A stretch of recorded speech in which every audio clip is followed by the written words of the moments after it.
Council meeting. If you would please stand, I'd like to invite up the Chino Police Department Explorers who are going to lead us in the Pledge of Allegiance.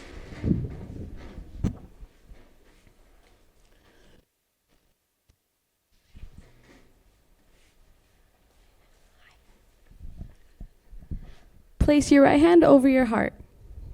Ready? Begin. I pledge allegiance to the flag of the United States of America and to the republic for which it stands, one nation, under God, indivisible, with liberty and justice for all.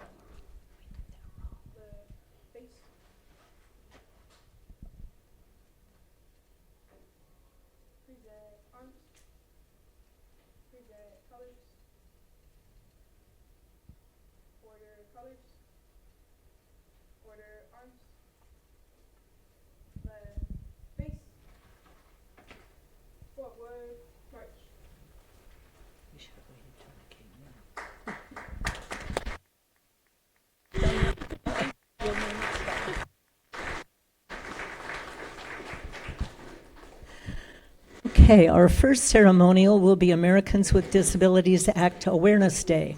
On behalf of the City Council, I'm honored to proclaim July 26, 2025 as Americans with Disabilities Act Awareness Day in Chino. I'd like to invite Lisa Almanelli, Citywide ADA Coordinator, to the front, please. Lisa? I'm going to give that back to you.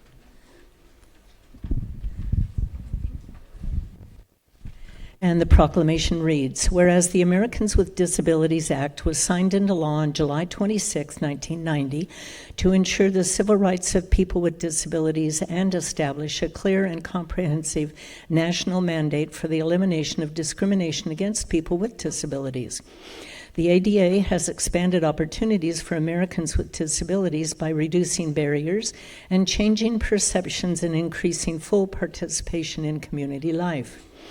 The City of Chino affirms the principles of equality and inclusion for persons with disabilities as embodied in the ADA, the laws of the state of California, and the ordinances of the City of Chino. And whereas numerous organizations in the City of Chino and the County of San Bernardino work with constituents and communities to bring forth the promise of hope and freedoms envisioned by the passage of the ADA. Whereas the City of Chino, on the 35th anniversary of the Americans with Disabilities Act, celebrates and recognizes the progress that has been made by reaffirming the principles of equality and inclusion and recommitting our efforts to achieving full ADA compliance. Now, therefore, I, Eunice Emilioa, Mayor of the City of Chino, do hereby proclaim Saturday, July 26, 2025 as Americans with Disabilities Act Awareness Day in the City of Chino, and urge all residents to enjoy, recognize, and help promote the benefits derived from quality programs, services, and parks, which provide something of value to everyone. Lisa? Thank you. Good evening, Mayor, members of... Hello. Good evening, Mayor, members of City Council and Chino community. Thank you for this proclamation.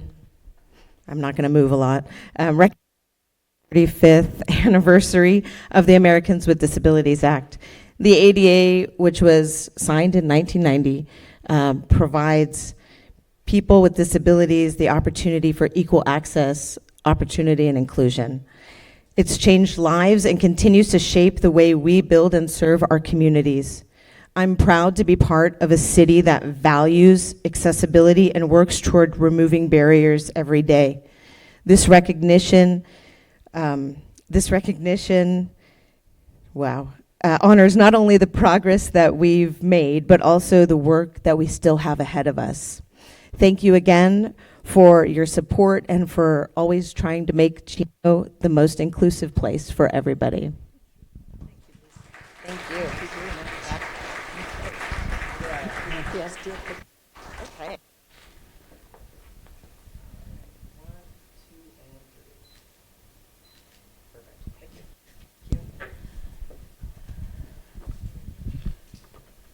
Okay. Okay, next we have recognition of Passion Project volunteers. I'd like to call up Rachel Phelps, CSPR coordinator, and all the project volunteers. Will you please join me up front?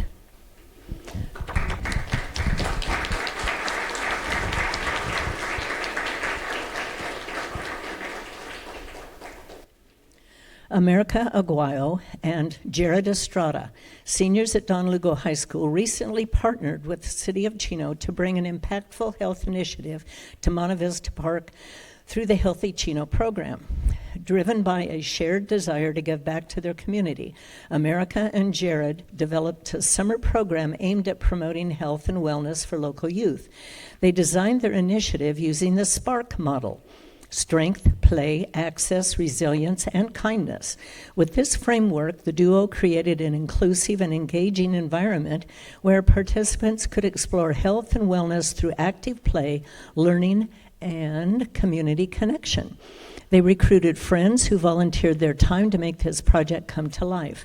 Their efforts reflect a strong commitment to positive social impact and youth-led leadership, leaving a lasting impression on their community. Now I would like to recognize the project volunteers. See, we have America Aguayo. Let's see here, hold this. Is she here? No? Oh, right there, okay. Sorry. Jared Estrada, Lauren Bourbon, she's not here this evening. Celine Wong, she's not able to be with us.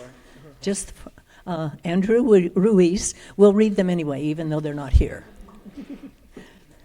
Camila Garcia, Vanessa Tortolito, Alyssa Martinez, Carla Gonzalez, Helen Chuck, Addie Vasquez, Jocelyn Caballo, and Elvia Cornejo. Got it right.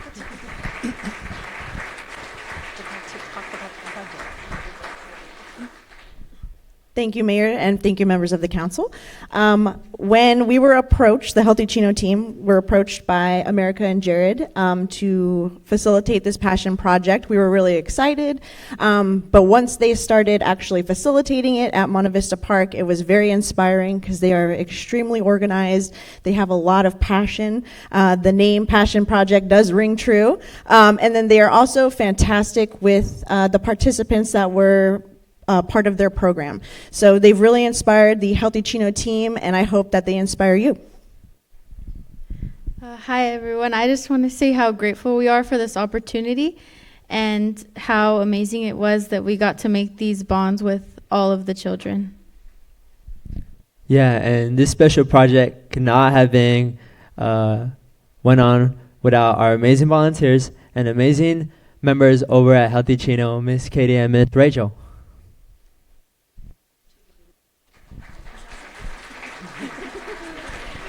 Thank you, Mayor. Well, I'll tell you, it truly is inspiring when we have young people that care and they want to give back to the community and want to get involved. So I want to thank you, and please thank the ladies and gentlemen that were not able to be here this evening.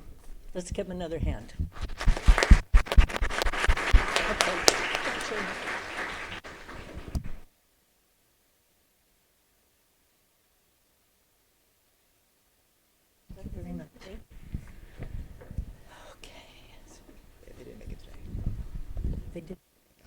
Okay, tonight's Home Beautification Award winners were not able to be here this evening, but their names are Daniel Uwe Manmek and Din Tuet Hong.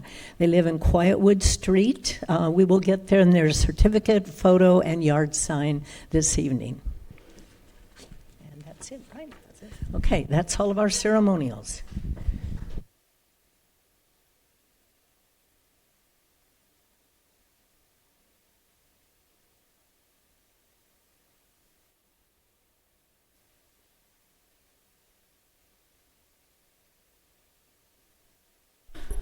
Okay, prior to the council meeting, we did have a closed session, and I will ask our attorney to review the items that were discussed. Thank you, Mayor, members of the council, and all those present. The City Council met in closed session as announced by the Mayor and discussed the following items. Item number 1, conference with legal counsel. 1 item of existing litigation, the matter of InRay, Purdue Pharma, LP, and additional parties. The City Council received a briefing, and by motion of Councilmember Comstock, seconded by Councilmember Lucio, carried 5-0. The City Council directed that the city opt in to the settlement agreement in that matter, with the funding being distributed to the county on behalf of the city. The second item, conference with legal counsel, existing litigation, the matter of City of Chino versus Loring Wynn Williams and additional parties and related cross complaint. The City Council received an update on that matter following the discussion by motion of Mayor Pro Tem Burton, seconded by Councilmember Comstock, carried 5-0. The City Council authorized the filing of an appeal to the Court of Appeals on the trial court's decision in that matter. Item number 3, conference with real property negotiator concerning the various assessor parcel numbers listed in the agenda, with the negotiating party being Orange County Flood Control District, under negotiation price and terms of potential lease. City Council received an update on those negotiations, provided direction, and no further reportable action was taken. Finally, item number 4, the City Council has commenced its discussions but has not concluded those, and the plan is to reconvene after the open session, so it would be appropriate to withhold the report until after the conclusion of that item. That concludes the report. Okay, thank you very much. City Manager Linda Reich, we do have a revision to our agenda.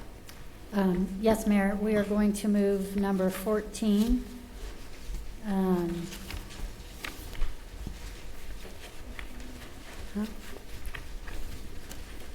sorry.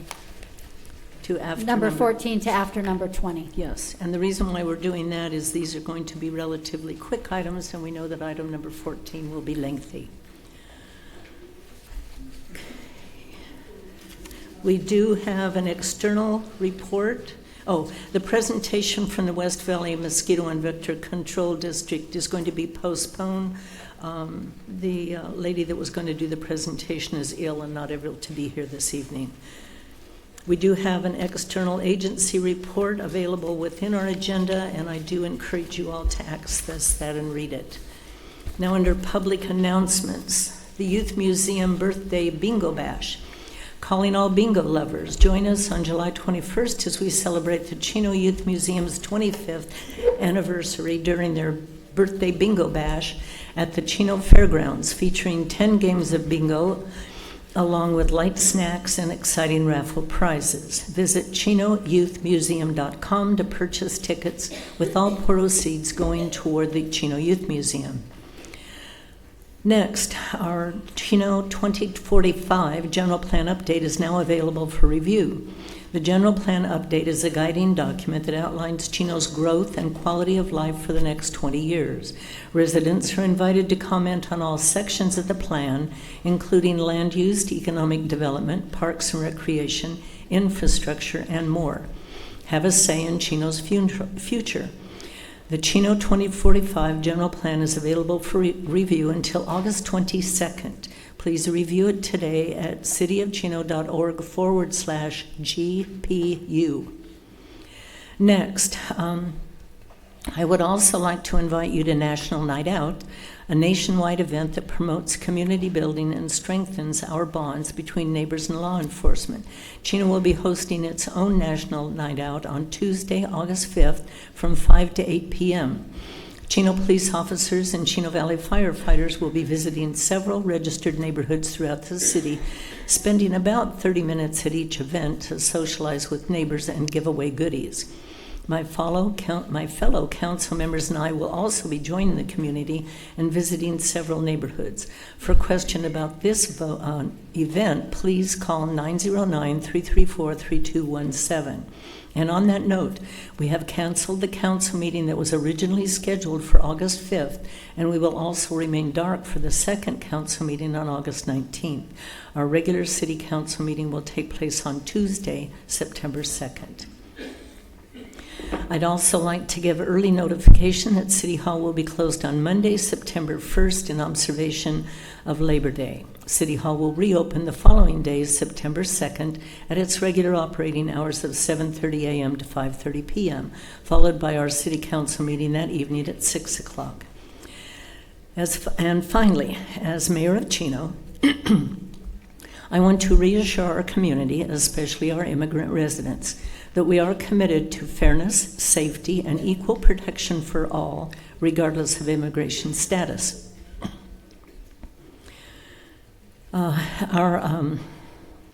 In line with California law SB 54 and department policy, the Chino Police Department does not engage or participate in federal immigration enforcement.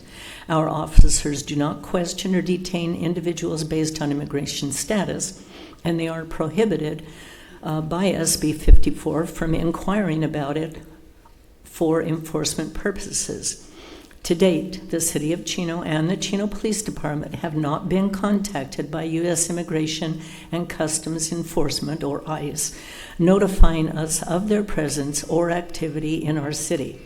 That does not mean that they have not been here, as evidenced by recent videos circulating on social media, but they have not informed or coordinated with our local authorities as of now. Chino values its diversity, and we remain committed to building trust and ensuring public safety for all. Now, next on our agenda is public communication. This is the time and the place for the general public to address the City Council about subjects that do not appear elsewhere on the agenda.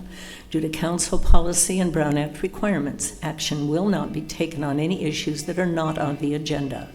Ordinance number 97-08, Chino Municipal Code Section 2.04-090 limits speakers to no more than 5 minutes in which to address the council, except as provided under Government Code 54954.3B2. If more than 3 persons seek to address the same agenda item or the same subject matter, the mayor shall establish a maximum period of time not to exceed 30 minutes. Now, I'll first call on our written request to speak and then ask if there are any others that have not filled out forms to speak on items that are not on the agenda.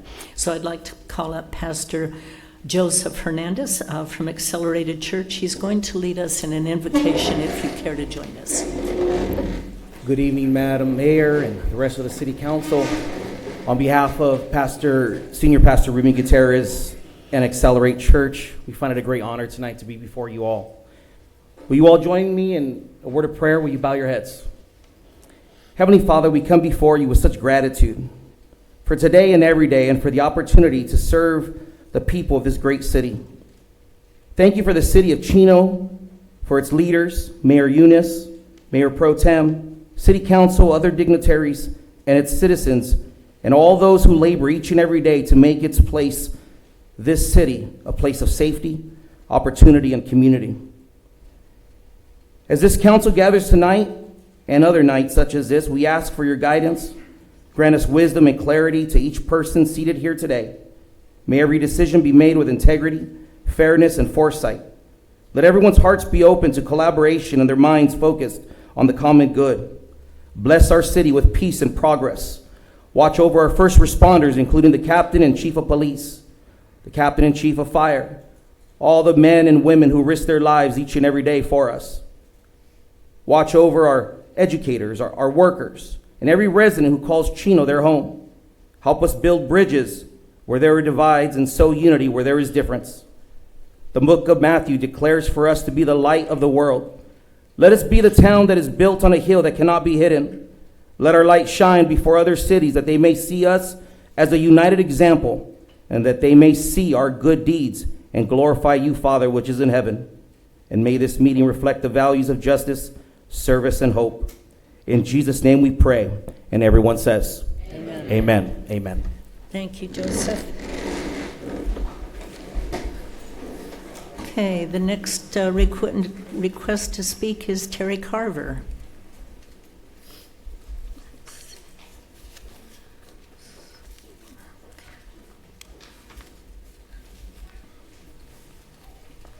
Good evening, Mayor, City Council, and all the residents here. Terry, pull it down just a little bit so we can hear you. Thank Can you you. hear me better now? Yeah.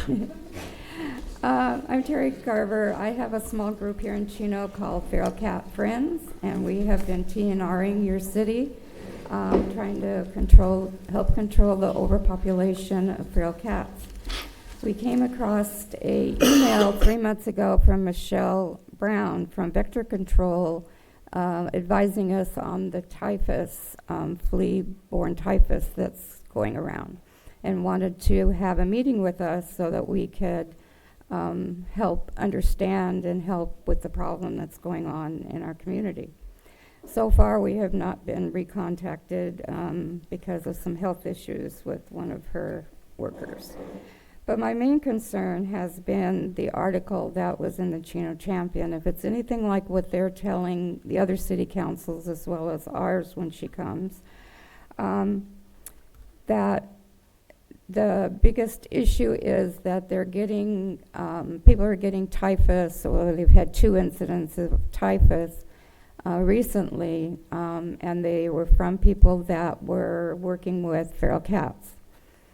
Where did the feral cats get these fleas? Could it be the mice, the gophers, the rats, the raccoons, the possums that come in and out of everybody's yard? There are many ways. Coyotes, skunks, skin mites, chiggers. You can get it quite a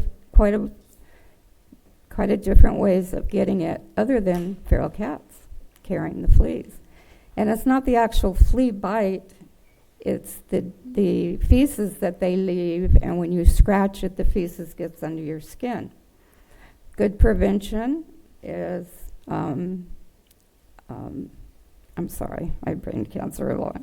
My mind doesn't work. A good prevention is just to use bug control. You know, go out and spray yourself before you go out during the day. I just felt that the article was a little unfair, just highlighting only the feral cats, because that has caused some big problems in our city. It's an easily,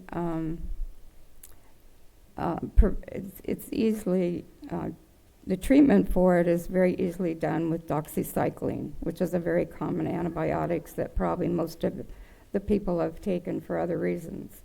It's just a good antibiotic. Sorry, I have a bunch of notes. Let me get to my other notes. Because we have another member from our group also talking, so I'm trying not to over speak what she also is going to speak about. So the prevention to avoid the contact with fleas, particularly for the marine typhus, which is the type I think they're talking about, is to avoid crowded areas, unsanitary conditions, and using pest repellents. Simple solution. I had also run into one of the vector control gentlemen, and I asked him if there was some way that they could offer some kind of flea treatment that the residents could use in their yards. And, you know, a powder, a spray that would be non-toxic to their pets, but would help control the fleas. Typhus has killed over 725 million people worldwide. West Nile virus is 1 in 130 here in the States. 150 in our states can get it, and they can have serious complications and death as opposed to what typhus with West Nile virus. So I think I would rather be more worried about a mosquito biting me right now than a flea biting me and scratching under my skin. So the reason I'm really here for, we TNR, and when we TNR, our cats usually get at least a 1-month flea treatment, which is a start. And there's other ways we can also help them avoid fleas by using some kind of insecticide in the areas that we're trapping or that people are feeding. Education is the biggest thing, and the education in this article was very narrowed. It was only on the cats and not on other ways, like I said, a possum, whatever. So, Terry, I'd like to ask you to wrap it up, please. okay. So the article, I think, has caused fear in our city and an unfair speculation and of their warning without compromising any of the many other ways that you could contact it. Because we're having people now that are panicking. We have areas that people want all the cats taken away. They're only, being feral, their only future would be euthanasia. And I think that's a very unfair way to treat these voiceless animals. But thank you. I will note that Dr. Brown, who was going to be here from Mosquito Vector Control, was going to talk about this issue. So she'll probably come to our next regular council meeting and I'll inform watch for everyone it. of the details. Thank you, Terry. But I just wanted everybody to know there's probably people in our audience we've actually TNR'd for. So, Thank you. We're out there trying our best. Okay, Donna Marchese, same subject.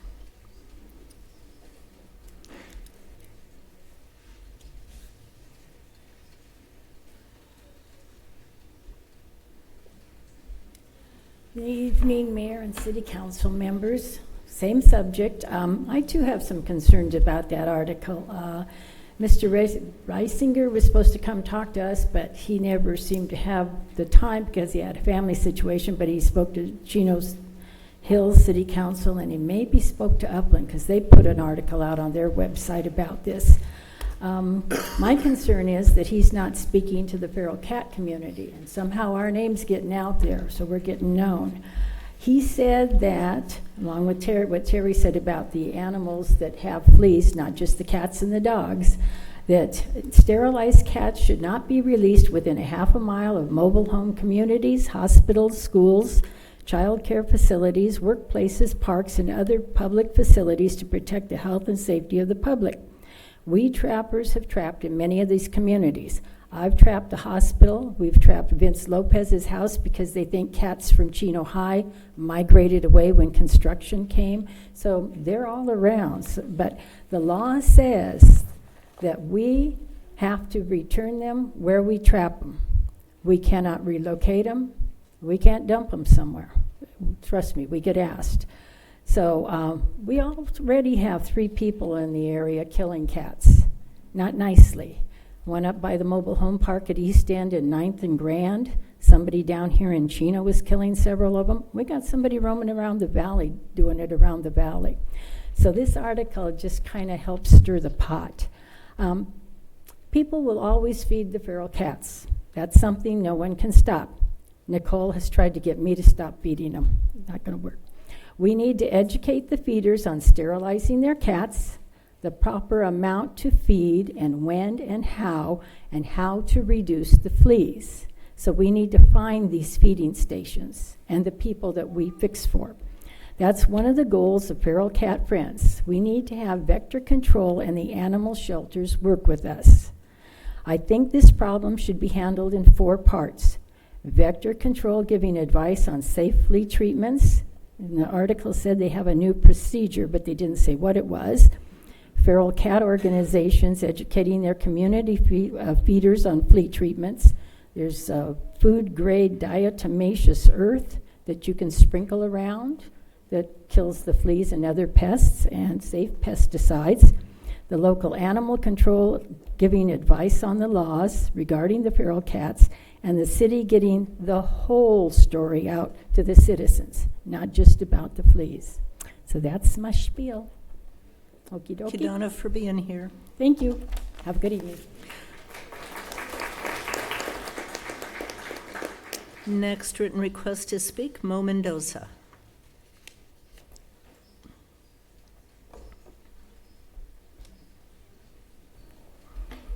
Hi, I'm Mo Mendoza, and I forgot at the last board meeting to start off with this, that I thank you guys a lot for putting up those sweep cleaner signs, more of them, so my community knows when they can park their cars.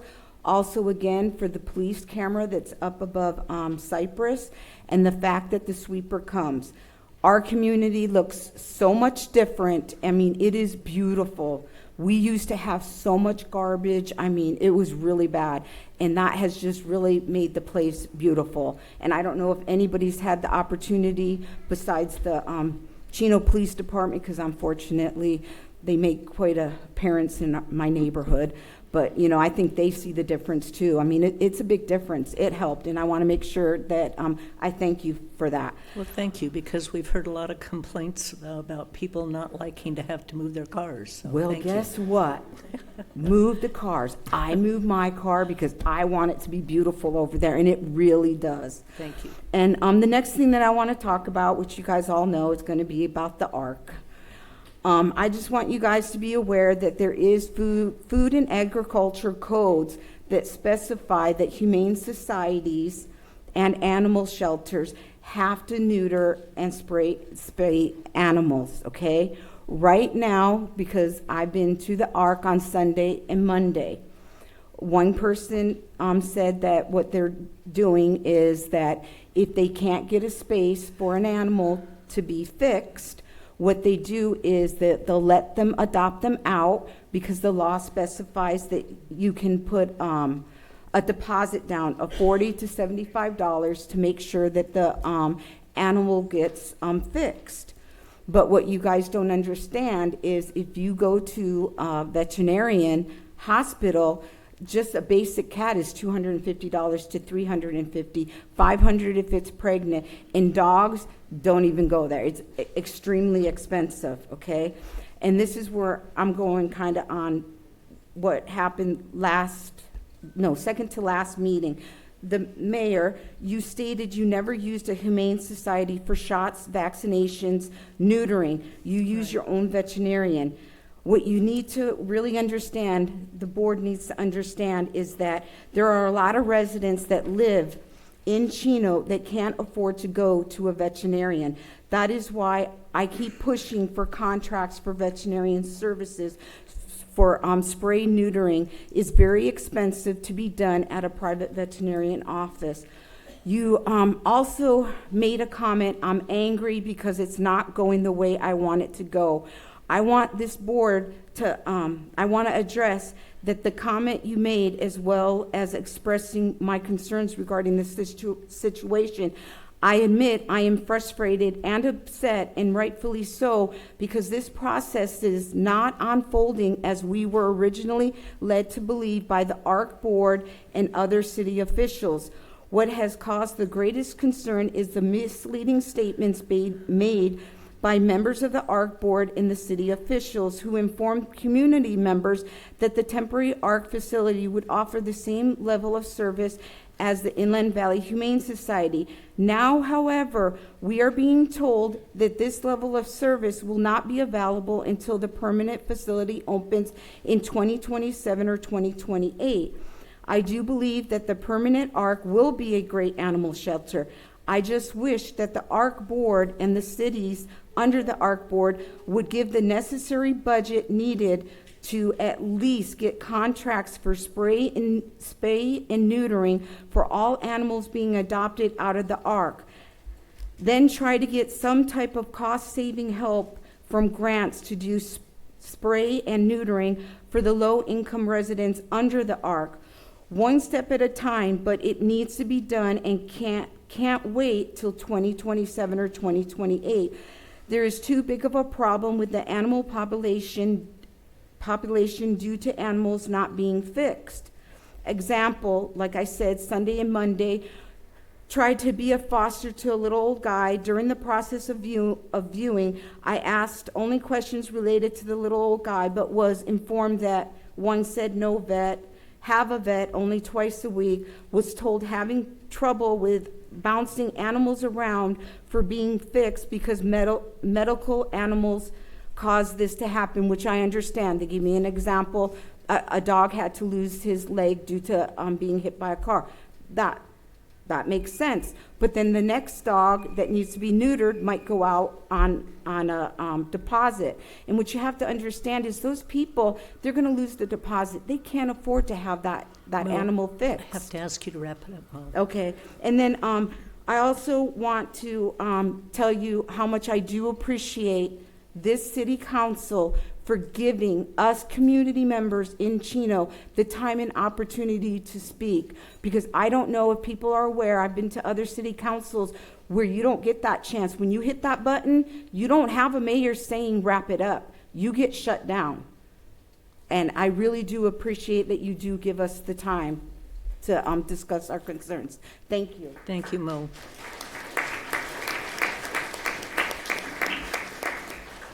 Okay, next is Frank Ruiz Jr.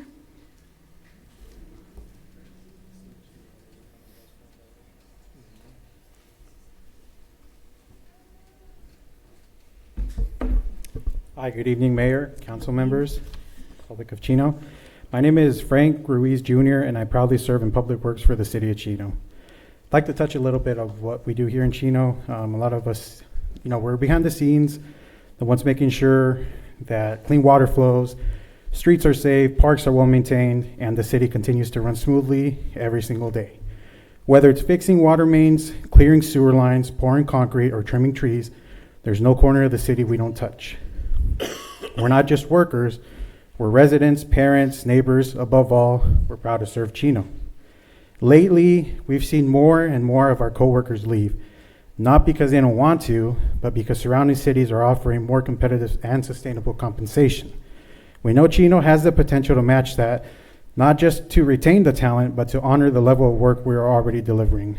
We're not here to make demands. We're here because we believe in fair, collaborative solutions, but real progress takes genuine engagement from both sides. And we're hoping that to continue these negotiations with that mutual respect at the center.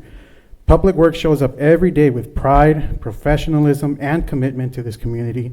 We simply ask for a path forward that reflects the same commitment in return. Once again, thank you for your time and commitment to this great city and for listening to us tonight.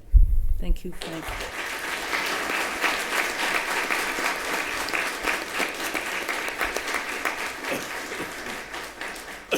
Andrew Coleman.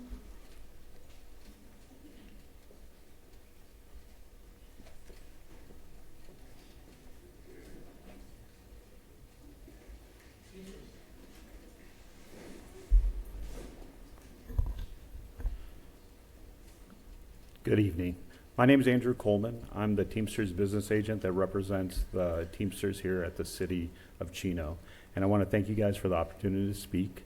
As you all are well aware, and item 4 on the closed session is negotiations with our group as well as the Public Works group and the other groups in the city. We've engaged in negotiations with the city. We've been discussing with your chief negotiator since last year in December. We've met over a dozen times, and we've come to a point where we've been told that the city has made their last, best, and final offer to us. We're still in the spirit that we can collaborate more and come to a mutual agreement that's going to be beneficial to everybody. The members that I represent mostly work in City Hall, but we also have some in the yard. And they come every day and they tell me every time I speak with them that they love this city. They love working for this city. They appreciate the guidance the council has given up to this point. And we're very close to making a deal. But the last, best, and final offer that was proposed was voted on by the group. And the vast, vast majority of the group declined it because they feel like they're not getting the respect and dignity that they should through compensation at your guys' city. So they're asking to have you guys speak with through your negotiator and speak on that. We think there's some budget neutral items or some other things that can be done to get us to a point where we have a mutual agreed upon contract. So I would like to read a letter written by one of the members. She was a little bit nervous, so she didn't want to come up, but this is just kind of the group. I thought it spoke well to what the group said. Good evening. I'm speaking today as one who serves this community every day with professionalism, compassion, and consistency, just like the others you see here today. We are the faces the community sees when a sidewalk is repaired, a park is cleaned, a permit is processed, a bill is paid, or a resident needs help. We are your boots on the ground, working under your direction and with the shared goal of keeping this city safe, functional, and thriving. And yet, while we've shown up, stayed patient, and bargained in good faith, negotiation after negotiations, our voices have not been taken seriously. Our members have endured stagnant wages and increasing economic pressure, all while continuing to meet the expectations placed on us. We are not asking for bonuses. We are not asking for fairness. We are asking for fairness. If the city can allocate $2.5 million to paint municipal buildings as a reflection of its image, it stands to reason that the same level of consideration should be extended to its employees, the true representation of the city. Many of us work full-time and still face challenges in supporting our families. The rising costs of groceries, fuel, rent, and childcare are not distant concerns. They are part of our daily lives. When wages remain flat, our quality of life declines. A cost of living adjustment isn't a reward, it's the bare minimum needed to keep pace with the economy. Respect isn't just stated, it must be demonstrated through actions. This starts with a meaningful MOU that reflects the rising cost of living we all feel and the high quality community center work our members perform every day. We are not just workers, we are your neighbors, voters, and residents. Investing in us is investing in our community. Thank you for your time. And I just on this point, these members love this city. They are looking for you guys for guidance, and I do believe that we can come to a collaboration, and I look forward to hearing from your representative. Thank you for your time. Thank you very much.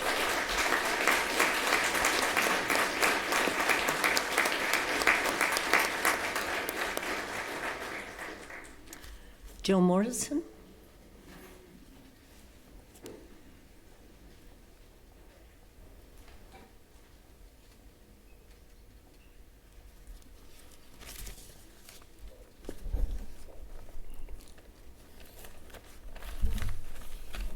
Good evening, Mayor, City Council, and City Manager.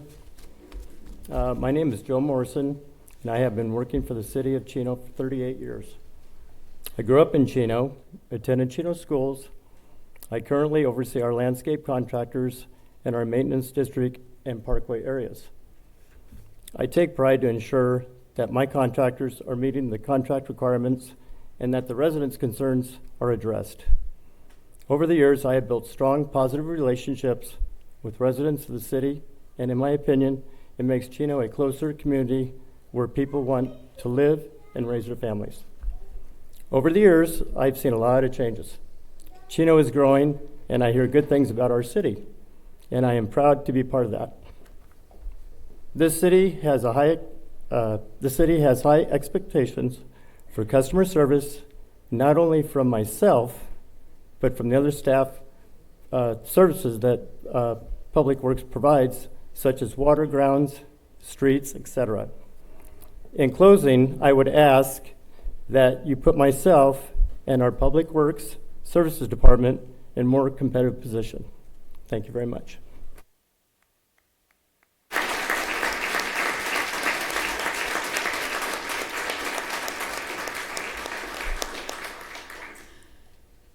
I think it's Louis Schmidt.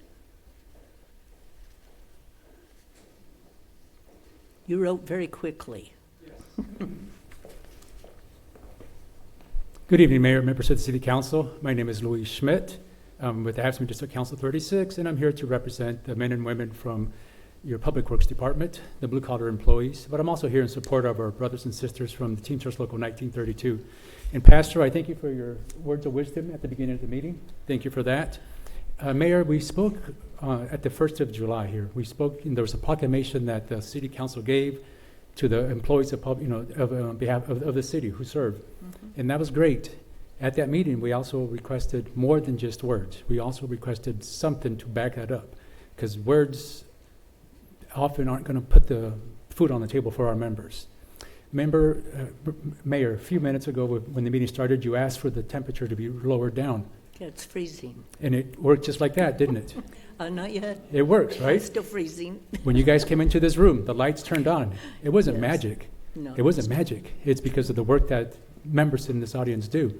When the firefighters, when the police officers, when they respond, it's the vehicles that our mechanics repair.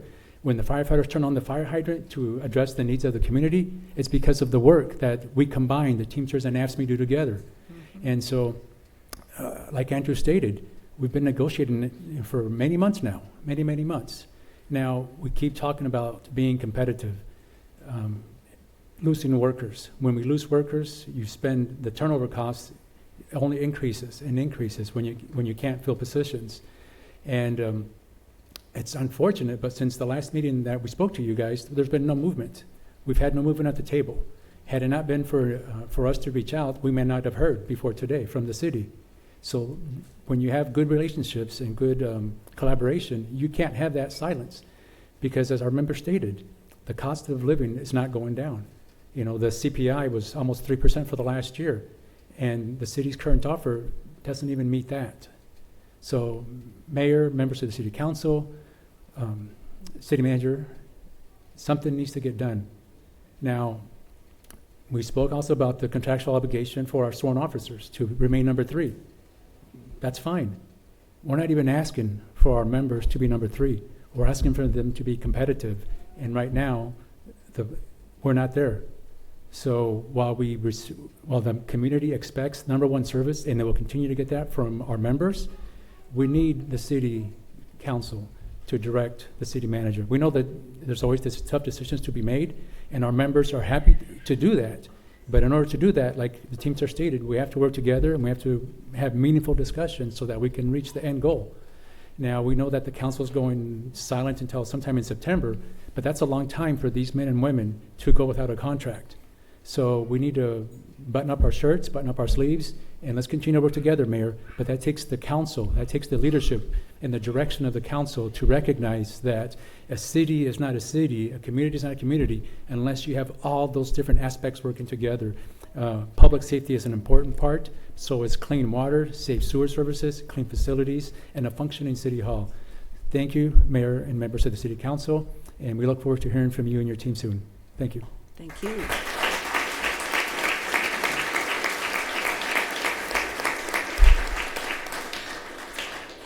Rick Casillas.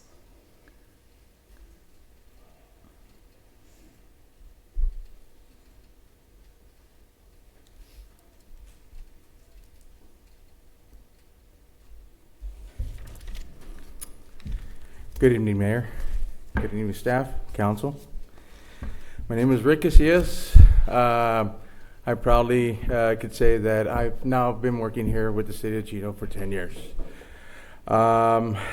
During that time, and within my first year that I started working here, my family and I, we purchased our first home here. And needless to say, I loved it ever since.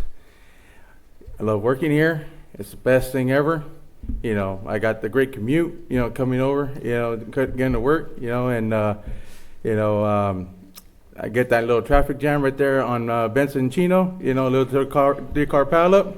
But hey, but all jokes aside, I'm proud to be working here for the city of Chino. I love the residents, I love our staff, and everything that goes within it. Within my experience here, I have shifted over to many different sections within our department, which I got to learn from sewers and, you know, and grounds areas, streets, and so on and so forth. And then now I have the privilege to also be a part of the duty program, as I am right now. And I get to work alongside with our fellow PD department and fire department at times. And that's an honorable thing that I can say that I take very dearly. And so with that, there's many of us here within our within our public works staff that we're fortunate enough that in our family homes, we have, 2 incomes. And some of them are unfortunate that they only have 1 income within the family. And some of us, we're probably still thriving and still able to, get increases from time to time with the positions that we're assigned with. But once that, we reach that, plateau, we do reach out for, our negotiations, every now and then. So, and we always ask for fairness. So with that, I can tell that, during my time here, it's like we do put our lives at times, on the line, when we're out in traffic, when we're setting up traffic control, we always have to worry about one another, never turn your back on traffic, but no matter what we do, cones, all the advanced warning signs and everything that we put out, no matter what we do, there's always that one person that you can never trust that comes down that street, and we always have to take care of each other and watch out for one another. I've actually had experiences of that, within ourselves, and gladly, there's nothing as tragic has ever happened because we're always well aware, because we're trained properly. So with that, we strap in our shoes every single morning when we go out that door. Our families always, expect us to come back home every single day. Just like everyone else here in this building. So with that, all we ask, is for fairness, our fairness contributions, within all our cities, and see us for who we are. We always keep hearing that, we go unseen. We don't go unseen, but at times, we just feel we're going unheard, and with that, and I know deep down in my heart, I know that you guys, could see our potential, that we do come and thrive and strive for this city to keep up the beautification progress, within going, and we always tend to provide that service day in and day out. And thank you, staff, for allowing me to speak here today, and everybody have a good night. Thank you.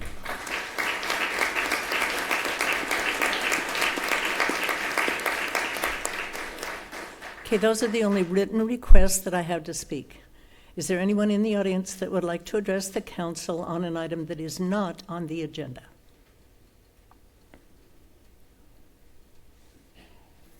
Okay, well, I see people moving around. I think that means no, though. Okay, then we will move on with our agenda.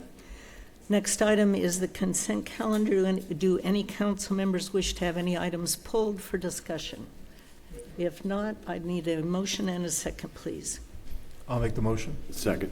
Okay, a motion from Councilman Lucio, second from Mayor Pro Tem Burton. Is there any opposition?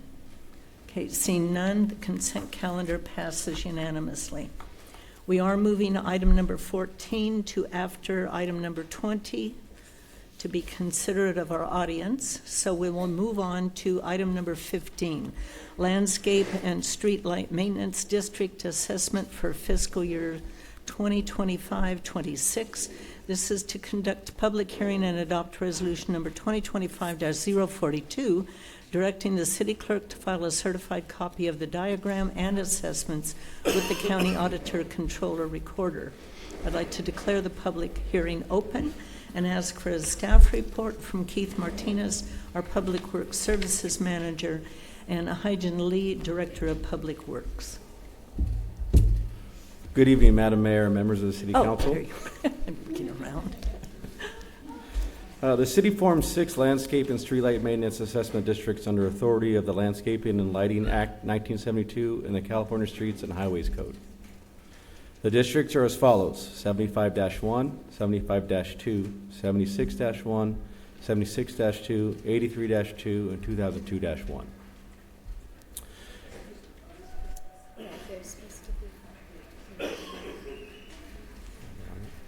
There we go. Okay, perfect. Got it. Each year, the City Council reviews these districts and holds a public hearing to set the assessment rates.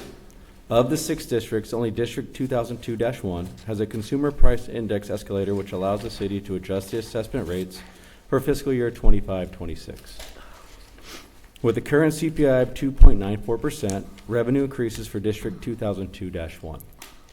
As listed in Exhibit 1 of the report, there are certain zones in the remaining 5 districts that have an increase of only 5% or less because these zones have not been assessed their maximum allowable rates since they were annexed. This will help reduce the city's subsidy amount. The June 17, 2025 council meeting, the City Council approved 3 resolutions which approved the engineer's report, declared the city's intention to order improvements, and schedule a public hearing for today. Public hearing is required as part of the process to levy the annual assessments that provide the opportunity for interested persons to comment on the matter. Therefore, staff recommends conducting a public hearing tonight to adopt Resolution 2025-042, confirming the assessments and directing the city clerk to file a certified copy of the diagram and assessments to the county auditing controller.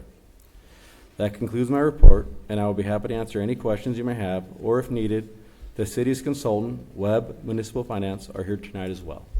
Okay. Thank you. Thank you very much, Keith. Is there anyone in the audience that would like to address the council on item number 15? Okay. Seeing none, then I will close the public hearing. Any council comments or questions? Okay, seeing none, then I need a motion and a second. Motion from Councilperson Comstock. I need a second. I'll second. Second from Councilman Lucio. Any opposition? Okay, seeing none, item number 15 passes. Item number 16, formation of Improvement Area 12 and Community Facilities District 2003-3. Conduct a public hearing, accept tax consultant's report, adoption of resolutions, conduct a special election, and approve the introduction of an ordinance regarding the formation of Improvement Area 12 in Community Facilities District 2003-3. I'll declare the public hearing open and ask for a staff report by Kim Sao, our Director of Finance, and Heidi Shupi, Webb Municipal Finance. Thank you, Madam Mayor and council members. This evening, we have 3 items related to community facilities districts, also known as CFDs.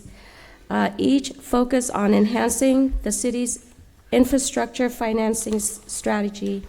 So I have invited 2 of our financing team members, Heidi Shepe from Webb Financing, and also John White, our municipal advisor from Urban Futures. Each of them will present each of the items. So the first item is a follow-up to the council's action on June 3rd, where you adopted the resolution of intent to establish improvement area number 12 within CFD number 2003-3. This area will support the financing of public improvements associated with new development. So tonight, the proposed formation and related documents are being presented for your consideration, and I'd like to turn it over to our CFD consultant, Heidi Shepe from Webb Financing, who will walk us through the details. Good evening, Mayor, Mayor Pro Tem, council members. This evening we have a brief presentation to go over the item before you this evening, which is the formation and public hearing for CFD 2003-3 improvement area number 12. So as a recap, the location of this improvement area is located just east of Main Street and south of Legacy Park. It will contain approximately 306 single-family residential properties. It will have 4 tax zones to finance both facilities and city services, with a term of the tax of the facilities in 2069-70 and a term of the tax in perpetuity for the services special tax. To recap, the City Council had the resolution of intention meeting, which was approved on June 3rd, 2025. This evening is the public hearing and election to form Improvement Area 12 of CFD 2003-3, and then there will be a second reading of the ordinance before you on September 2nd. So recommendations this evening are to approve the resolution establishing improvement number 12, adopt the resolution determining the necessity to incur bonded indebtedness, adopt the resolution declaring results of the special election, and directing the recording of the special tax lien, approve the introduction of the ordinance levying the special tax, and then authorize the city manager to execute all necessary documents on behalf of the city. And if there are any questions, I'm happy to answer them.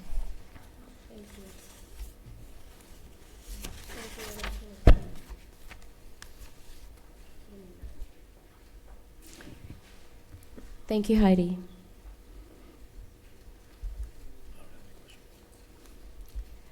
We can respond to any questions. Yeah, you may have at this time. Thank you. Would anyone in the audience like to address the council on item number 16? Okay, seeing none, we'll close the public hearing. Ms., any comments? No? Questions, comments? Okay, we need a motion in a second, please. I'll make the motion, Mayor. I'll make the motion. Okay, motion from Councilman Flores, second from Mayor Pro Tem Burton. Please vote. Is there any opposition? Okay, seeing none, it passes unanimously.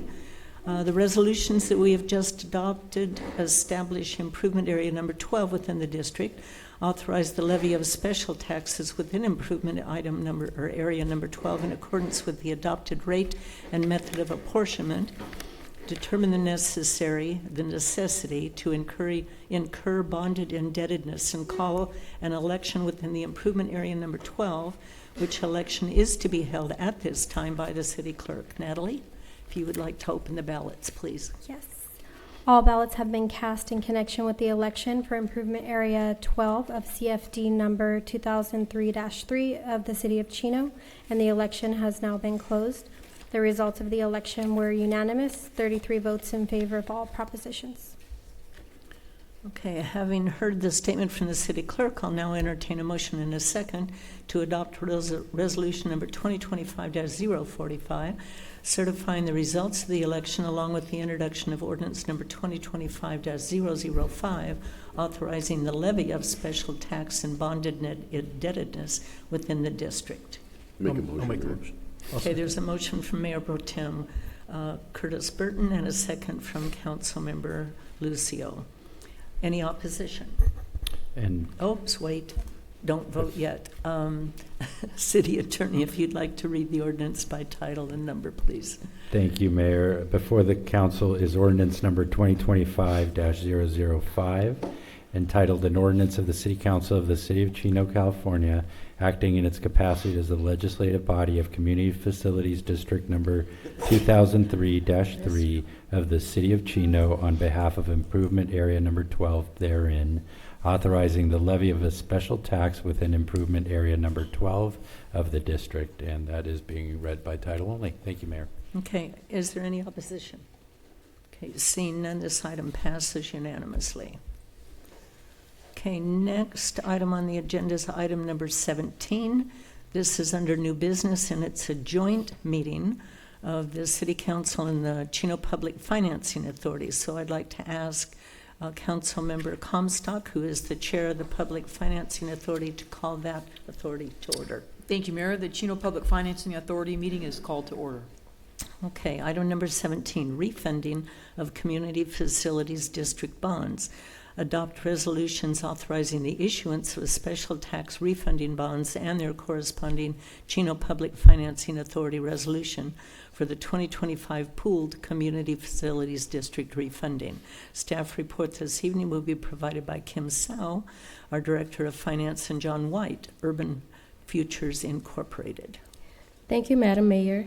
This item involves the proposed refunding of 4 local obligation bond issues within certain CFDs. By refinancing at lower interest rates, the city stands to achieve significant savings.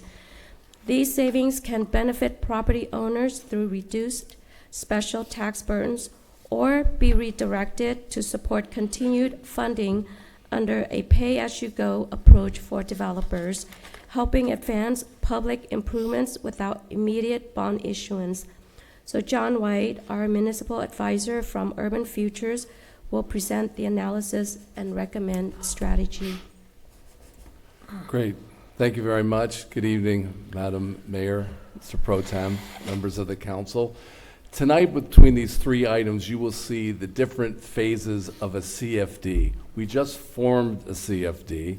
Sometimes you then go out and sell bonds, and those bonds will go out and you refinance them.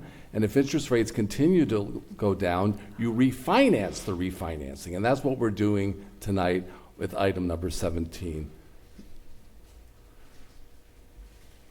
We have the Public Financing Authority is going to sell its 2025 local agency refunding bonds to take advantage of low interest rates and to realize debt service savings. It's a pooled concept, so we'll sell one bond issue, and from that bond issue, we'll acquire 4 underlying obligations. Those obligations initially, just as you did for 2003-3, number 12, were formed in 2006 and 7, and they sold special tax bonds for CFDs 2003-3 IA number 2, 2005-1 IA improvement area number 1, then 2005-2, and 2006-2. In 2015, you refinanced those obligations to realize debt service savings. In 2018, that's not on the slide, that those refunding bonds were upgraded by Standard & Poor's, which is to say the credit quality of that, those CFDs combined were improved. Now today, in 2025, we're refinancing it, and as we did in 2015, the motivation is the same. Interest rates are lower. We want to lower the debt service so that people can benefit from that. Here's the underlying CFDs and what we're calling the taxing jurisdictions. You'll recognize the CFDs 2003-3 all the way down to 2006-2. The thing that I would comment on this is, unlike 2003-3 improvement area number 12, that's just being developed, just being sold to, it will eventually be sold to property owners. We're further down the line on that. We have 1,829 parcels, and they're all owned by individual property owners. No property owner owns more than 3 parcels within the taxing jurisdiction. So in effect, this is a diversified credit. The developers developed it, they sold it, and now it's functioning as a very strong CFD. And this is the composition. Again, 1,829 parcels, all of them owned by individual property owners. For those that like visuals, we will show you 4 maps of the CFDs. 3-3 number 2, 2005-1, that's College Park, number 1, then 2005-2, and then lastly 2006-2. Here are the numbers. Based upon current market conditions and assuming the underlying A rating, which is what you received in 2018, and assuming credit enhancement, which you also received in 2018, we are projecting that the savings would be about $210,000, $215,000 per year, or about a total of $2.1 million over the life of the issue. In our industry, we give you present value numbers, which is that money is going to be realized over 10 years. What does it mean to me today? That equivalent is $1,749,000. And the present value savings as a percentage of the refunded bonds is 5.81%. What does that mean? Well, in our industry, you like to have PV savings of at least 3%. At some point, and go too low, where it might not make economic sense to undergo all the staff time. It's not enough benefit. 3% or above is considered economically viable. It's currently at 5.81%. The second bullet I would point out, we just gave a rating presentation to Standard & Poor's. We're hopeful that they'll upgrade the bonds from A to perhaps A+, or maybe even AA-. Should that happen, the cost of the credit enhancement would go down, so it would just benefit the refunding even more. A point on the credit enhancement. We are buying it only because it'll lower the debt service cost on the obligations. You say, well, I've got an A rating. Isn't that good enough? Heck yeah, it's good enough. It's strong, and you will pay on a timely basis. That's why you got the A rating. But you can buy the insurance, and after paying the cost of the insurance, the net cost will be lower than if you did not have the insurance. That's why we're pursuing the credit enhancement. Did that make sense? Okay. I had a little coffee and get excited about refinancing, so let me know if I need to slow down.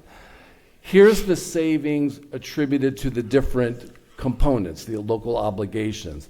There's the par amount that's attributed to each. It varies because the amount outstanding was different. The gross savings are different, and then the PV savings. So when you look at the total, those are the numbers we just went over on the preceding page. This is just the component. So if you lived in a particular CFD and you wanted to know, well, what's my benefit? This is spelled out by the different components. Now, these are how the savings are realized. 3 of the 4 CFDs are pay-go districts, which means that pursuant to the development agreements governing the CFD, the developers are eligible to receive surplus tax revenues or the benefits of savings from refundings to pay for any unreimbursement project costs. I've been working with the city 30 years, I think it's been. I don't know if you recall how it looked back then, back in the days in the early 2000s, but there was a lot of infrastructure and regional infrastructure significant that was negotiated, and the city entered into negotiations with the developers to have these improvements done, and they also agreed to sell the CFD bonds. In some of the cases, the proceeds of the bonds were not sufficient to fully reimburse the developer. So the development agreement spells out that over time, the first priority of the special tax is to pay debt service on the bonds, to reimburse the reserve fund if there's any draws on it, and then to pay the city's administrative costs. Any surplus goes to the developer to pay down the unreimbursed costs that are spelled out in the developer agreement. So what we're saying is that 3 of the districts are pay-as-you-go. See it in the bold type, CFD number 2006-2 is not a pay-as-you-go. So those 388 taxpayers will enjoy the benefit of the savings immediately. In fiscal year 2026-27, CFD 2005-2 will realize the savings. That's another 173 taxpayers. So for 2003-3 and 2005-1, there's a large amount of unreimbursed infrastructure costs that were spelled out in the developer agreement. And so this refunding will accelerate the city's ability to help pay that down. Any questions about that arrangement? Okay. And obviously the city and its consultants are looking at it. So like in the case of 2006-2, that in 2026-27 it does go to the taxpayers. And it'd be great if that's true with the other CFDs. I don't know when that will be, but it is monitored. There's consultants to check it. And when developers ask for reimbursement, you check it to make sure it's legitimate and it's spelled out in the developer agreement. So there's accountability to this process. In summary, the bond structure and the financing overview, we're selling roughly $26,300,000 of bonds. It's a 10-year level amortization. Way back when, they were 30-year bonds, but we're 20 years down the road, so there's 10 years left. The authority will sell this authority bond issue, and they'll purchase the local refunding obligations. It's basically a way to pool it so that you can save on the cost of issuance. You don't have to pay people 4 or 5 times. You do it in a single issuance. And these bonds are secured by the special taxes levied in the CFD. In the case of the delinquency, should there be delinquencies, you can either draw down from the reserve fund, and there's also provisions for foreclosure if necessary. As we said, the bonds are expected to carry a rating of A or better, and insurance and a surety bond will be applied for. Just so you know, we're later on going to talk about Fallon Crest. These new CFDs, when they're sold, they're almost always non-rated. It just doesn't have the credit quality. It's concentrated ownership. The developer owns a lot of it. It's not pledging its full faith and credit behind that. It's just now down the road that we can get an A rating and hopefully get an upgrade. So it's sort of the lifespan of a CFD over the 30 years. It's non-rated. Maybe within 10 years you can refinance it. Maybe another 10 years you can refinance it. It's just a way to be a good financial steward to show the taxpayers, the developers, and the community that, one, you'd rather not to sell to the debt, but when you do, you take care of it and lower the costs and every opportunity you get. Not unlike when you refinanced your home. Maybe some of you are sitting on 2 and 3% mortgages. That's what we're trying to do the equivalent of here. As far as legal and compliance considerations, there's a lot of stuff here that says that the different articles and chapters that are sold. You have a bond counsel that helps sell these bonds. The local obligations are being issued pursuant to the Mello-Roos Community Facilities Act of '82. The district's financing team is represented by bond counsel and disclosure counsel, municipal advisor, that's me, and then special tax consultant. You met Heidi Shepe before, and her team's here. And then an underwriter, we have Jose Vera from Raymond James here as well. And our team does a number of things, but we work on an offering memorandum, which is called a preliminary official statement that you send out to investors. And we're real keen to make sure that we're making accurate disclosures so that investors have complete information necessary to make an informed decision. You also have a continuing disclosure agreement, which basically is your contract to investors that you will give them ongoing information. They buy the bonds today, but those bonds are outstanding for 10 years. A lot can go on in 10 years. So annually, you provide information to investors. And then finally, we're refunding these old bonds. We have a CPA firm that verifies the cash flow so that when we sell these bonds, the other bonds, the 2015 bonds, they go away legally. They're just no longer there. So when you do your audit and you look at your notes and you see what outstanding bonds are, the 2015 ones will be shown as legally defeased. So I thought that was an important thing to mention as well. As far as the special tax structure, we mentioned before they're secured by special tax revenues. The level of the special tax is based upon basically the square footage. The larger the square footage, the higher the tax. And that's pretty much it. As far as the projected use of funds and infrastructure impact, no new money or no projects are being funded here. We're funding escrow funds that will pay off the old issue. End of story. As far as the debt service and financial sustainability, sorry if this is taking longer than you had planned. The city's general fund is not pledged to the repayment of the bonds. It's secured entirely by its special tax revenues. It's not implied, it's not a moral obligation of the city, so I thought that was important. The assessed valuation, not the market value, but the assessed valuation of the CFDs is almost $1 billion. So you have a value to lien of 37.9 to 1. That's great coverage. Why we mentioned that? Let's say the real estate prices go down. I know it hasn't been going down recently, but should it, you have coverage. Remember we talked about if someone is delinquent on a tax payment, you can foreclose. If you have 40 times coverage, people are going to pay those taxes because their property is worth more than the underlying taxes. So that's what we're showing there. Also, we mentioned about the reserve fund, and previously I've talked about the foreclosure provision. As far as just the municipal market, I know that some of you are shrewd investors and know that earlier on in the year there was a little disruption to the bond market. The market has recovered and the market is acting just fine. We're selling billions, not myself, but the municipal market is selling billions of bonds weekly. It's working quite well. And the short-term part of the yield curve, which is from 25 to 35, has been rallying. So it's a good time to be selling these bonds. As we mentioned, you have an A rating. We're hoping it will be upgraded, which would just benefit the results. And the TIC, the true interest cost of these bonds, is 3.31. The bonds that we're refunding are more like 5%. So we're almost lowering the cost by 1.7%. And that's how you get savings, by taking the old high debt and replacing with new low debt. And here are the key dates. We had a due diligence call yesterday. We're at the council meeting and the PFA meeting tonight. We're looking to get insurance bids on July 22nd. We would release the preliminary official statement, that offering document we mentioned, on the 24th.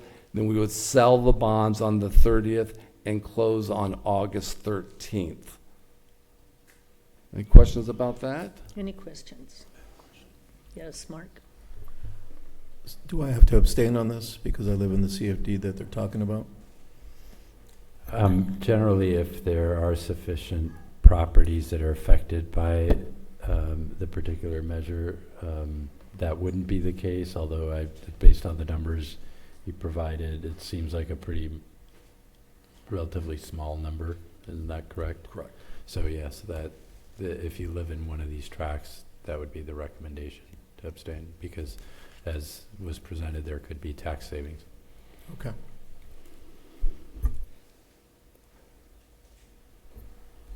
If we go back to the presentation, there's some, all right. It's coming up here. Thank you. So this is the recommendation to adopt these resolutions. The reason why there's four of those are for the underlying CFD bonds that are being sold. Then number 2, to adopt the Chino Public Financing Authority Resolution number 2005-1, approving the substantially final form of the, should I be reading the whole thing, sir? Yes. Okay, I just didn't.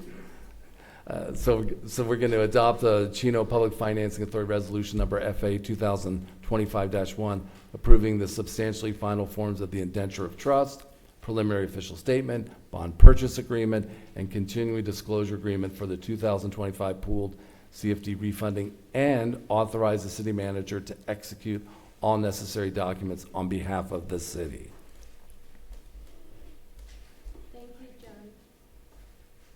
Thank you, John. This concludes our presentation, and we're available to answer any questions you have at this time. Okay, thank you. Is there anyone in the audience that would like to ask questions? Sir, if you'd please come up to the lectern.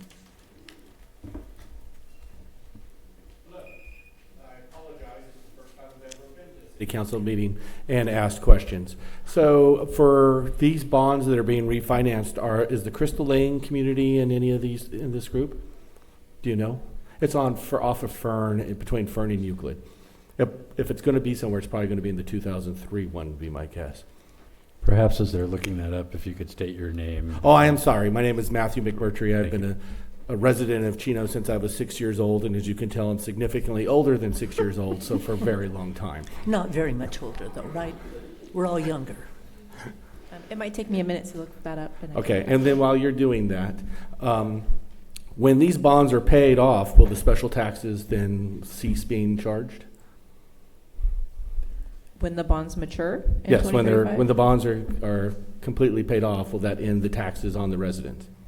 The term of the tax is 2045. We'd have to evaluate the development agreement to determine whether the PAYGO has been expired for 2003-3 Improvement Area 2 and 2005-1. So in other words, the taxes have to be paid and the developers have to be reimbursed their fees, if I've understood the... Correct. Okay. And then assuming that has happened, do the taxes go away? Yes, for the facilities component. The special tax for services, which is also on your property tax bill, will go in perpetuity so long as services are being provided. Okay, thank you. I would be curious to know whether the Crystal Lane community is in the first one. Thank you. Is that in the College Park area? No, it's off Fern.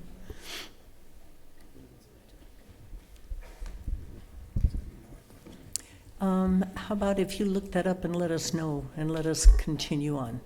Okay. I'd like to entertain a motion and a second. Oh, yes, Karen. I don't have a question, but I do have a comment. I want to thank staff for, this is a lot of work, obviously a lot of complexity in checking on the financing of these bonds, and I just want to say thank you. Anytime we have an opportunity to pay down debt, everybody in this room probably has tried to pay down debt on something more expediently, so this is good not just for our community but also for our residents, so thank you. Okay, any other questions or comments? All right, then I would entertain a motion. I'll make a motion. Okay, there's a motion from Councilmember Comstock. Second, please. Second. From Mayor Pro Tem Burton. Mr. Lucio will be abstaining. Are there any objections? Okay, the item passes 4 yes, 1 abstention. And then let us know what you find on Crystal Lane. Thank you, Mayor, and I'd like to, the Chino Public Financing Authority meeting is now adjourned. Thank you, Mayor. Thank you, Karen. Under new business, item number 18, issuance of bonds, Community Facilities District 2022-1, Fallon Crest. Adopt resolution number 2025-049 for Community Facilities District number 22-1, or Fallon Crest, approving the issuance of bond documents. Staff report once again by Kim Sow, our Director of Finance, and Mr. John White from Urban Futures. Thank you, Madam Mayor. Our final item this evening concerns the issuance of bonds for CFD number 2022-1. As a reminder, CFDs are established to finance public infrastructure improvements, such as streets, utilities, parks, and other essential facilities that support new development. Through bond issuance, the cost of these improvements is distributed among the properties within the district that receive access to and use of those facilities, allowing long-term financing without relying on the city's general fund. So John White will present the proposed structure and process for this issuance.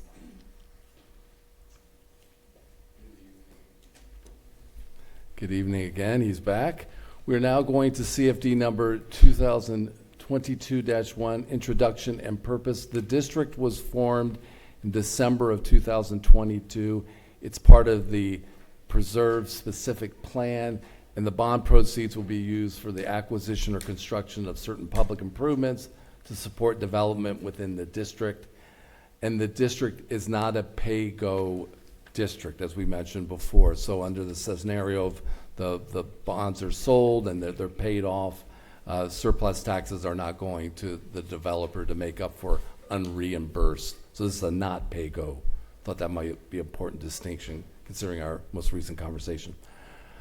So the developer is KB Home Coastal. There's 197 single-family detached condominium units, 2 developments, Monet at Contour and Rembrandt at Contour, so an art lover, obviously.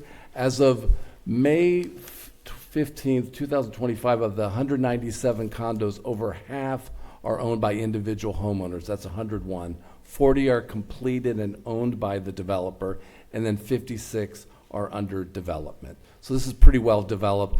Over the years, we've sold CFD bonds for districts that were less developed and more developed. This is sort of representative. Here's an overview of the map. Bond structure and financing overview. The estimated issue size is $12,400,000, 30-year level amortization. Remember, last issue was 10 because we were already 20 years into it. The standard term is 30 years, and it'll be level debt service. And the debt service is paid from special taxes levied against all property owners located within the district. And there's a fully funded cash reserve to ensure the timely payment in the case there's a delinquency. It's a feature of a municipal bond issue. On the refunding, there was going to be a surety bond, so you didn't have to fund it with cash. That's not available here, so this will be funded with cash. And the bonds are non-rated, as we mentioned earlier, because it's a new development and there's high property ownership. Nothing to do with Chino, just has to do with where this development is. And I don't know that I'll be around still working, but 10 years from now, maybe this will be refinanced, as we've done in other CFDs. Legal and compliance considerations. We've talked about how the bonds are issued pursuant to the Melrose Community Facilities Act. We talked about the financing team that represented the refunding for the PFA. The same folks are here. Bond counsel, municipal advisor, special tax consultant, and underwriter. Again, we have an offering document. It's different. It's for this issue, but we're ensuring that there's complete and accurate disclosure to investors so they know what they're buying. And there's a continuing disclosure agreement, which is, again, your ongoing commitment to investors to provide them periodic information. It's annual information, and there's also events that might happen that investors would know about, like if you had to draw on the reserve fund or an unusually high delinquency rate. That's a disclosable event. The special tax structure, again, there's the special tax revenue. It's levied pursuant to a rate and method of apportionment, which was adopted on December 6th of 2022. And here is the different properties and the level of the tax. So if you're less than 1,550, you pay 4,550 per unit. And if you go all the way up to greater than 2,000, you're 4,850 per unit. So it just basically depends on how large your unit is. That's what dictates the rate. Here's the projected use of funds and infrastructure impact. When you formed the CFD, you had a CFD report where you identified a bunch of improvements that are eligible for reimbursement. This bond issue is not going to be large enough to reimburse all of that. And I know in talking to the city manager that oftentimes the development impact fees are satisfied in lieu of improvements. But this is the list of improvements that can be funded. Not that all of them will be, but these are the nature of the improvements that will come out of the improvement fund for 22-1.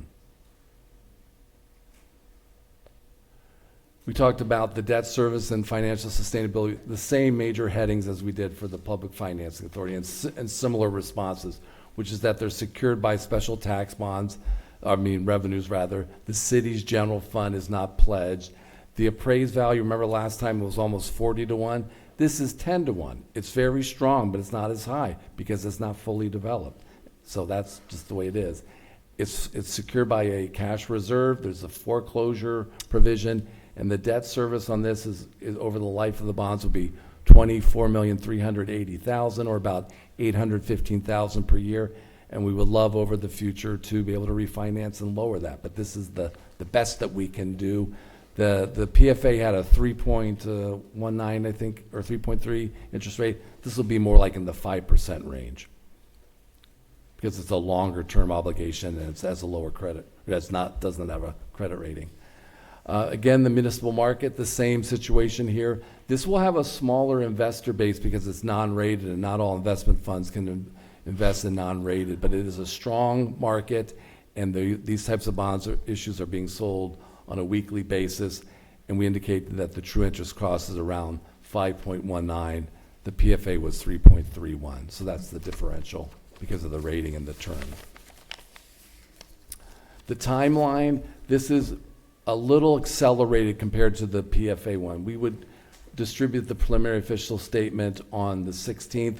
We would price on the 24th and close on August 7th. We like a little time to separate the two so we won't do it right on top of each other. And the recommendation is to adopt resolution number 2025-049 of the City Council of the City of Chino, acting as the legislative body for Community Facility District number 2022-1 Fallon Crest of the City of Chino, the district, approving the issuance of the bonds and the substantially final forms of the preliminary official statement, fiscal agent agreement, bond purchase agreement, continuing disclosure agreement, and appraisal report, collectively the bond documents, and then authorize the city manager to execute all necessary documents on behalf of the city. That ends the presentation. Okay. This concludes our presentation, and we are available to answer any questions you may have. Thank you, Kim. Is there anyone in the audience that would like to address the council on item number 18? Seeing none, any comments or questions from council members? Then I need a motion and a second, please. I'll make the motion. Motion from Councilman Lucio. Second from Councilmember Comstock. Any opposition? Seeing none, the item passes unanimously. Mayor, Yes, ma'am. can we take item 20 next? Because we've got a consultant that needs to get to the airport. Okay, we're going to move item 20 in front of item number 18. We also have the response to the earlier question. Okay, yes. Unfortunately, the Crystal Lake community is not part of this current refunding, one of these 4 CFDs. However, it is part of CFD 2003-2, which was refunded in 2021. So, okay, thank you. Item number 20, Professional Services Agreement, Land Acquisition and Development Program Management Services. This is to award a professional services agreement with Jones Lang LaSalle Americas Incorporated, JLL, for land acquisition and development project management services. Staff report this evening will be provided by Jackie Melendez, our Assistant City Manager.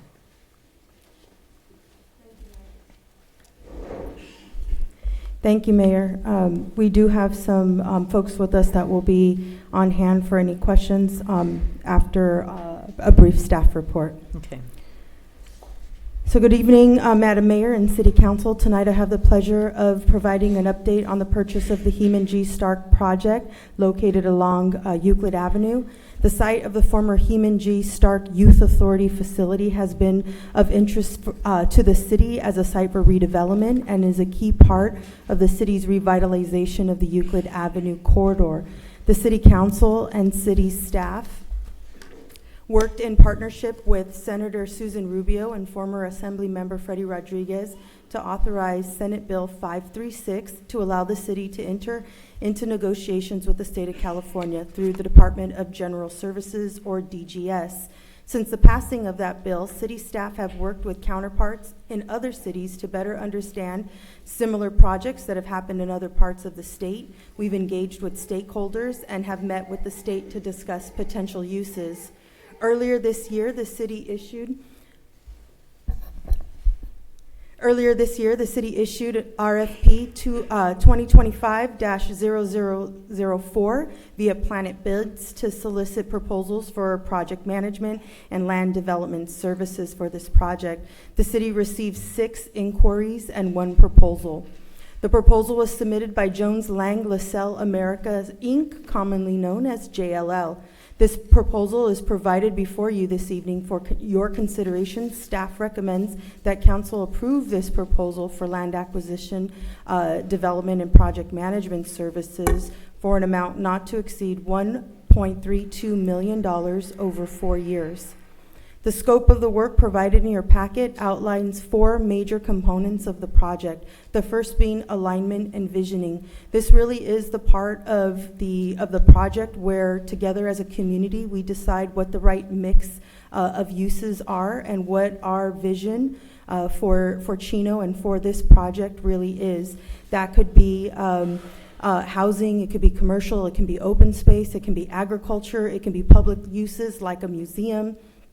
We really envision a space that is uniquely Chino, that is not any town USA, which the proposal outlines, but something that really is organic to who we are as a community. There could be other uses like a museum, public spaces, and there could also be agricultural uses with working farms, farm to table, and really great opportunities for families to enjoy recreation and commercial space, destination retail in a new space and in new ways here at home. The second part of this feasibility and market analysis report really is the part that is data-driven. So we can want many things, but what are the things that are actually going to work in this space? We'll be looking at the value of the land. We'll also be looking at what are the long-term dollar amounts and what the environmental assessments can look like, risk management and compliance, things of that nature. That's really about what will the market sustain. The third part is our financial strategy, and that really asks, how will we pay for this? What will we consider public-private partnerships? Will we consider municipal bonds, tax increment financing, special assessment districts? We'll also be looking at the availability of grants and whether or not those revenue streams will help us pay for the project and then long-term help sustain the project as well. This is also the bucket in which the proposal and the team will help us to coordinate with the state. One of the things that I think is really important for council and the public to understand is the uses that we identify in this project are going to determine the cost of the land. The city will have to pay for this project. They are not going to give, the state will not give this land to us for free. Housing has one type of value, open space, parks, that has another type of value, agriculture has another type of value. So putting all of those mixes together and really figuring out what's right for Chino, that's going to be a key part and a really heavy lift as part of this project. The last and final bucket really is the RFP process and selection of a master developer. We cannot do this alone. We will need help from the development community to help with the heavy lift to build. And so this project, over the course of the next 4 years, will help us get to that place. This proposal before you is comprehensive. It provides a team with the core competencies and expertise to deliver what we believe is a really dynamic and one-of-a-kind opportunity to really create opportunities here in Chino and for our community. This evening, we do have representatives from JLL. I have Dan Fenton sitting here next to me. We also have Stantec as well, and Ted with Stantec, and he is actually, they brought in another partner who's really specialized in looking at some of the uses that are unique to our community. We are a community that has an agricultural past, and now with a project like this, we also actually could have an agricultural future and really look at what that looks like and how we can bring that to our community. So Stantec is also part of that, and then we have a second person with us. We have Scott also at JLL. So they've put together a dynamic team of folks that really understand that Chino is not any town USA. We are unique, and the folks in our community want opportunities for date night. They want destination retail, and also we want to be a regional draw where folks are bringing their tax dollars to us. And then we are turning those tax dollars into services and unique spaces for our community. That concludes my report. I also have Renisha Perry, our Economic Development Manager, who will also serve as the city's project lead here. We're available for any questions, and if Dan or Renisha would like to add to anything, now's the time to do so. Jackie, just real quick, how many acres is this facility? The facility could be up to 200 acres that we're looking at. Certainly happy to answer questions. Just want to say a couple of things. I really think that Assistant City Manager laid this out very well, Dan Fenton here from JLL. But we're excited about the opportunity to really create an engagement process that brings everybody together, thinks about where the opportunities are, and make sure prior to the phase that was talked about when it comes to the sort of master developer, that we have a strategy, and this is all we, this isn't just JLL's strategy, going into that phase, that we all are confident in, sort of highlights the uniqueness, the unique attributes of Chino, and looks at ways that we can really make the outcome something that we're all proud of. So we're excited to be a part of this and really look forward to working with the whole community on this. Okay, thank you very much. Anything else? Okay, then I would like to ask if there's anyone in the audience that would like to address the audience, oh my goodness sakes, the council on item number 20. Yes, ma'am. Do what? Two ladies. Yeah. Yeah, go ahead. I'm Linda Ziegler, and I wasn't here to talk about this, but I have a question. We are very connected to the airport, and many of our friends in small hangars are being pushed out. And I wonder why there was nothing mentioned about conversations with the San Bernardino County Airport Commission, because their plan is push out the small guy, put in, including Planes of Fame over the next 5 years, and put in bigger hangars for full-size aircraft to be there. And so whatever's going to be in this FAT will be in the crash plane. So I just want to be sure that that conversation happens with the San Bernardino County.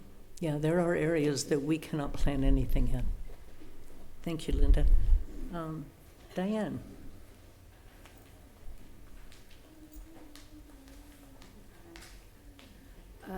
Just a reminder that that property Diane, is... make your name. Diane Boudreau, community as well.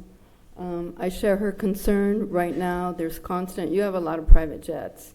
Private jet activity constantly. We also have police, San Bernardino, everybody flies over that, over YTS. Constant flight pattern. I'm going to piggyback off of her. She wants to keep that small town feel at the airport.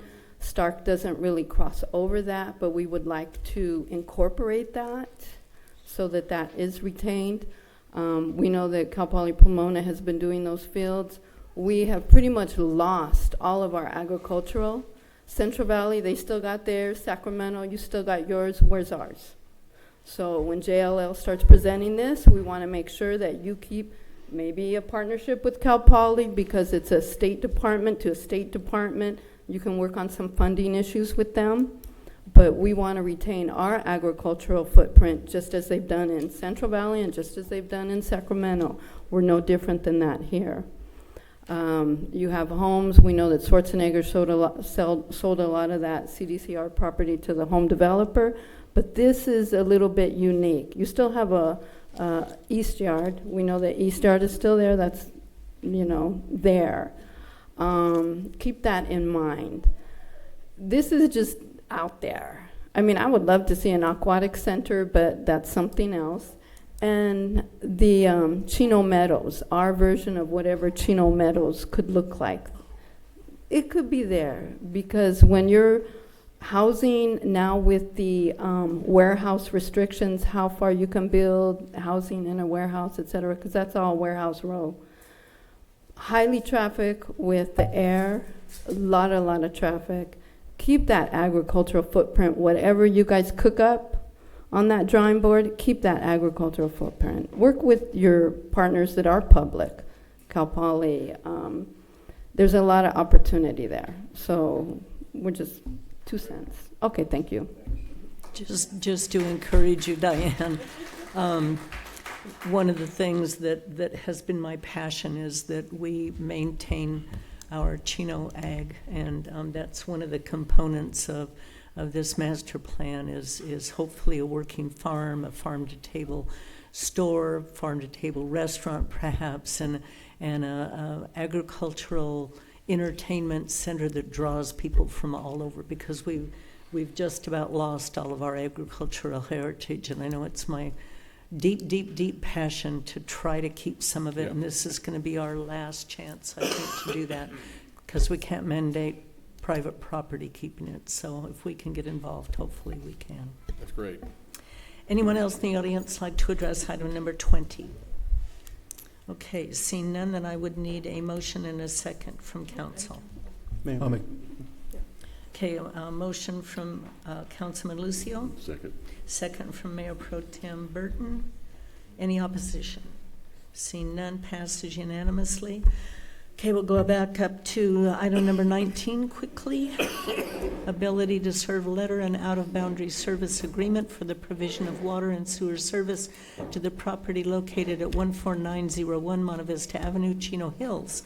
Approve the issuance of an ability to serve letter to the property located at 14901 Monte Vista Avenue, and approve the out-of-boundary service agreement with the City of Chino Hills. Staff report this evening by our Assistant City Engineer, Jesus Plasencia, and our Director of Public Works, Hygen Lee.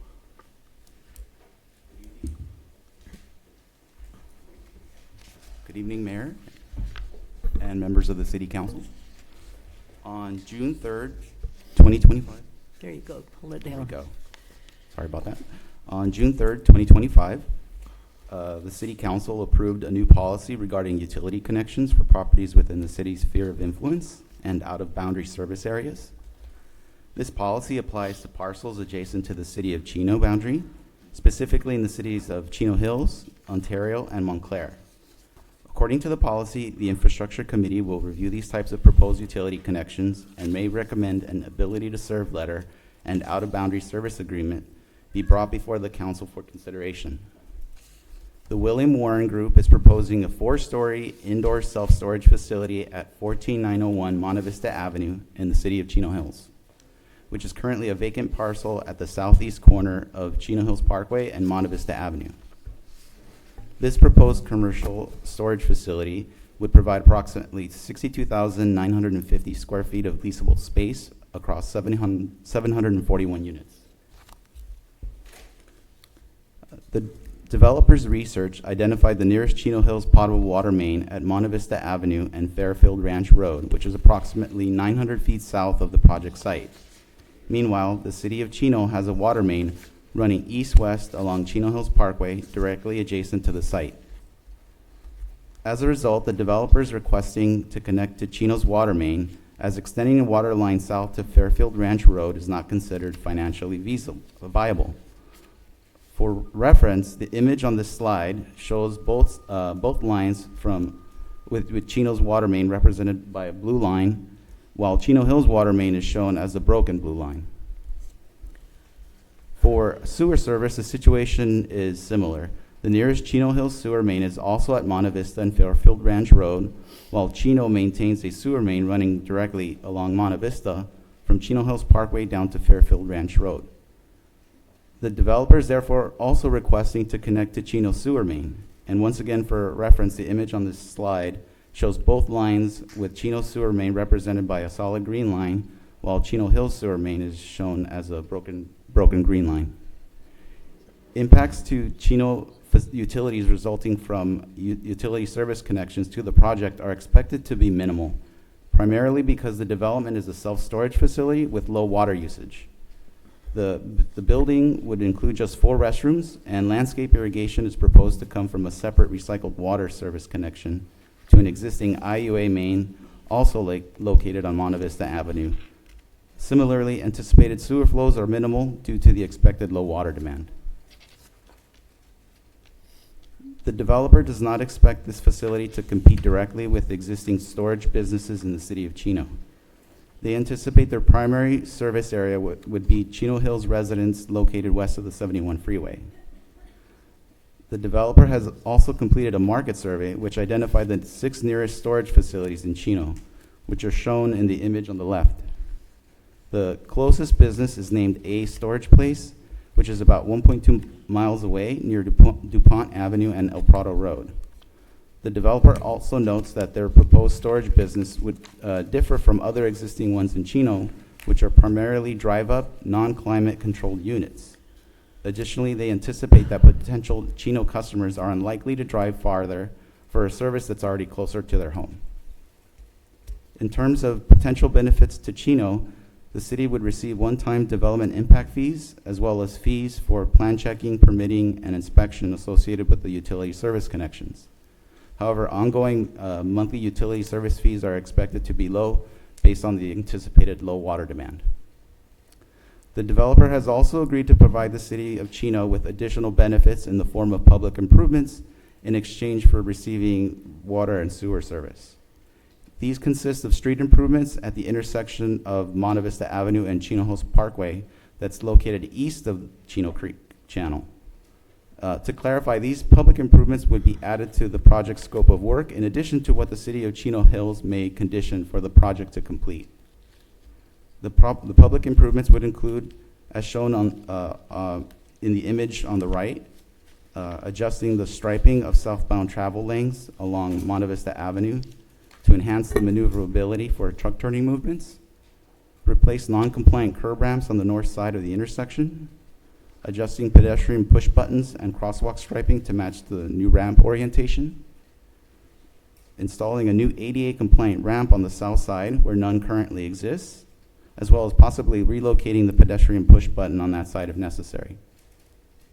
And lastly, installing new sidewalk to close the gap in pedestrian travel on the south side of Monte Vista between the Chino Creek Channel and roughly 100 feet east of the intersection. So the proposed project and utility connections were brought before the Infrastructure Committee on March 31st, 2025 and June 24th, 2025. During the most recent committee meeting, city staff received a recommendation to proceed with bringing this before the City Council for consideration. Therefore, staff recommends that the City Council approve an ability to serve letter and out-of-boundary service agreement for the proposed water and sewer connections to the proposed development located at 14901 Monte Vista Avenue in Chino Hills, and authorize the city manager to execute all necessary documents on behalf of the city. And that concludes my report. I'd be happy to answer any questions. Excuse me. Thank you very much. Is there anyone in the audience that would like to address item number 19? Okay, any council comments? I know we have 2 members that are on the Public Infrastructure Committee, so. I have a question. Okay, go ahead, Kurt.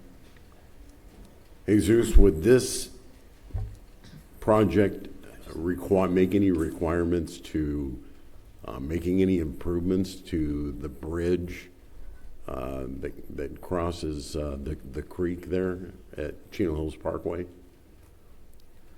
The existing bridge on that crosses the bridge, we did look at that. It does have existing pedestrian access on both sides, And from looking at our transition plan, which shows what improvements are existing and are compliant with ADA, it looks like that area is ADA compliant. So for that reason, we were actually looking a little bit further east to see where there was a deficiency.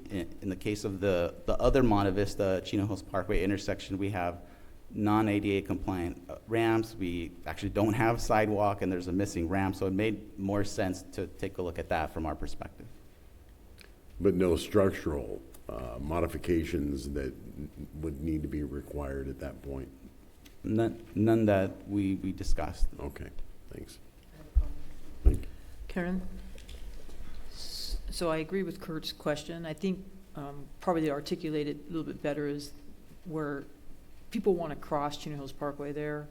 I think the improvements that we're asking them to make, if they want to get across that, either bicycling or walking or jogging, or is going to allow for a better path for them to get to Monte Vista, to go where they want to go. Is that correct? Right. That was part of the infrastructure. Right. It's enhanced pedestrian access through the area. Yeah. So if you go south, you can recreate down there all the way over to like the Archibald past the temple. But if you decide you want to go north, hopefully we're providing you a better path of safety across Chino Hills Parkway, onto Monte Vista. Exactly. Part of it's to improve safety. Thank definitely. you. And just to confirm, to date, we haven't had any responses from any existing Chino storage facilities objecting to this? I have not heard of any objections to this. Okay. Okay, any further questions or comments?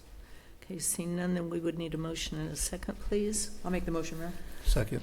Okay, motion from Councilmember Comstock, a second from Councilmember Lucio. Any opposition?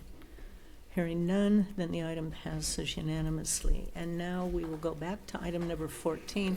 I want to thank everyone for your patience, but we needed to get some people taken care of so that they could be released and spend as much time with you as necessary.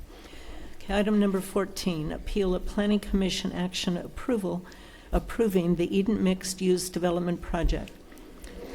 This is an appeal of the Planning Commission decision. I'm going to declare the public hearing open. I'd like to note that we have received 5 written communications, 4 comments received in opposition of item number 14, which includes the appellant's response to the appeal item, and 1 letter received in support of item number 14. Now, after we get the staff report, I'm going to let the audience know that I have the authority to limit the total public communication portion to 30 minutes if I have more than 4 written requests to speak. I do have 5, but if I give you 5 minutes each, that's 25 minutes, which will comply with half hour. So what I'm going to ask you to do when we get to that portion is, if you have a spokesperson, please stand in agreement with that person, but don't come up and repeat everything that that person has said. Okay, so I'd ask you to respect that, so that I don't have to call it at 30 minutes, okay? Declare the public hearing open. I'm going to ask for a staff report from Kim Lee, our senior planner, and from also Warren Morleone, our Director of Development Services. Good evening, Mayor and council members. Before you tonight is an appeal by the appellant Robert Nigg, appealing the Planning Commission's approval of the Eden Mixed Use Development Project, submitted by Orbis Schaefer LLC. The project is located on one of the mixed-use overlay sites identified in the city's certified 2021-2029 housing element. The housing element was originally adopted in January 2022, revised in December 2024, and certified by the Housing and Community Development Department, HCD. It includes 91 sites to meet the state-mandated housing targets, particularly for low-income units. The project is located north of Schaefer Avenue between Euclid and Fern Avenues. Originally, the mixed-use project included 282 residential units, 18,600 square feet of commercial retail, and 143,000 square foot self-storage facility. But after public feedback, at the neighborhood meetings and reviewing staff comments, the developer made several changes. These changes included reducing the number of residential units, decreasing the size of the self-storage facility, increasing the front setback of the residential building along Fern Avenue, and scaling down the massing on the 4th floor for both the residential building and the self-storage facility. The project now consists of a 264-unit residential apartment building and a commercial component. The commercial component is located on the eastern portion of the project site that includes 2 drive-throughs and a 13,800 square foot multi-tenant retail building, as well as a 132,438 square foot self-storage facility. The residential component is located on the western portion of the project site and consists of 3 to 4 story apartment building. The applicant has also filed under Senate Bill 330, locking in development standards as of December 30th, 2024. On May 21st, 2025, the Planning Commission reviewed and approved the project unanimously with a 6-0 vote, with 1 commissioner absent. 2 additional conditional approvals were added by the Planning Commission that reduced the height along the north apartment elevation from 4 to 3 stories and redistributing the floor area to an internal courtyard, as you can see in the golden yellow areas here, around there, from 3 to 4 stories. As well as including Chino branding on the proposed signage and an open space feature at the corner of Euclid and Schaefer Avenues. The Housing Accountability Act and SB 330 significantly limits the city's ability to deny compliant housing development projects when a project meets objective general plan, zoning and subdivision standards, and environmental review has been conducted in compliance with CEQA. Then the city must approve the project unless it poses unmitigable, specific adverse impacts on public health or safety.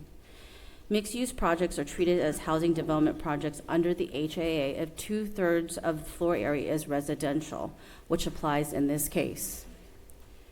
The city reviewed 3 timely appeals from the appellant and a 4th one after the deadline. Only the first 3 appeals are under consideration tonight.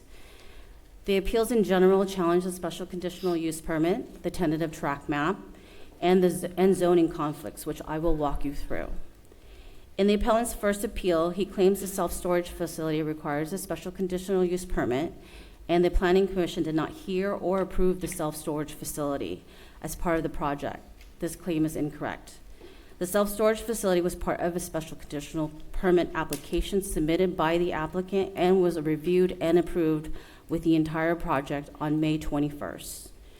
The appellant raises several other concerns with the self-storage facility. He believes the self-storage facility removes land that could be used to spread out residential density, reduce building heights, and add open space and parking. He asks how the self-storage facility is compatible and beneficial to the neighborhood. The project is a horizontal mixed-use development consistent with city zoning.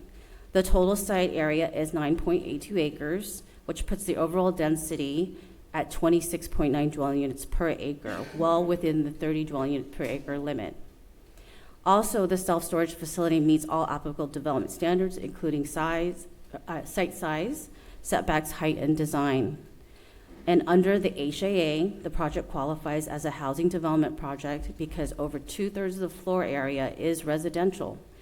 That means the city is legally required to approve the project unless it creates unmitigable public health or safety risks. The law is clear that neighborhood character or aesthetic concerns do not qualify as a reason to deny. The appellant claims that the project fails to protect public health, safety, and welfare and doesn't align with city's general plan goals related to preserving small-town character and neighborhood quality. Again, under the HAA, the city's discretion is limited. Aesthetic concerns such as neighborhood character are not legally recognized as a basis to deny. The Planning Commission made the required findings, and all mixed-use overlay development standards have been met. The appellant claims the project conflicts with state law regarding the site size, that the site is too large under Government Code 65583.2, subsection C2B, for lower income housing. The site was reviewed and approved by HCD as part of the city's certified housing element That means the state has already deemed the site suitable for low-income housing. The appellant argues that the proposed 4-story industrial-style self-storage facility is incompatible with the surrounding neighborhood and Chino's housing element goals, and questions the 25% floor area limit for self-storage facilities. The project site is in the mixed-use overlay district, created through an amendment to the East Chino specific plan. During this process, the Planning Commission reviewed and recommended adding self-storage as a use in the mixed-use overlay in March 2023. The City Council approved the ordinance in April 2023. Self-storage facilities are allowed in the mixed-use overlay as a conditionally permitted use, subject to existing standards. There were no public objections allowing self-storage during those hearings. Therefore, the 25% size limit is an established standard. The appellant argues that the project's building heights and density don't align with the direction given at the City Council workshops before the mixed-use overlay districts were adopted. He also claims Measure Y was meant to meet RENA goals by providing affordable housing and not to allow self-storage facilities near residential areas. The appellant again asks for clarification on whether the self-storage facility is compatible and beneficial to the neighborhood. The project, as approved by the Planning Commission, meets all applicable requirements of the mixed-use overlay district, the zoning code, and the East Chino specific plan. As mentioned earlier, the project is considered a housing development project under the HAA, and review is limited to objective standards. The HAA also makes it clear that neighborhood character cannot be used to deny a housing development project. The appellant refers to a financial feasibility report prepared during the mixed-use overlay district adoption, claiming it was flawed for allowing a higher base density than the housing element suggests. Again, he asked for an explanation on whether self-storage facility is compatible and beneficial to the neighborhood. The report was created to set base density and affordability standards for projects in the mixed-use overlay based on market conditions, including the cost to develop a site.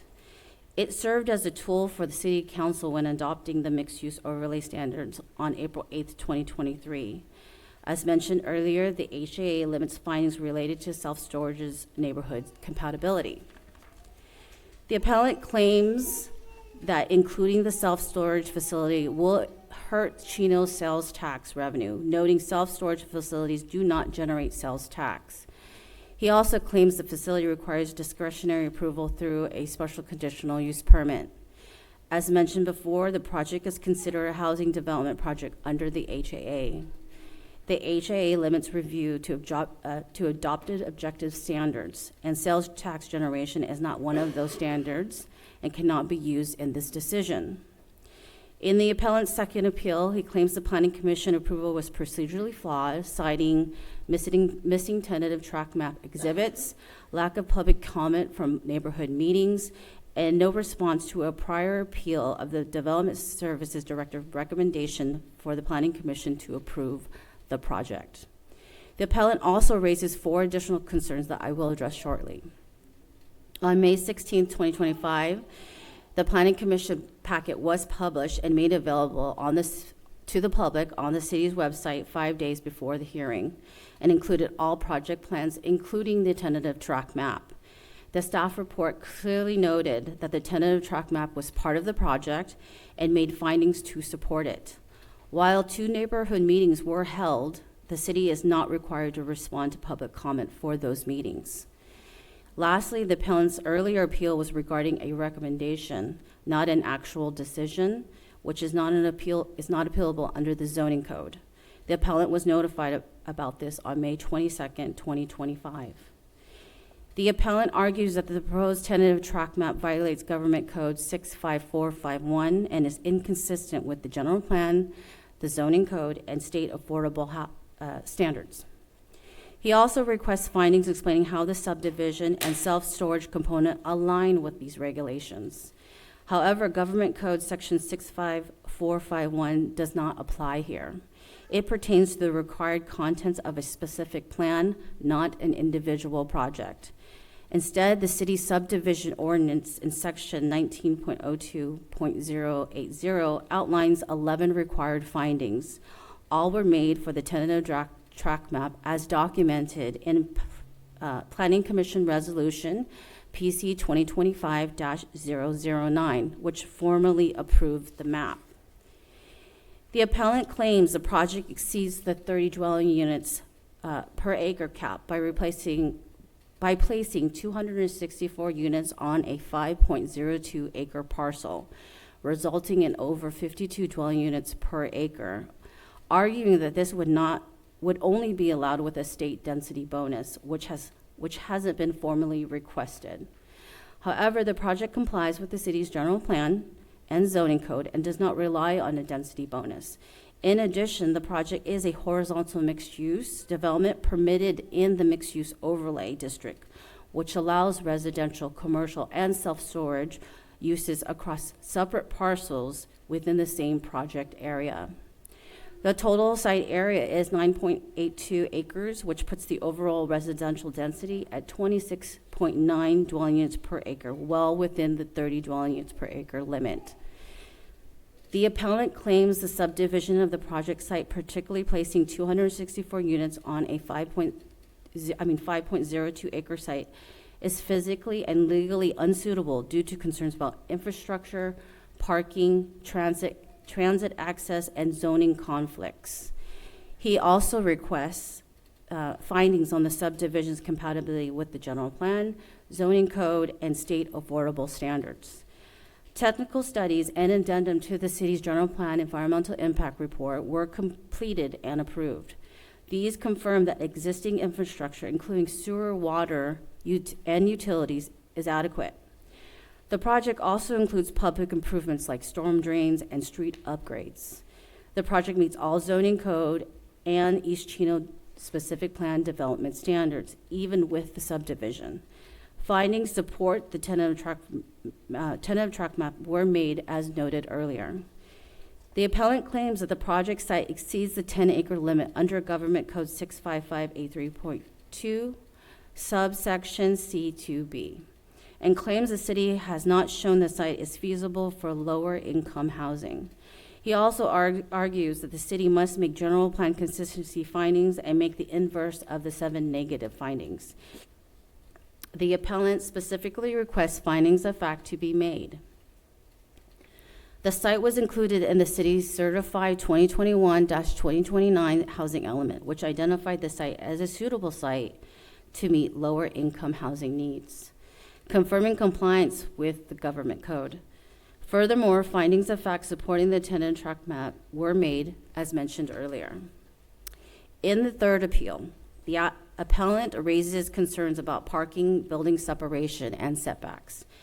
The appellant argues the city misclassified the commercial portion of the project as a shopping center, applying a 1 space per 250 square foot ratio instead of calculating each use separately. However, the project meets the definition of a shopping center per the city's zoning code, which includes sites with 3 or more businesses sharing common parking and pedestrian areas. According to the zoning code, shopping centers under 300,000 square feet use a standard of 4 spaces per 1,000 square feet of gross leasable area. Based on this standard, 112 spaces are required. The project provides 143 spaces, exceeding the minimum requirement. The appellant, can we go back to the PowerPoint?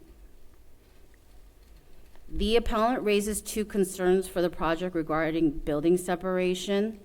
The appellant claims there's 7 feet between the multi-tenant building here and the self-storage to the north.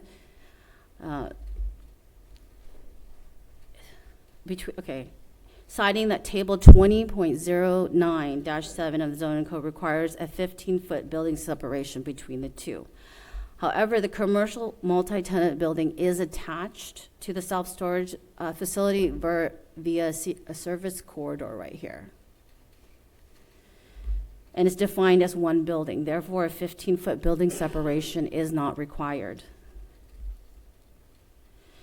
Additionally, the appellant notes that Table 20.09-7, Note 2, that the upper floor for the apartment building along the north elevation, located here, requires an additional 7-foot setback for buildings above 40 feet when adjacent to a residential zoning district.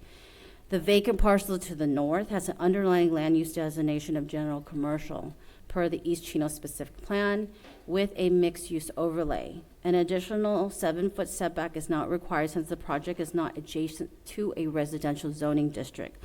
Additionally, the Planning Commission added a condition of approval that reduced the north elevation from 4 to 3 stories.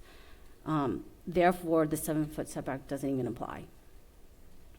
On May 29, 2025, the appellant submitted a fourth appeal, objecting to a letter submitted by Alan Matkins on behalf of the applicant, which outlined restrictions the HAA places on denying a housing development project. The appellant stated that additional comments would follow. On June 6, 2025, after the 10-day appeal window had closed, the appellant submitted further objections, claiming the project does not qualify for the HAA protection because it provides less than 13% affordable units, and that the city should have posted the applicant's letter and delayed action for 60 days. It's important to note that these objections were submitted after the appeal deadline and cannot be considered as part of the formal appeal. However, staff will go through each one for council's reference. The appellant argues that the project must provide 13% of the total units for lower income households to qualify under the HAA. However, this is a misreading of the law. Government Code 65589.5, subsection F6G, only allows a local agency to apply a higher local affordability requirement when dealing with a builder's remedy project under subsection H11A. That scenario does not apply here because the city has a certified housing element. As such, this is not a builder's remedy project. Instead, the project qualifies under subsection H2, which defines a housing development project for purposes of HAA protections. Specifically, the project is a mixed-use development under subsection H2B, where at least 2/3 of the floor area is residential. That's the only affordability threshold relevant here and not the 13% standard.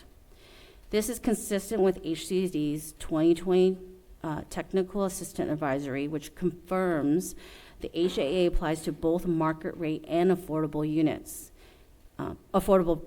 projects, including mixed-use developments that meet 2/3 residential standard. In short, the project qualifies for the HAA protection and is not subject to the 13% threshold claimed by the appellant.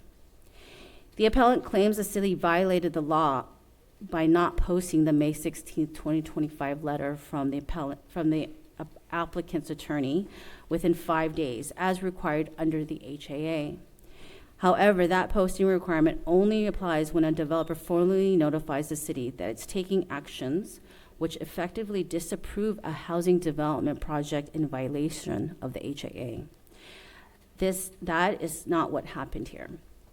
At the time the letter was submitted, city staff had already recommended approval of the project. The letter from the applicant's attorney simply reminded the Planning Commission that under the HAA, it must base decisions on objective standards and cannot apply discretionary criteria unless there is specific, unmitigatable health or safety impact. The letter does not state or even imply that the city was taking steps to disapprove the project. Therefore, the city was not legally required to post. Staff recommends the City Council adopt Resolution Number 2025-048, denying the appeal and upholding the Planning Commission's approval of the Eden Mixed-Use Development Project. That concludes my presentation. Staff and I are here to answer any questions. Fred is also here to respond to any legal questions related to the appeal. I do want to bring to your attention that staff received correspondence both in support of and in opposition to the project. This includes 1 letter in favor and 4 opposed, and currently that is before you on the dais. Thank you. If I may, Madam Mayor, just to supplement the staff presentation, of particular focus is a letter that the city received today from the appellant that is 25 pages long that I've spent the time to review.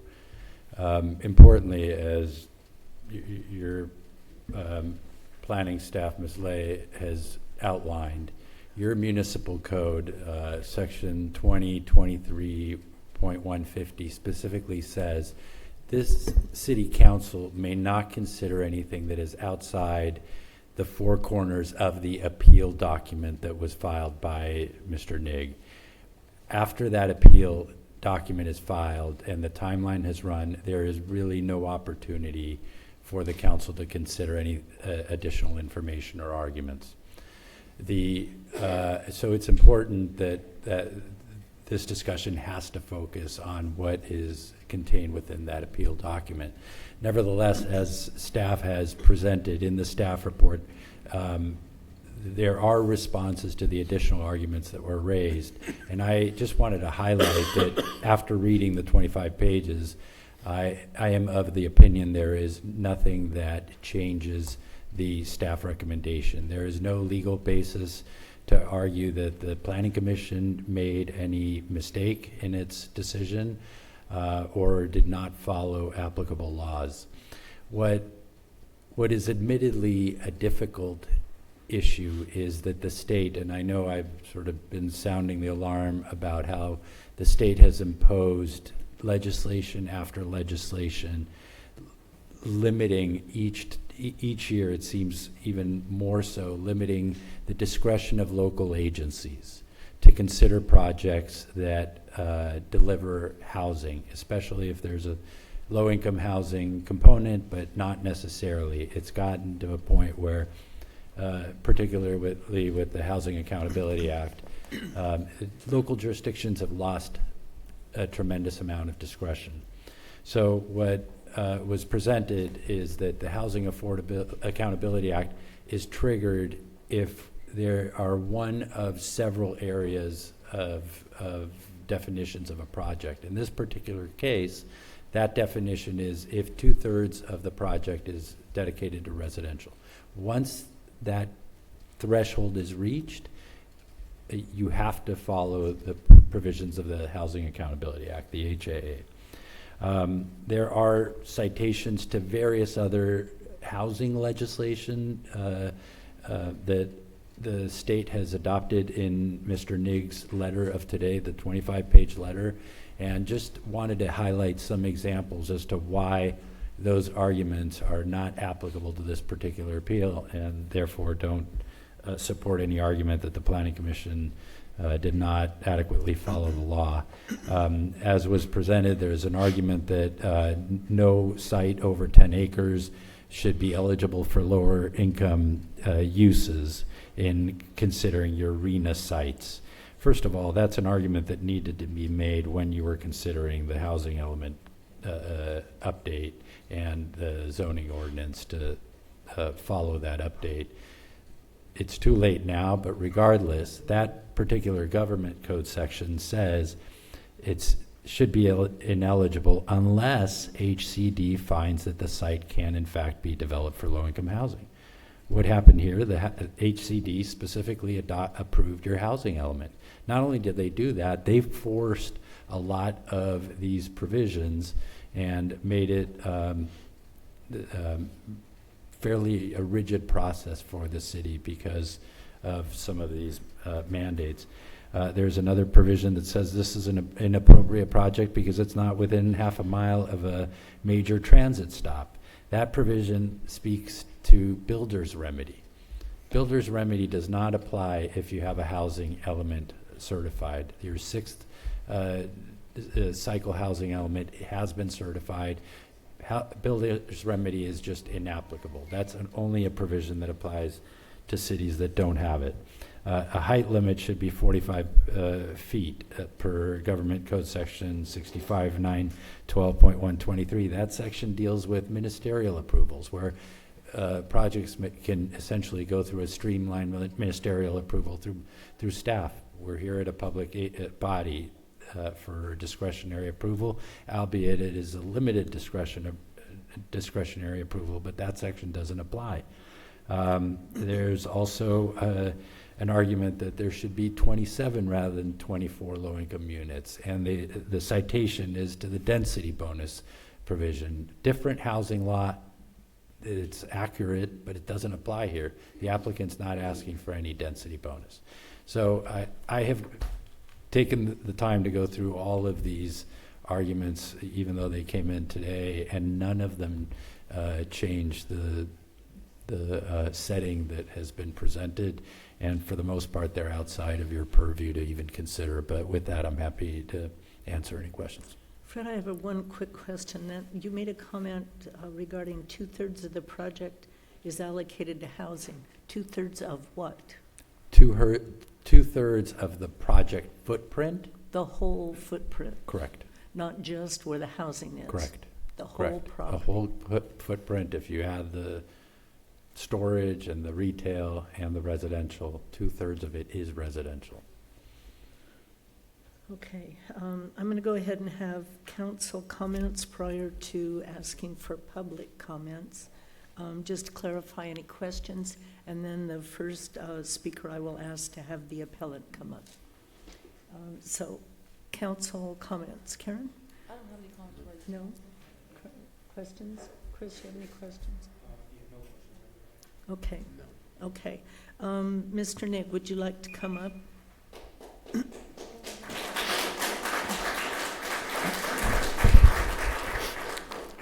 Thank you. I believe I have 10 minutes as the appellant.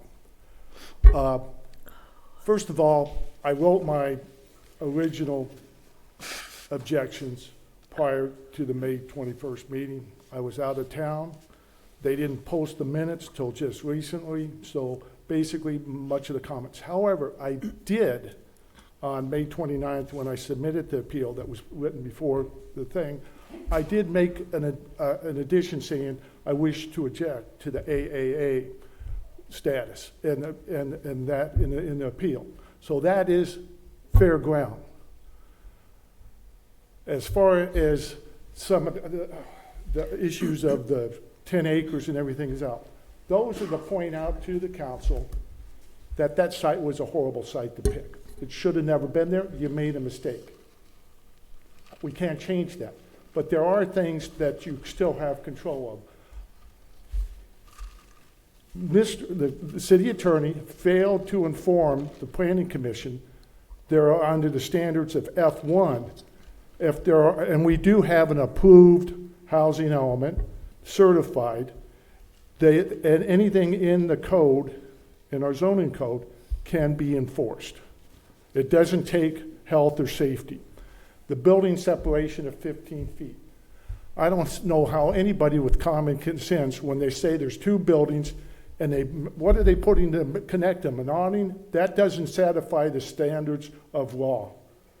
It's nonsensical to say you have two buildings and everything you discuss, and I put that in the thing. There is nothing in my 25-page report today that was not an issue or objected to during the May 21st Planning Commission meeting. Everything in there is viable. To say it's not, I need to question the legal judgment there, just as saying the HAA covered everything and nothing that I can say has anything to do with that. It does. Those standards are meant to be enforced. The 15-foot. Now, I wasn't aware that they changed the 3-story on the north side, so that objection, but nobody put in the minutes until I found it today for next planning commission meeting 2 months later. So those are the issues that there's so many things wrong with this. The parking. How do you define it as a shopping center where everything the developer had mentioned was dining? Dining requires 10 units, 10 spaces per 1,000 square feet instead of the 4. It could add 50 parking spaces to that site if you do it that way. If you subdivide that property, and this is where the big hammer is going to come down, is that if you subdivide it, there needs to be written agreement that's going to go on for the duration of the usage that's recorded in the county. There's going to be shared parking. Who's going to sign that? Who's going to do it? There is no single ownership at that place. We all know that that developer wanted this for the storage facility.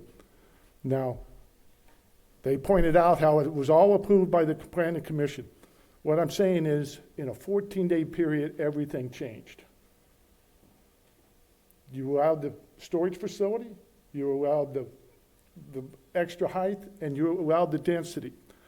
What they're not telling you is our housing element, which is certified, was developed with the 25 unit per acre assumption. However, if it had commercial usage, there was an 80% adjustment down, so that would mean that site could have been built with 211 units, according to the housing element certified by the state.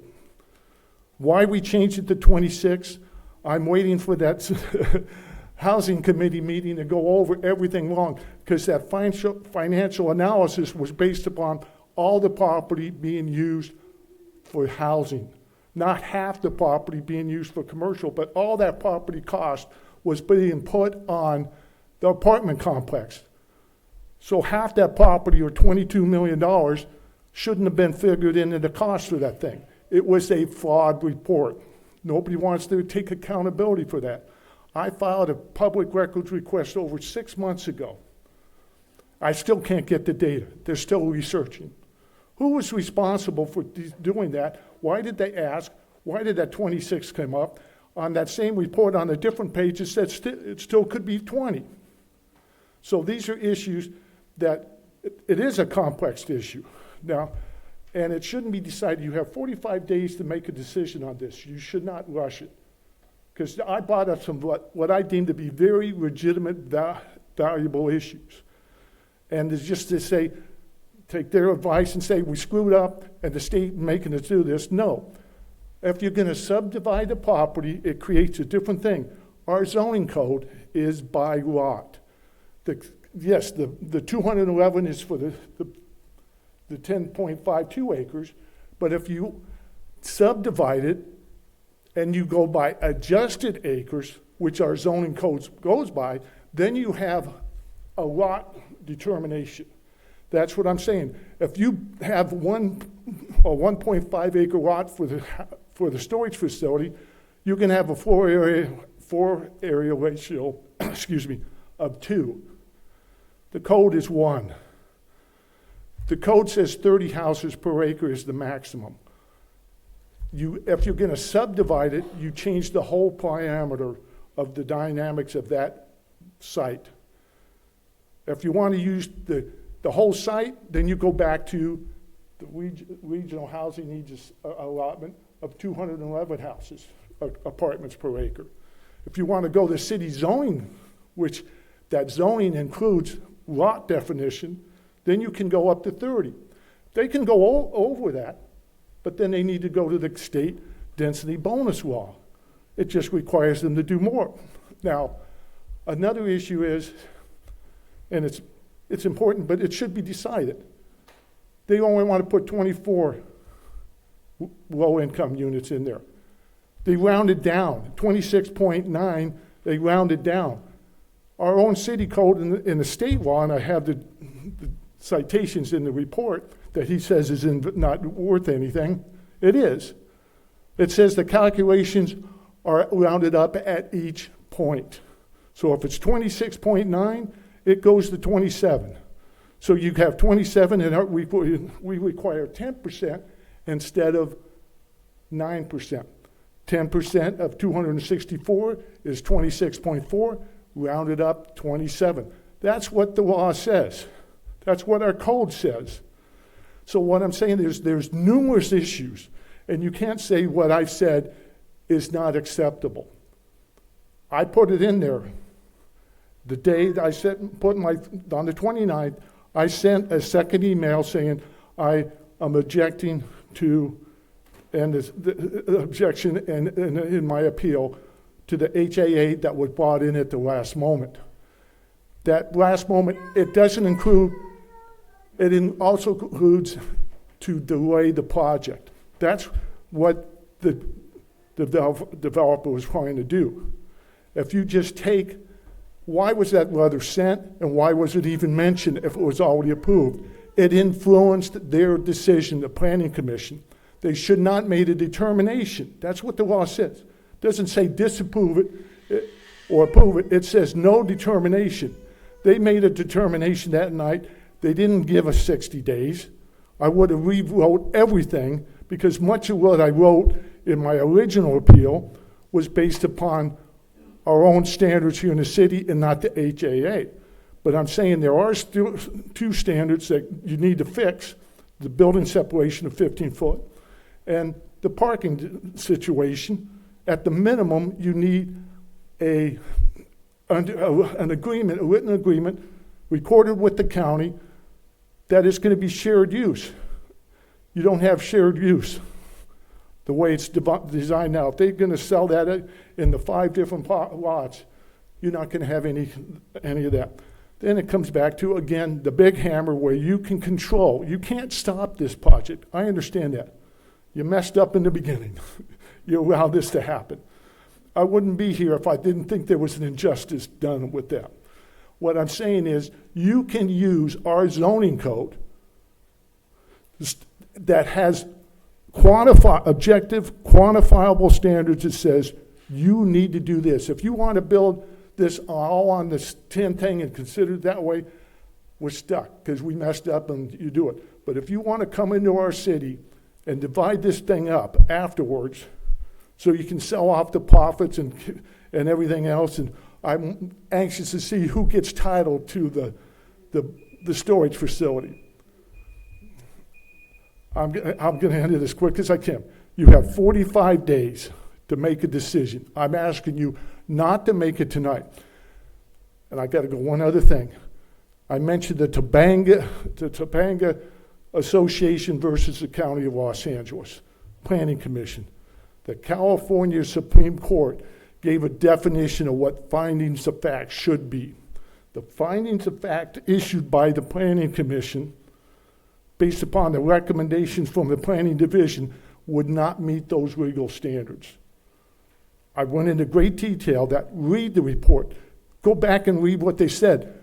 No negative effect. No, you need greater. It's just like this city council now needs to issue findings of fact on each of the individual items I'm objecting to. Lacking that, you could also be sued, just like the County of Los Angeles, for not issuing quantifiable that bridge the analytical gap between those. Just a basic sentence saying no negative impact. And I cited that in the report today. There's nothing in that report that's not legitimately allowed to be discussed in this report, in this presentation. Thank you.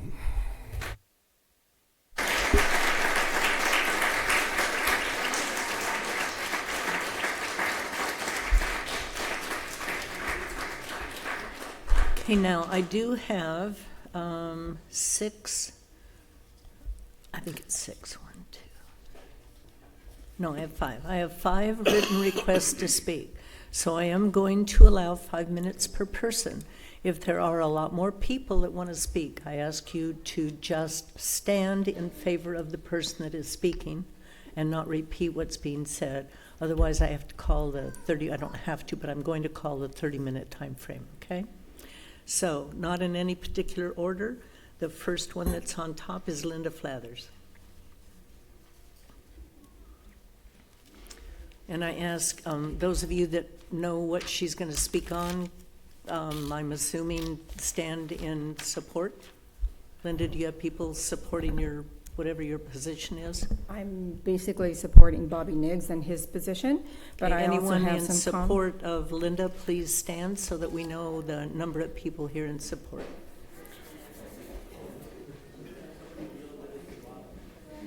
Okay, thank you very much. So, okay, good evening, City Council and Mayor and City staff. First, I'm going to say that some of you know a gentleman that was a very dear friend of mine, Al Yankee, who was also a city councilman some years ago. He and I would have long debates, and he said something to me As a lifelong city, I've lived in the city my whole life. I'm 75 years old. So I go back a long way, and I know what the city was like years ago. We would have conversation about progress.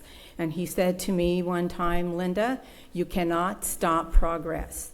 My answer to that was, yes, I agree with you. You cannot stop progress, but you can be smart about it.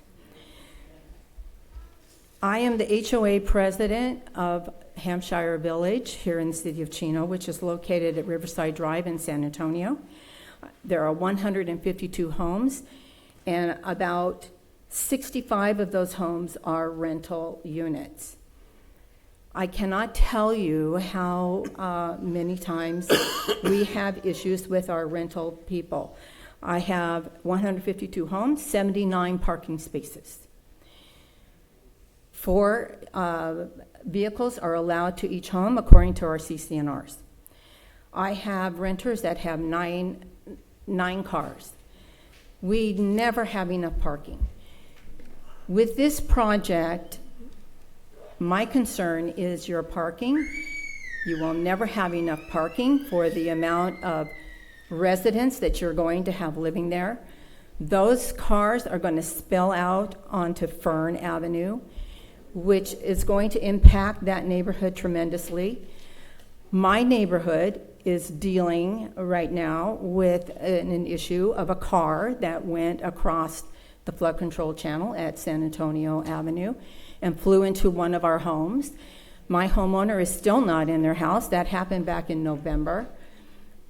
As a traffic calming issue, when we go to Fern Avenue after this project is completed, and there are so many cars that they will not fit in the parking area of that project, they spill out onto Fern Avenue, you're going to have a similar situation. And you're going to have accidents, you're going to have cars that are going to be run into. And that is my concern, as well as I'm also the president of our Chino Valley Historical Society, and our mission is to preserve the history of our community. This project, to me, the aesthetics of it, and I know that you said it doesn't matter, but it just does not fit our community, and I personally am opposed to it. The storage unit, I question, why is it even necessary? Who does it benefit? Does it benefit the developer only? So is the developer going to be the person and the company that generates the revenue from that facility? So in closing, I just hope that you will take into consideration the information that Bobby has brought forward, and just think about the community. Think about the neighbors there. Think about what this impact is going to make on them and our community overall. It may not impact my specific community at Hampshire Village, but it will impact us in terms of traffic and parking on Fern. We do use that corridor to go to the grocery store. We receive a lot of traffic in our area because of this. So I thank you, and have a good evening. Thank you, Linda.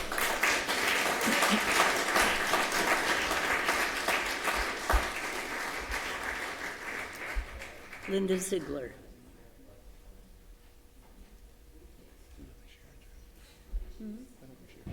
Linda? Oh, yes, she did. What I was going to say, so I'll Okay, try to be brief. Let me ask the same thing. Those of you that are in support of Linda's position, please stand quickly so we can see. Thank you. I know. Thank you very much. Okay.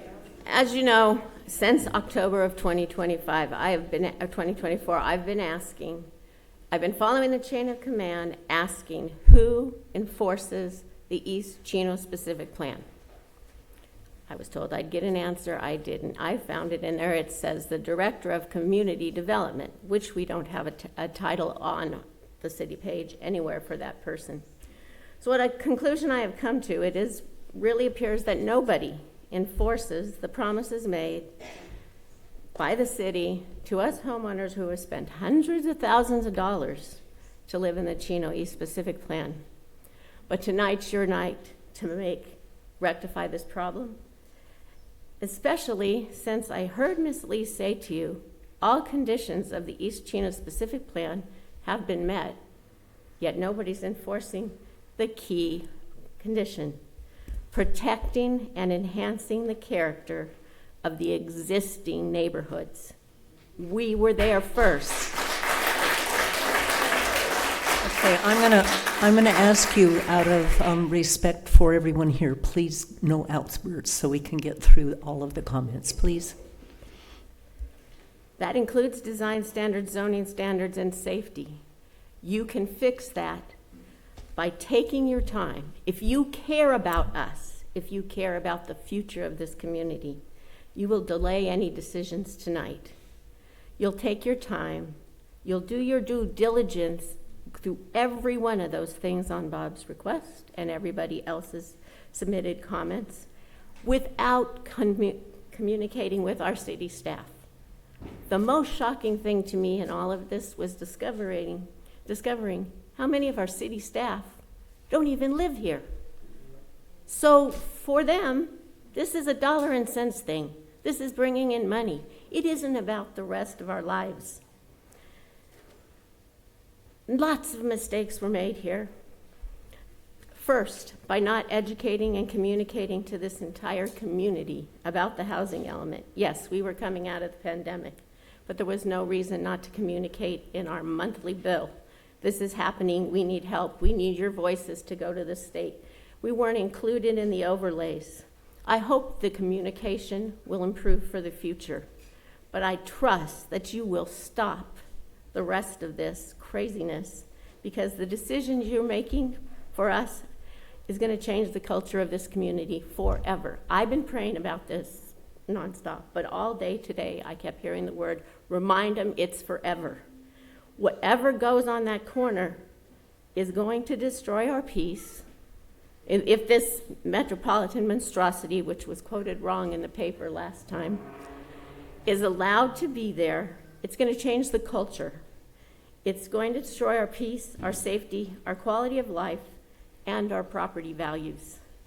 Most importantly, it's going to set precedent for you and all of the rest of the projects across the city and take us away from being a small town to a metropolitan city.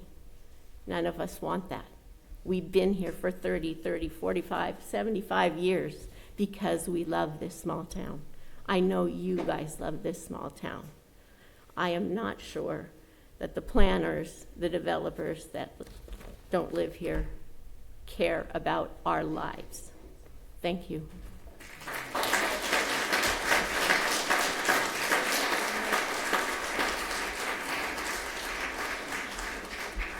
Maria Torres.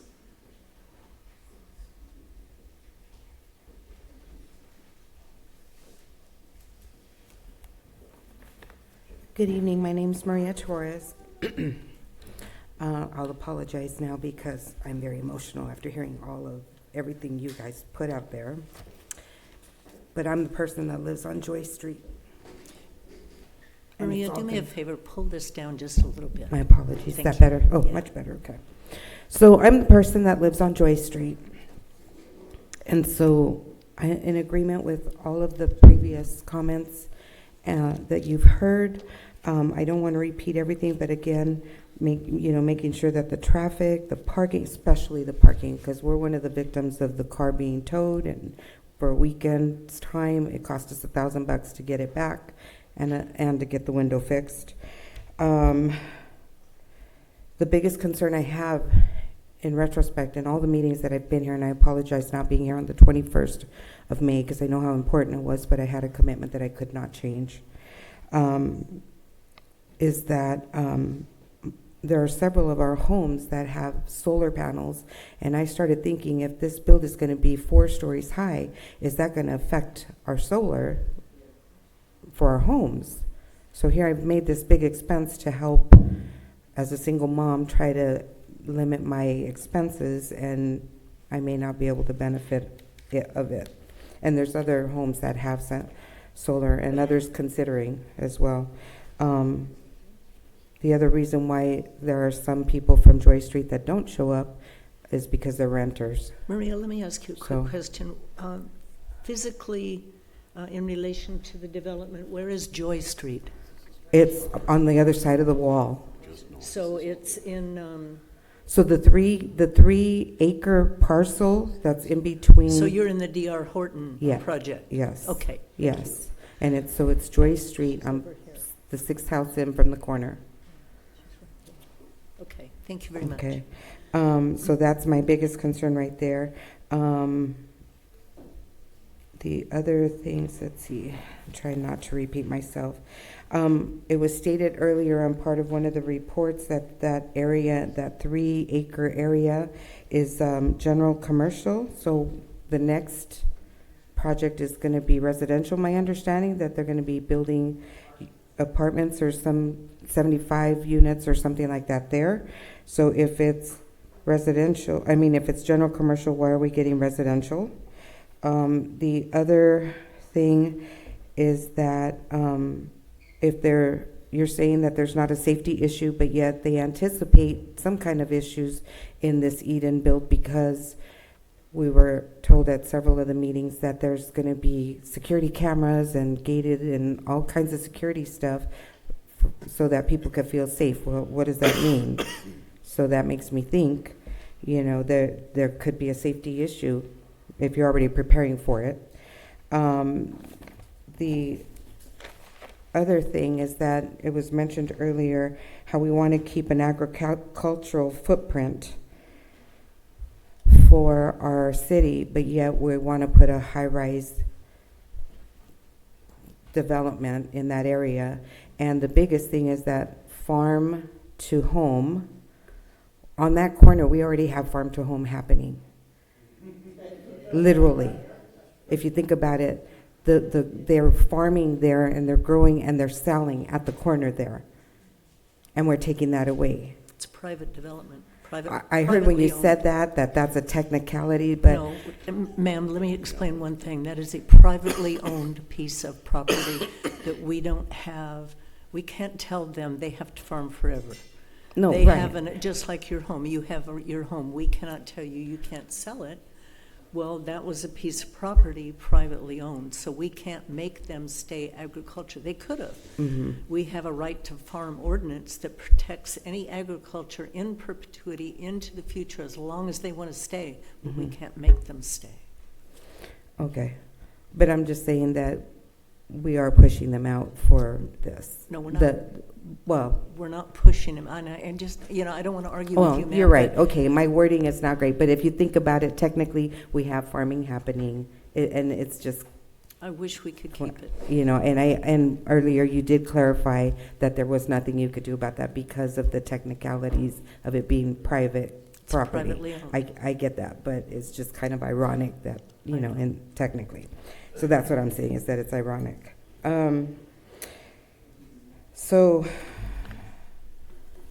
as the little guy here, I'm just here again trying to climb up that hill because I'm stuck there. I can't just up and move I understand. like people that have 2 incomes. Let me tell you, as a single mom, I've done damn good. And I was so proud to be in Chino. And now my heart is broken because people didn't do their homework right ahead of time, And I'm hoping that you guys will take the time to really consider reviewing. I get all the legalities you have to follow, Please, please, please do the homework. And yourselves, besides just relying on the people that are reporting to you, that have to go by, here's all the legalities, because that's their everyday living. That's what they do, and they're so familiar with it. Put yourself in our shoes. Go sit out there for a day and watch the traffic. And then on top of that, across at the corner, Ontario is putting in this big truck yard. I'm thinking there's a school 2 blocks away. The safety of our kids. Anyways, I apologize for my emotions. It's okay. Thank you. This is the 3rd meeting.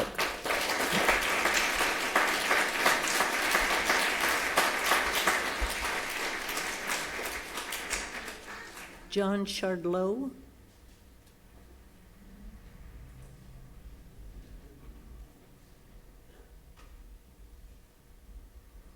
You know, I apologize, I didn't ask people to stand up for Maria, but I'm assuming that it's all the same folks.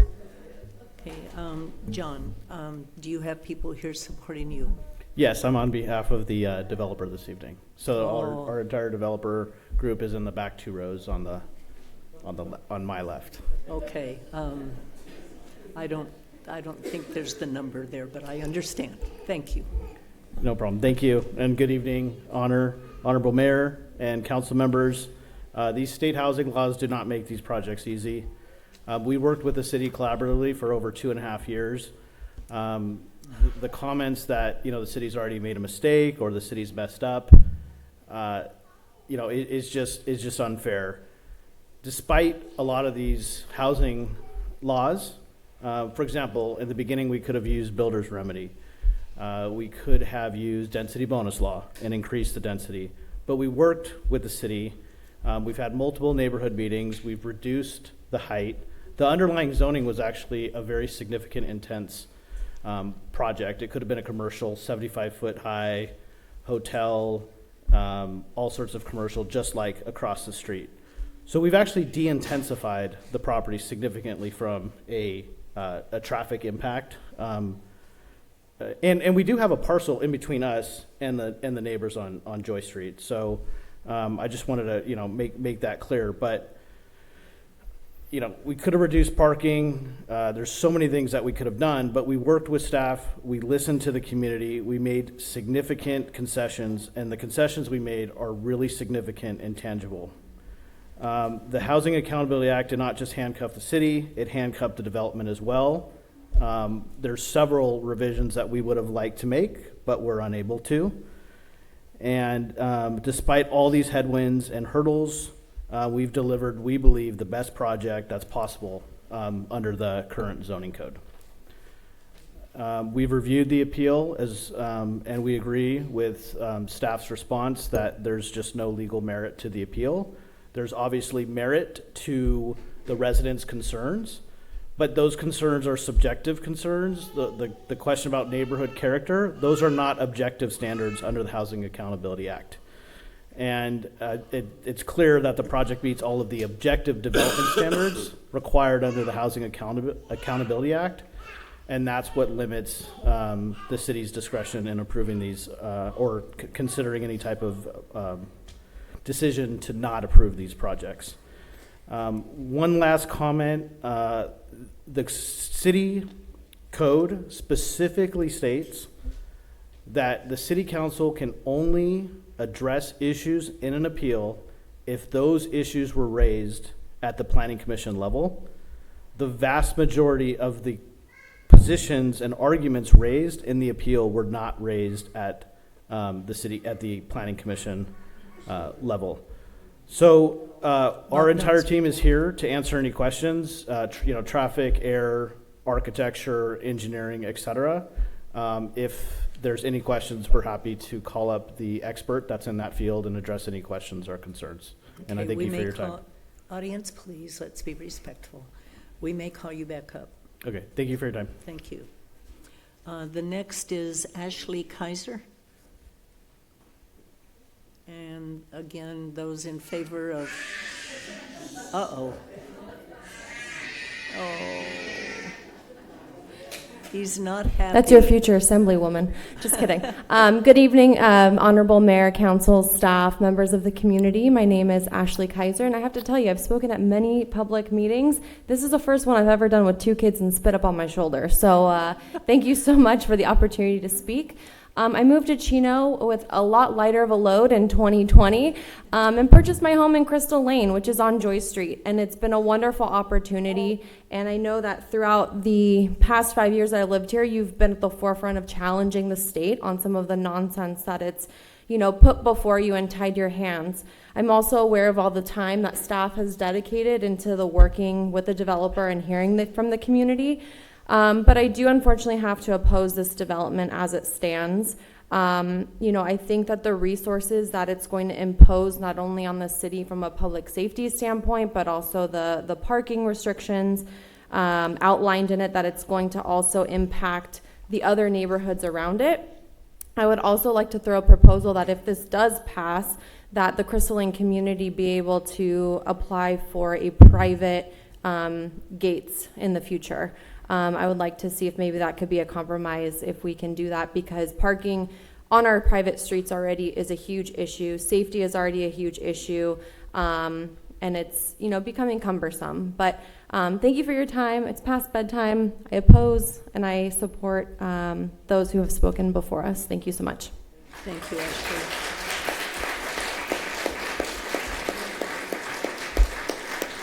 Okay, those are the only written requests I have to speak. Now, again, I want to ask, please don't just report or repeat what's been said, but if you have something else to say, please come up. Yes, sir. And give us your name again, please. 2 times in one night, who would have thought? I know. I live on Joy Name Street. again, please. I'm sorry, Matthew McMurtry. My wife is here too. We live on Joy Street. I understand earlier that there was some statements that nobody from Joy Street cared and opposed this, and that is patently wrong. But to the extent that that's misinformed, that's fine.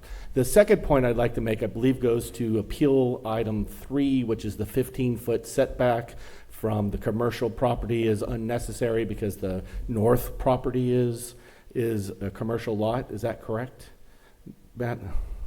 So I would point out that I've dealt a few times in court, and I happen to know that this happens to be a have your cake and eat it too moment. Because on the one hand, we are considering that lot as commercial property to avoid the necessary setbacks, but on the other hand, everybody in this room knows they're planning on building several residential properties right there. So it seems to me that if we're going to treat that lot as commercial, we should see then how they're going to develop that commercial lot. And if they're going to develop it as commercial, then we don't need the setback. But if they're going to develop it as residential, then perhaps we should reconsider. So I would wonder if could we not just hold off on approving this until that other development comes forward, and then we can decide what we're going to do with them at the same time. Thank you.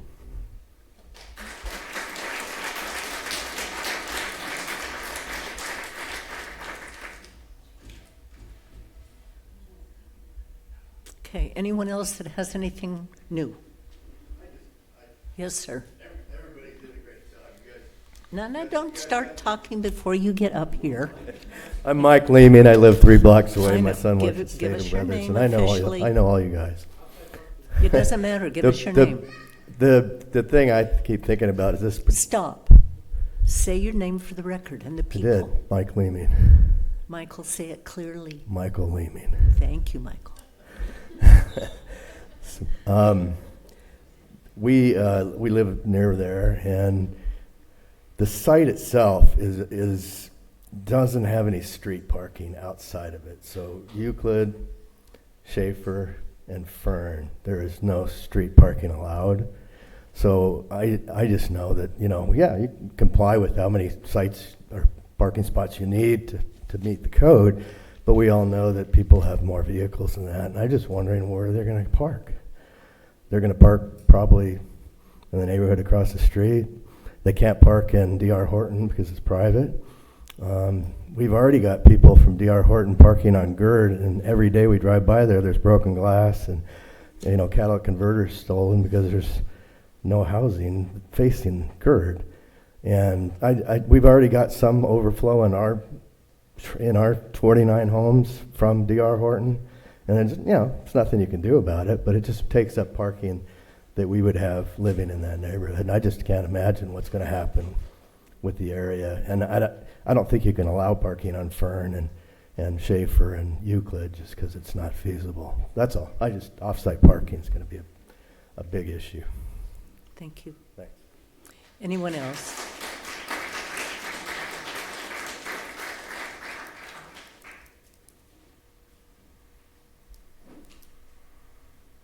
My name is Mike Gutierrez.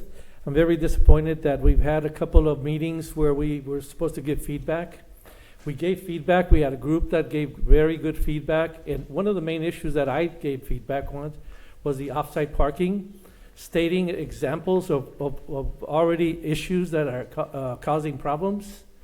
One of the issues I mentioned is the units on Riverside and Mountain.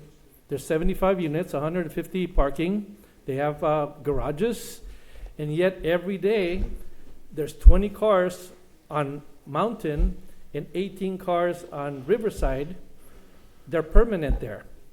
Now these are apartment buildings or apartments or condos that have 2 parking spaces.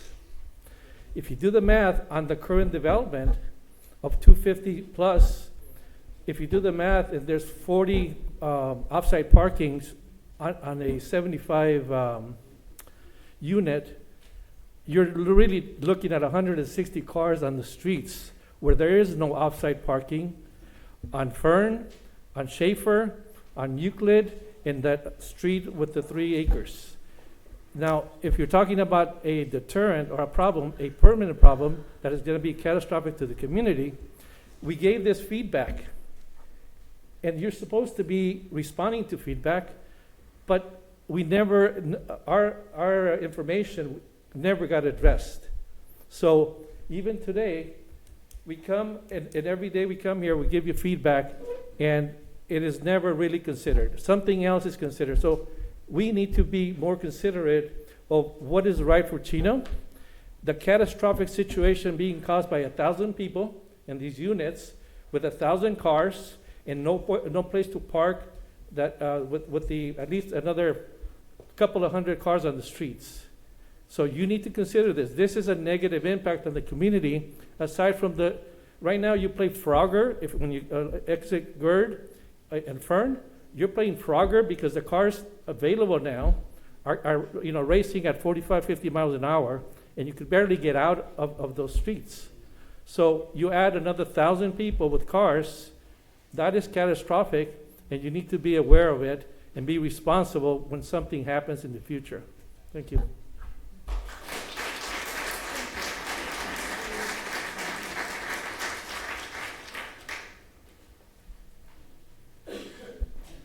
Susan Feckety.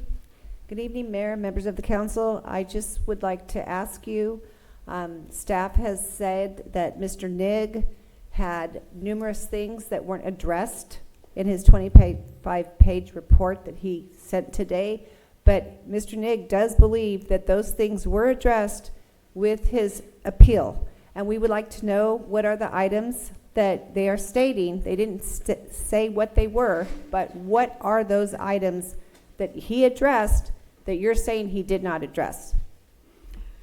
That were not addressed Fred, at the... can you please specify the item? We went through that. Can you specify the items in his page today that were not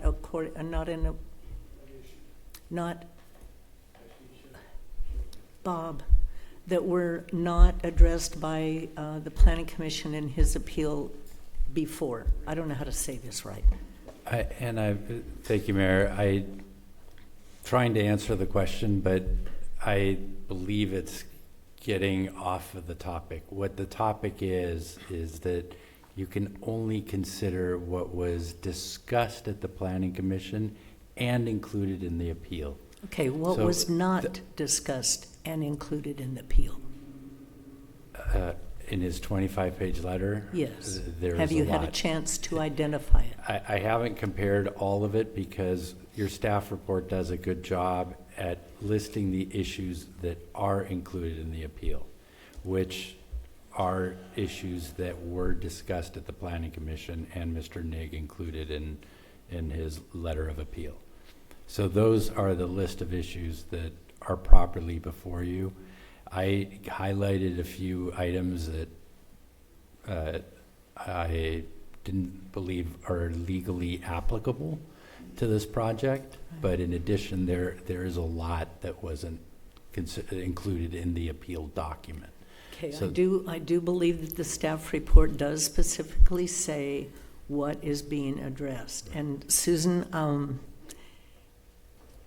we just got this 25-page document today. And I don't want to take 2 or 3 hours to go through and line by line compare. But the staff report does specifically say what was addressed at the Planning Commission and what Bob talked about. Okay, if that's all the public input, then, no, Bob, you wait. It's time for the council now to have comments. 10 seconds and that's it, and then it's time for the council to have discussion. Everything in my 25-page report was an issue that was discussed and objected to at the planning commission. If you can point one thing that was not a discussion, point it out. Thank you. Well, that will have to, please, that will have to be something that has to be dug into later. Okay, I'm going to now turn it over to council discussion, but there is one thing that is really heavy on my heart, driving me crazy, and I know it is of huge concern to all of you. It's huge concern to all of us, and it's something that we are already experiencing nightmares with, and trust me, because of some legislation that has now been passed, it's going to be even a greater nightmare. And so I don't know who in staff, but the bill, whatever it is, CEQA, that was just passed, that is not going to allow any parking requirements at all. That is correct, Mayor. AB 130 and SB 131. Essentially, Listen, you need to listen to this. Go ahead. So on June 30th of this year, as part of the state budget bill, the governor signed 2 bills that probably make the most drastic changes to the California Environmental Quality Act, CEQA, than has been seen in, I would say, decades.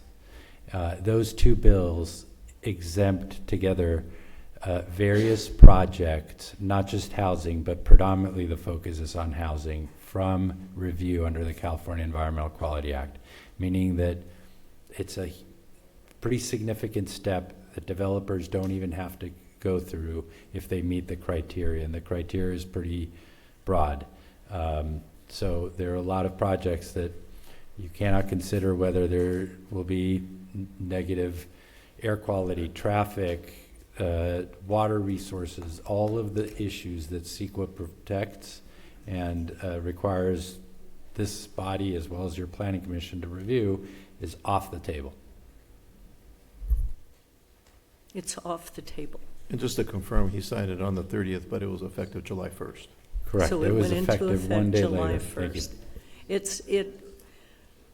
You know, and I know you're upset about this project. We're not happy about all of the stuff that's happened either, but I don't know why our current legislation is so determined to ruin this state, but they are. They're taking away local control. They don't want you in cars. They don't want you to have cars. They want you to use mass transit and all of that. They don't want single-family homes. They want stack and packs. There used to be environmental concerns that would allow us to deny projects. They're removing all of that. They don't want local control. They want to be able to tell everything that is going to go on.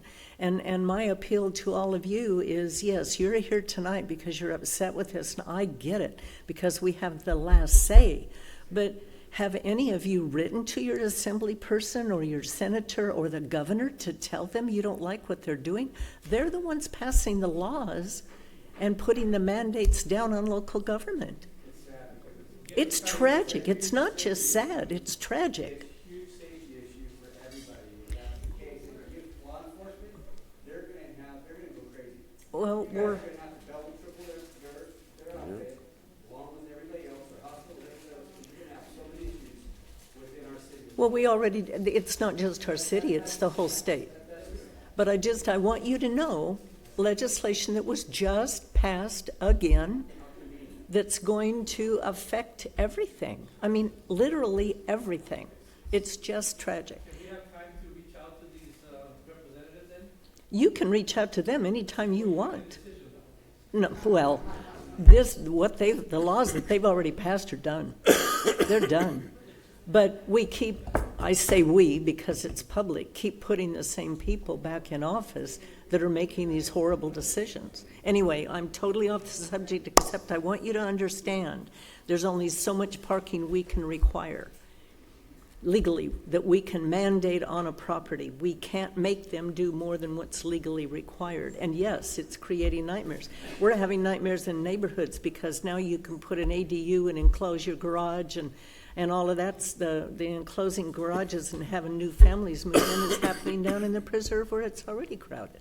So anyway, sorry. I just want you to know the parking issue, we're very, very aware of what the parking issues are. And I can tell you that our hands are tied. And they're even tied more because of these two bills that were just signed. Okay, council comments. Karen, would you like to start? You're good about speaking.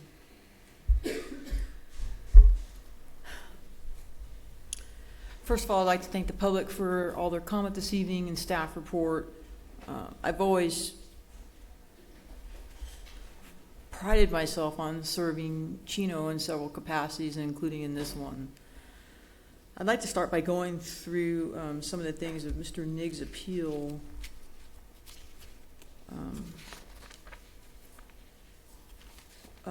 Bob, it's extremely well written. There are things in here that I agree with you on, but as the mayor has stated, there is legislation in here that I think is interpreted in different ways by lay people versus our staff and the legislation. I've probably learned more about housing law and legislation in about 5.5 years since being on this council than I've ever cared to know in my life because of my commitment to serving, all aspects of the community. Bob, well, I think that you do a great job in laying out several arguments. It's evident that in some of the Housing Accountability Act, based off of what our staff said tonight, that things like, because I've used these terms like compatibility and different things in our community, that they don't care about that anymore. And when you read these laws, there is, I think, a preemption of law that now overrules some of these opinions. I received a letter from a constituent that talked about this being, because they throw out this term so loosely, like it's an affordable housing project, but it's not really an affordable housing project. And I've talked about this before. The arena numbers don't stack. They don't make sense, right? So of the 264 units, 24 will be affordable, but the rest of these are going to be at market value, essentially rented at market value. So everybody's referring to it as an affordable housing project, but really it's not. It's a housing project, right? That's part of what the Housing Accountability Act has been written to advance the production of housing in the state of California. Because if you're reading about this anywhere, this is happening through California and through Arizona, what they call the Sun Belt estates, into Texas, into Florida. All these same things that you're experiencing are now happening across the United States. And they talk about it started in California because of some of the concerns that are happening. The mayor is correct.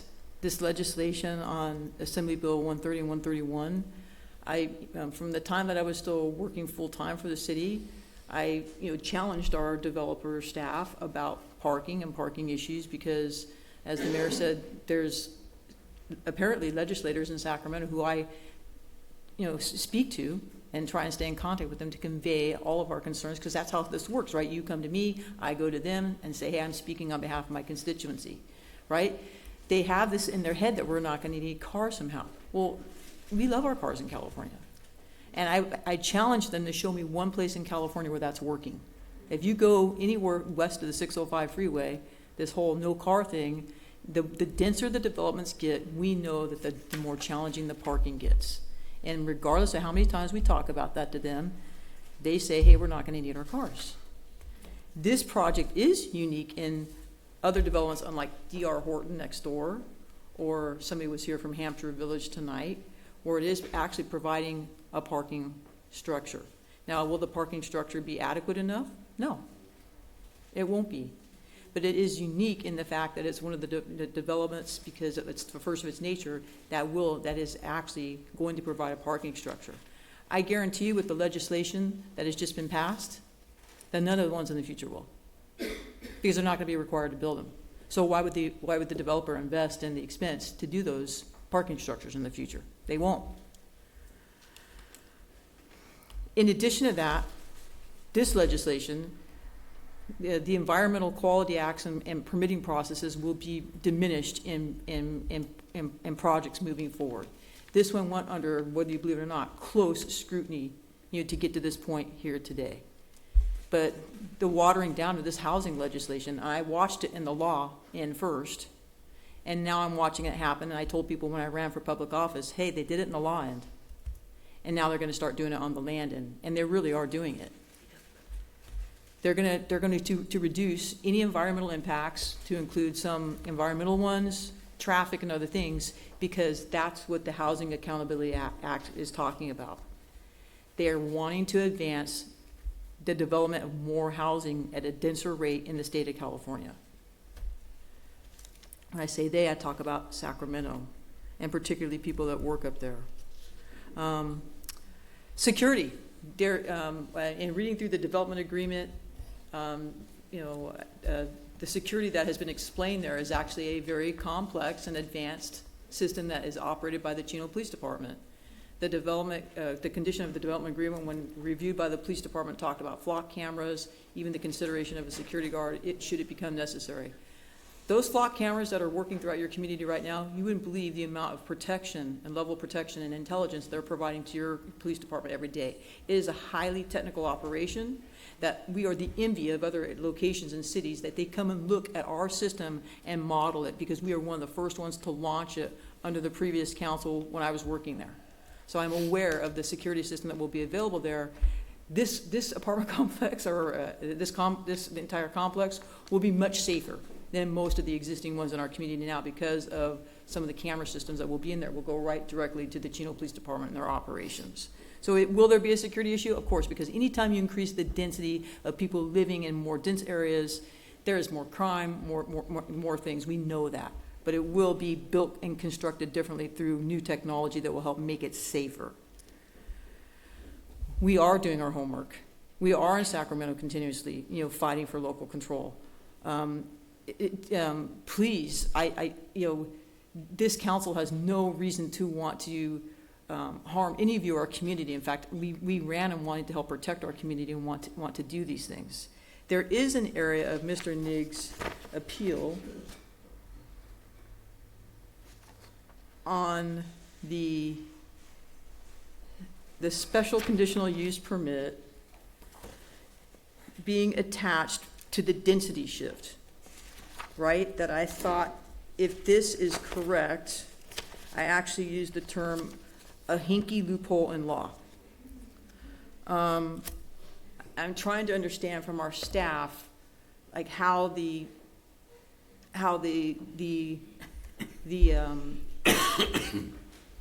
storage facility helps quantify part of that. When we approved allowing for storage facilities to go into these developments, right? The mixed use overlay.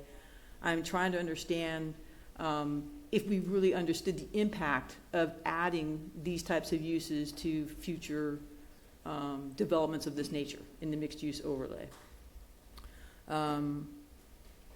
I understand that it was requested and the Planning Commission approved it, and our staff also was considering it at the time. So I think there is what I would call like the perception of misunderstanding, how that process occurred.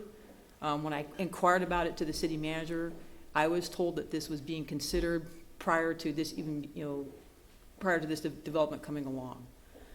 I would say that if it is changing how we're shifting the density to a smaller acreage because of the storage facility, that's something we probably want to consider for future mixed-use overlays. I think there's a concern there. We can't renege on this one because we've already said, okay, right? We can't do that to the applicant, in my opinion. I don't agree with the assertion that we made mistakes in trying to determine these 91 unit overlays. They were very difficult. It was very hard to decide where to place those overlays. And I even commented in this selection process that we knew that vacant parcels would go first. Why wouldn't they? Because the developer's not tasked with, tearing down previous infrastructure or reconfiguring it, that we knew that, some of those vacant parcels, and we tried to spread them out across the city. They are above and below the 60 freeway. They're on the east side, they're on the west side of the city. We tried to put them, designed by a rubric in certain areas.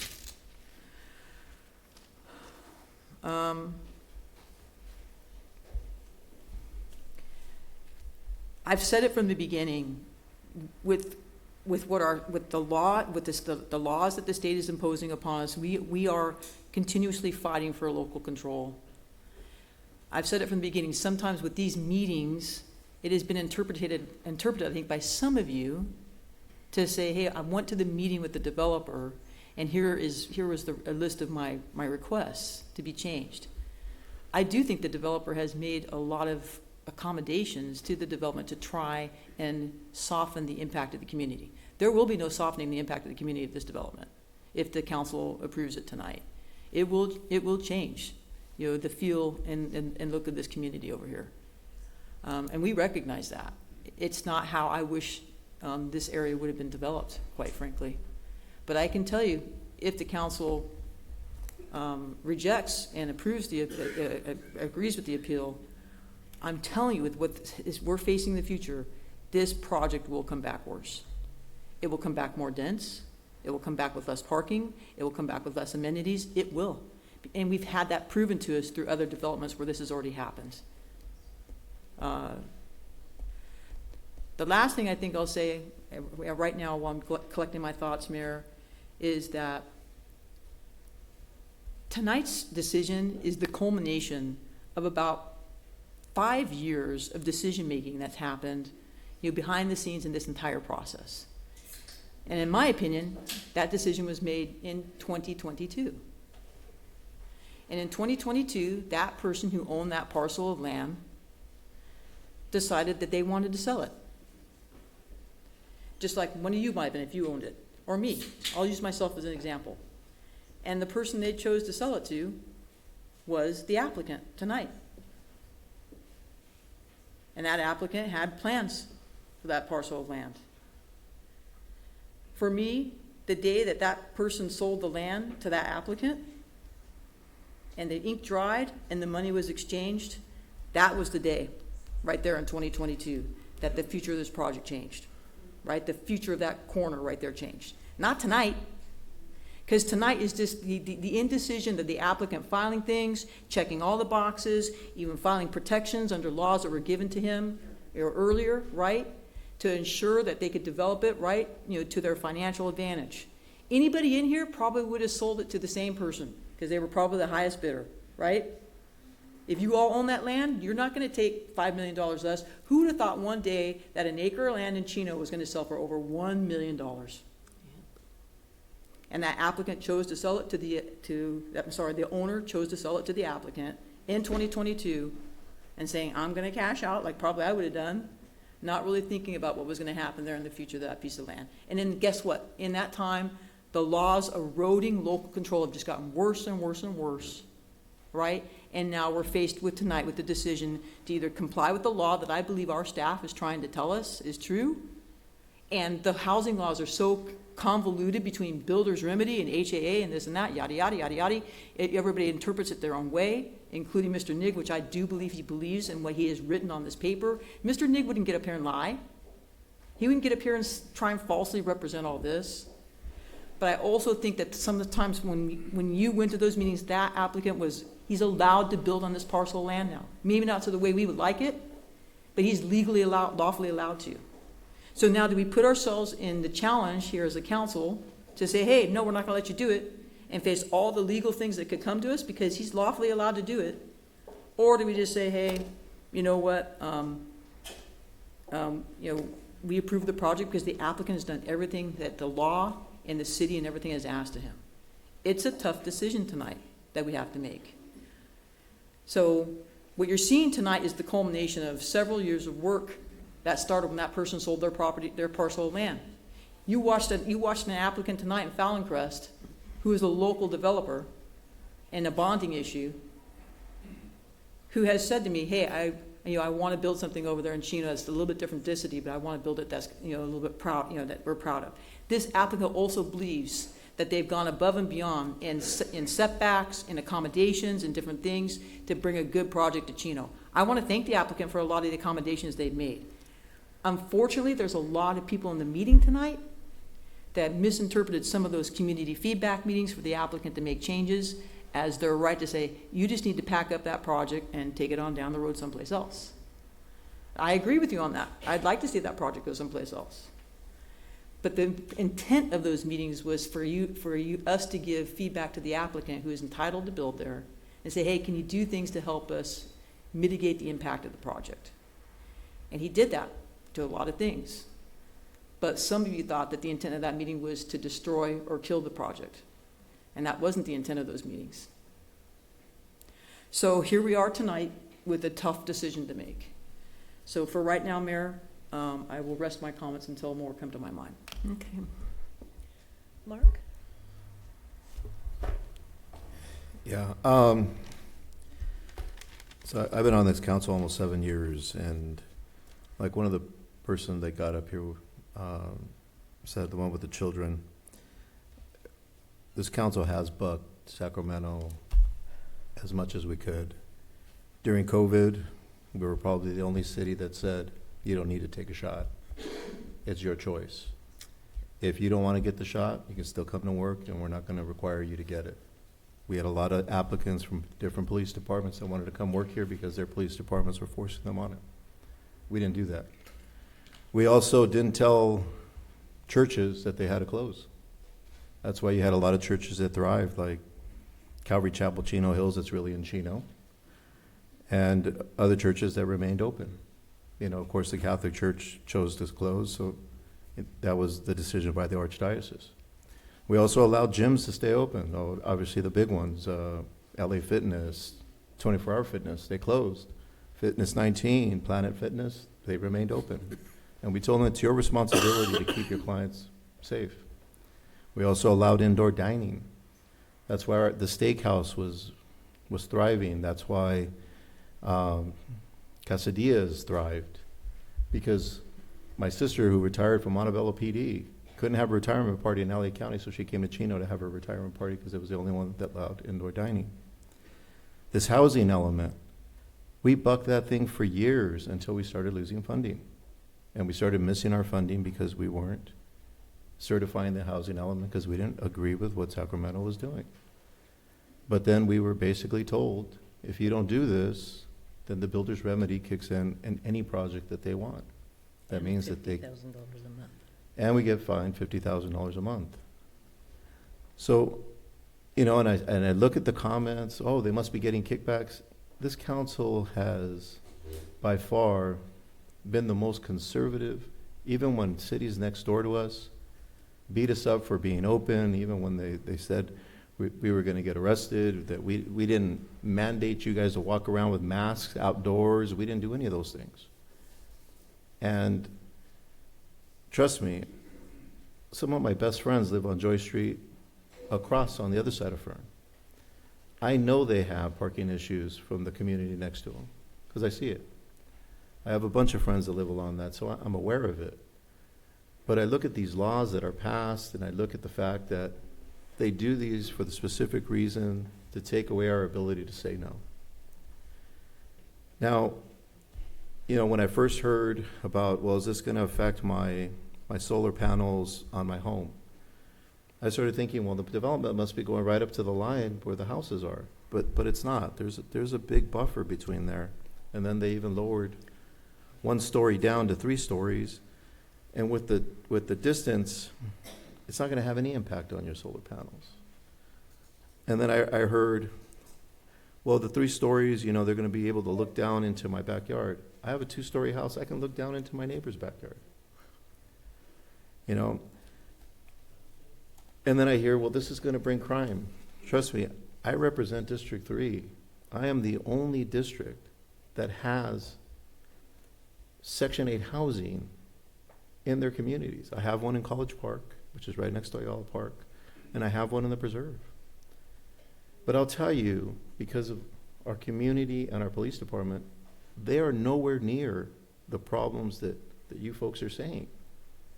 I mean, do they get calls? Of course they get calls, but not like a project does in LA, not like it does in other places where you would think that it's some significant impact. Do I like a big apartment building here? No, absolutely not. I don't like it. But what can we do about it? I'll tell you, when Mr. Nig came up, or actually Mr. Nig didn't even come up, the community came up and said, hey, Mr. Nig's on vacation. He would like you to postpone it until he can come back from vacation. I was for it. I postponed it. You know, we've done everything that we could to listen to your comments, and then we have to look at what the laws are currently set at and determine whether or not we can truly say no. And there was a project when I first got on this council that was a bunch of things that were done and adjusted by the developer, made sure that everything was single story, make sure that there were RV parking for certain homes, and we didn't do it. Well, the county changed it. And the county changed it. And now there's 2-story homes and there's no RV parking. And they added even more homes because they said, we caused them to spend more money taking it to the county, so therefore they were going to make up their money by adding additional homes. So then it goes to, if we reject this, does that mean this developer is going to say, well, you know what, now I don't need to build the parking structure because the governor signed a law July 1st saying I don't need to worry about parking? Would that mean that the project comes back worse? It could be. You know, so this is a tough decision, but I want you guys to be aware that this council has always bucked Sacramento as much as we can. But at a certain point, when you know you're going to lose, how are you guys going to feel when we spend millions of dollars fighting this and then we lose? And then it comes back worse. Then we'll get the people saying, well, they didn't do their job properly. They did this and it cost us millions of dollars. So I'll tell you, I mean, I moved into Chino when it was majority stop signs and every now and then you had a street light. There was no College Park when I first moved here. And I also heard all the arguments about College Park not being a good community. Don't build it, don't do this, it's going to be awful. And I even went to the city meetings opposing it. And now, 5 years later, or 5 years ago, I bought a house in College Park because my wife loved it every time we walked through the community. And I also heard the complaints then that the alleys were going to cause a bunch of problems. My house backs into an alley, and I'll tell you, there's no problems there. But I appreciate you guys coming out. And trust me, I've listened to you guys. I've postponed it. I've done everything that I can to research this. And it is a tough decision because it impacts you guys, but I have a lot of friends that live right there off of Fern. It impacts them. But just trust me, this isn't an easy decision to make. I have no other comments. Okay. Chris? Yes, thank you, Mayor. So I just agree with what the rest of the council has said so far. Thank you for the residents who came up and spoke. Thank you for our staff, for working diligently and hard on this issue. I will say one thing that troubles me is as we were going through this housing element, it seemed like not just for Chino, but for many other cities, the solution to this housing element and meeting the RHNA numbers was mixed use. And the solution was, well, if we don't come into compliance with the housing element, then as was mentioned before, this builder's remedy issue could possibly come into play. They could build up to 100% housing on, specific sites, and so we worked diligently. We got the housing element passed. Again, being that that was the solution at the time, having these overlays on these different sites. And then it came back, well, by the way, even on these mixed-use, affordable housing overlays, the developer can put up to 100% housing if they choose to. So it's like you're stuck between a rock and a hard place. I'd say decisions like this, or the position of council members or just politicians, it's always been described to me that at times we need to stray away from principle to achieve compromise. And I feel that's exactly what's happening today. It doesn't sit well with me, as it doesn't with the rest of the council, even our staff, who many of you say doesn't even live here. But there are laws that we have to comply with. I wanted to read this. As was mentioned earlier, we got one letter in opposition. I'm not sure if you guys had a chance to read it, but this ties back to the CEQA issues. And this letter states, the project is exempt from further state environmental review pursuant to section 15164 of the CEQA guidelines. Furthermore, the project is eligible for a statutory exemption from CEQA pursuant to AB 130, which was signed into law on June 30th, 2025 and effective immediately. Case law from the California Court of Appeal has affirmed that local governments err and may be sued when they improperly refuse to grant a project a CEQA exemption or streamlined CEQA review to which it is entitled. We've heard today that according to the HAA, the only way to oppose or reject such a project is if there's health or safety concerns. And then we get this AB 130 that seems to be or is contradictory to what the HAA says. But with that being said, I want to ask a question to our staff. And that question is, I know we heard today that aesthetics does not, the aesthetics is not a basis or does not meet health or safety concerns. So I guess my question to you is, what is considered health or safety concerns, and what can, if you can give me an example or examples of, okay, this would be a health or safety concern. Because again, we've heard that aesthetics is not one. Parking that was brought up seems to not be a health or safety concern apparently. Public safety concern, that doesn't seem to be a health or safety concern. So if there are cases out there in which, again, there are health or safety issues, I'm just curious to know what are some of those issues. I'm happy to respond, Mayor. And interestingly enough, I was chatting with staff about this earlier. The criteria in the HAA is not just that there is a specific public health or safety impact, but it's also has to be one that where there's no feasible way to mitigate or avoid that impact. So it's something that is just pretty drastic.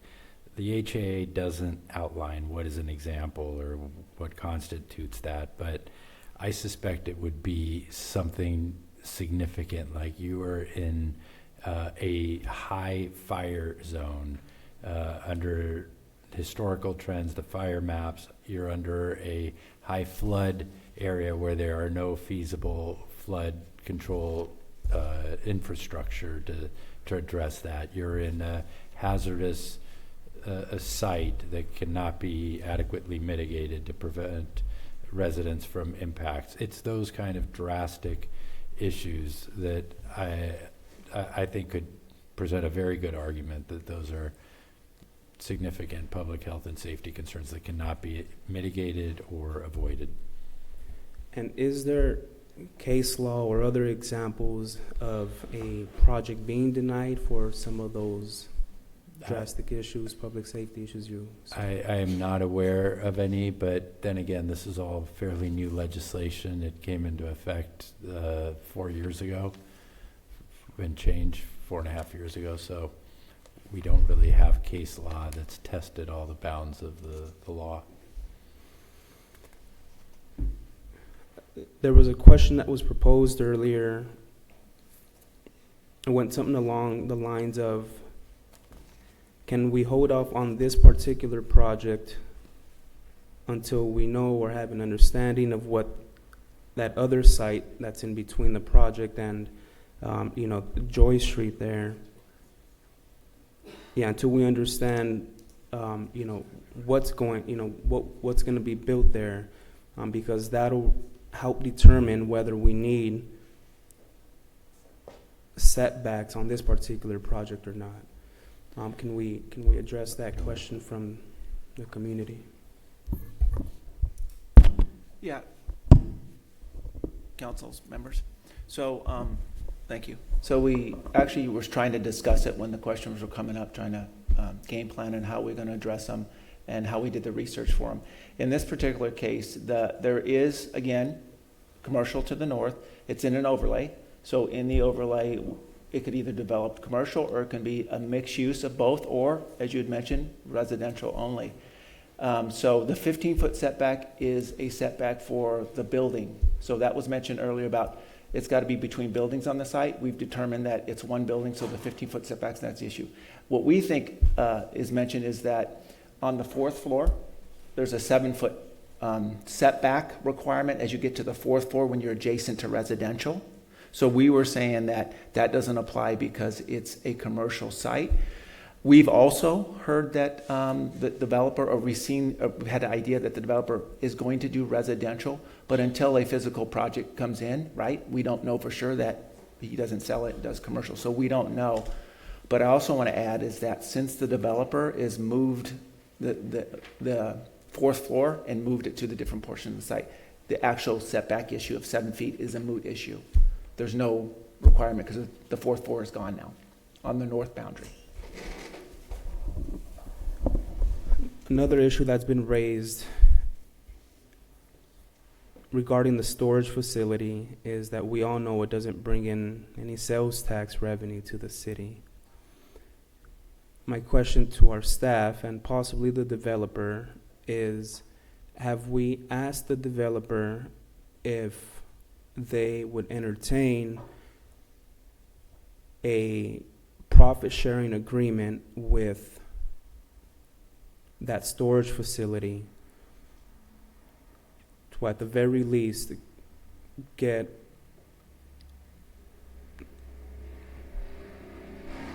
or help offset some, right, the sales tax issue that's been raised?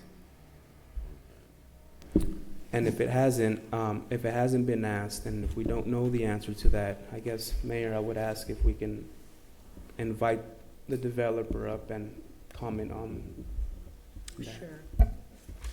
Mr. Chardlow. John. Well, I don't want to call him John. I don't know him personally. John was going to say John Chardwell. John Chardlow. Thank you. So that the self-storage parcel is actually quite small. If you were to have any type of retail on that parcel, you'd have to have a significant amount of parking. And you see that when you look at all the other commercial, which is the other 25% of the site. So you're talking, it would just be meaningless to try to collect sales tax on 3%.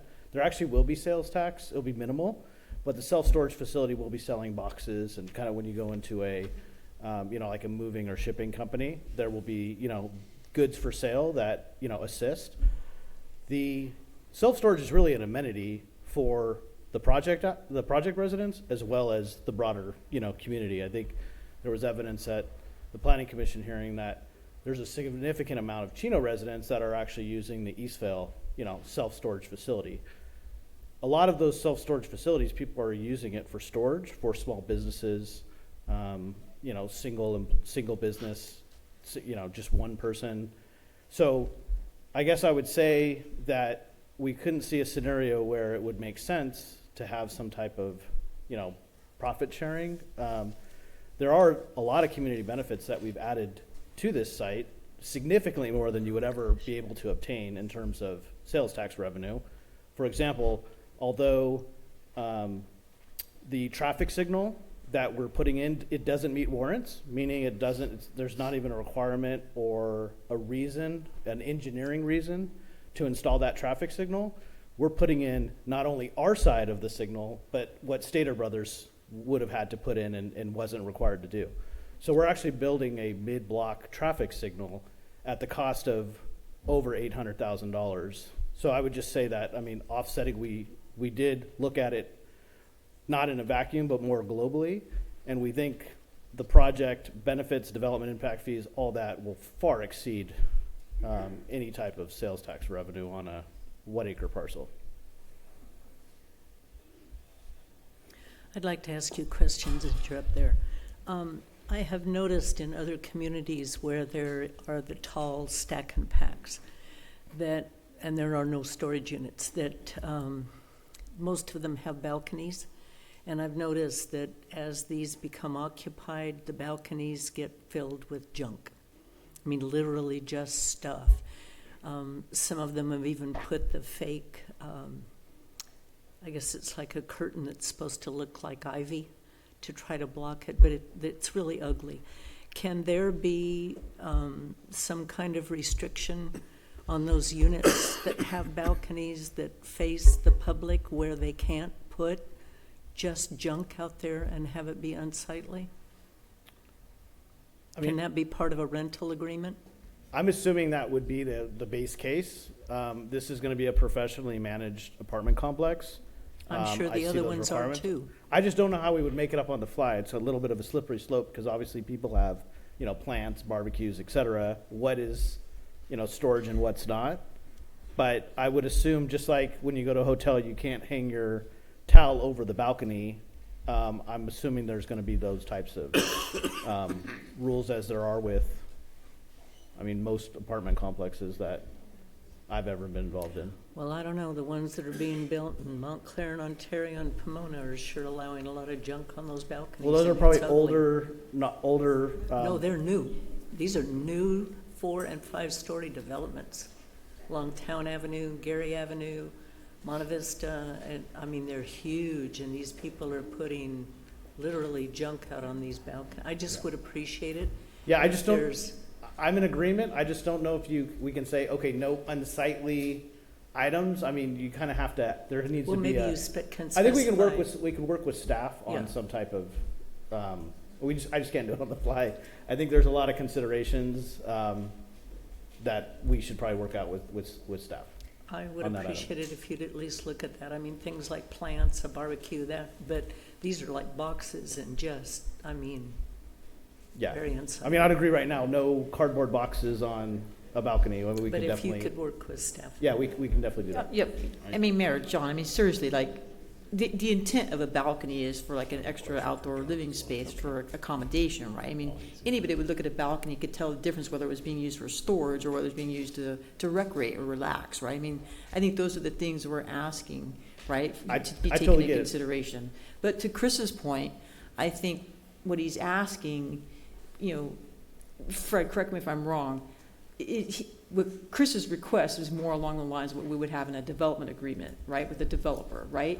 And if I'm not mistaken, although I appreciate his request, these are exempt, this type of project is exempt, to the state's issue with the DA that we provide community benefit. Am I wrong? That is absolutely correct. So just another exemption from the DA for community. It's something the council could ask, but legally we cannot condition right. No, there's no DA like we do with other things to do that. So Chris, it's a thoughtful ask, but not required to because of the exemptions provided to this through the HAA. So hang on one second. Chris, did you have more? I mean, for the developer. Oh, no, not for the developer. Okay, Curtis does have a question for you. Before you leave, I just wanted to confirm, and I know that Mark had mentioned this, for the benefit of the woman that had the concern about the solar panels. Will this development be tall enough to be able to obstruct the sun from getting to a solar panel in a backyard or up on a roof on the north side of the development? No, first, we're only 4 stories, really 3 when you're talking about on the north elevation. But even if you push that all the way up to the property line, you wouldn't have that impact. But there is a 150 to 200 foot parcel wide in between our development and the neighbors to the north. So we're talking about, For the time. we're talking about like 20 feet difference between a 2-story and a, well, I wouldn't even say 20, because it's a 3-story versus a 2-story. You're talking maybe 15, a 15-foot difference, 150 feet away. Okay, so for your development, there will not be any issues with the sun getting to a solar panel. Is that correct? Well, maybe 1 minute during the day when the sun is setting, there might be 2 minutes where you might have got solar that you didn't get solar. Yeah, I'm talking about I know. during that time period. I want to make sure that the quality of life for somebody from your development will not affect that. Correct. The sun will not, there will be no blockage of the sun to any of the surrounding neighbors on all sides. Okay, thank you. Okay, Chris?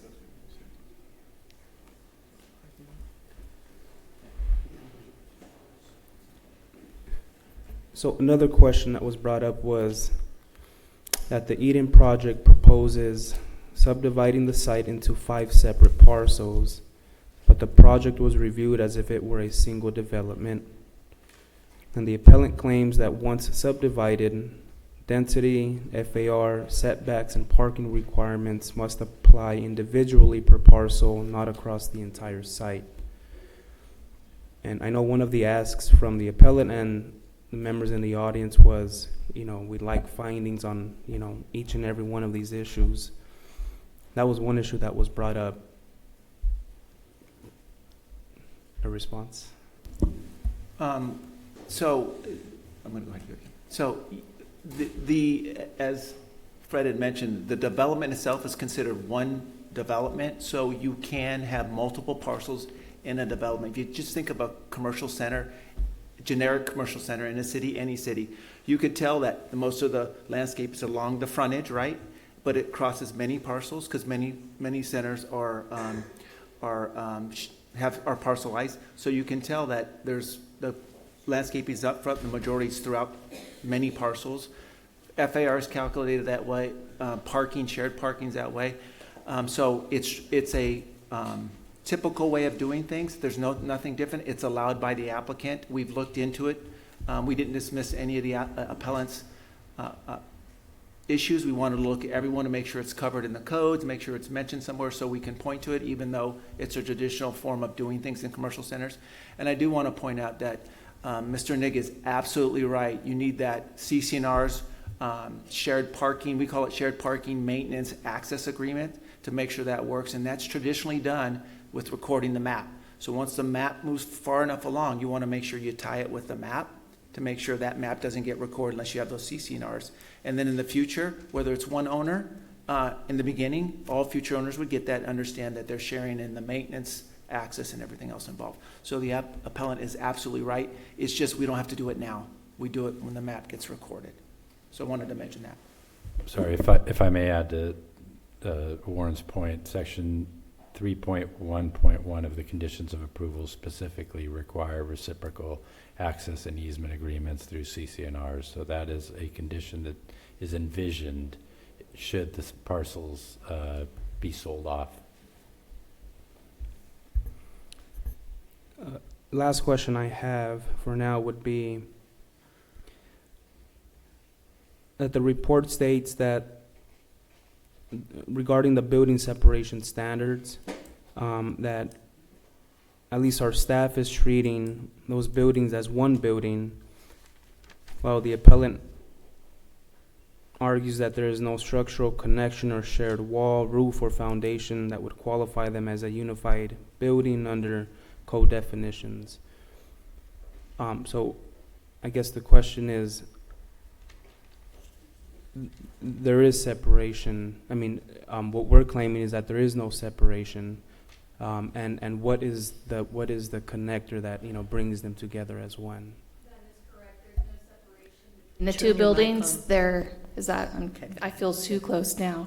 The buildings are connected via a breezeway, so it's like a service corridor. It's typical in commercial centers, so folks getting their deliveries will have a corridor that connects the two buildings together and provides access in between. So it'll be constructed and function as a single multi-tenant building. Thank you for that. And I guess the last thing, Mayor, and I'd close with this, is that it was proposed earlier that if this goes through tonight, if this council at a later time can entertain the idea of, putting up this gate, to help the community there, with any potential parking issues or, and preventing any further safety concerns that they may get from this project that's being proposed. And I would be in favor of that. But that concludes my comments for now, Mayor. Thank you. You're talking about the D.R. Horton Yes. project. Karen, you wanted to make more comments? No, not right now. Not right now. Kurt? Well, I'd like to thank everybody for being here this evening. I've been in this community since 1973. I've seen a lot of changes. I actually came to work here in 1985. It was a much, much different community back in those days. And I watched the city evolve into what it is today. Some of the things I really like, some of the things I absolutely did not like. I moved into that area in District 2, very close to this development that is proposed. And in those days, there was not a Stater Brothers there. There was nothing on the north side either. Very few homes in that area. And I remember hearing my neighbors speak about what neat things could happen there where the existing Stater Brothers is now for retail and restaurants, as well as the north side where this development is proposed. And it was pretty exciting. And then they came out with the East Chino specific plan, and we looked at that and thought that was amazing. It had a park in there, and it had a school, a lot of really great things. When you look at a general plan is basically, it's a living document, and it's a guiding document for the future, for whatever the future may hold and possess. The thing is, things change, and as the years go by, the needs of the community change as well. The laws change, the density changes, all kinds of things change. So as things change, our general plan, our specific plans need to be modified to be able to adjust to accommodate those changes. Having said that, I have been looking at this project for quite a long time now. And I can tell you that when the mixed-use overlays were discussed, initially I was not on the council yet. However, I was in the midst of hearing what was happening, and the council at the time needed to come up with certain areas within the city to be able to meet those RHNA needs that are imposed upon us from Sacramento, as you all know. And you know what? There was a piece of property there on the northwest corner of Euclid and Schaefer that had been sitting there vacant for years and years and years. It was for sale. And nobody was interested in buying that piece of property until a mixed-use overlay went over the top of that. Then it became very valuable because there were different things that can happen there on that property. So when that began to happen and unfold, all the bells and whistles started going off in my neighborhood. I talked to many of you here. I've received several emails. I received several telephone calls, and I listened to every one of you. And being on the city council, it's important for me to be fair and impartial to everything that goes on. I need to look out for the best interest of the city as well as the best interest of our community members. There are several issues here that I don't agree with, several areas of this development. I am in agreement with the parking issue. This parking is going to be a nightmare, ladies and gentlemen. There's no doubt about it. They can build a 6-story parking structure in the center of this development, and we're still going to have parking issues because, like somebody had said earlier, somebody has 9 cars in their neighborhood. And it's true. People have a lot of vehicles. Where are they going to park them? Are they going to park them out on Fern? Are they going to park them on Schaefer? Are they going to park them on Joy Street? Maybe even the development there at Stater Brothers. They're going to have to park their cars somewhere, and they will park their cars somewhere, and they will play Frogger, and they'll jump around as necessary in order to make that happen. So I think that there's going to be a major issue with parking there. During the course of the East Chino specific plan, you know, we talked about protecting and enhancing. Linda had mentioned that area, and it's true. We came up with our school. We came up with a park over there. The traffic impact that this is going to bring that end of our community is going to be incredible. I don't care what kind of traffic studies you do right now.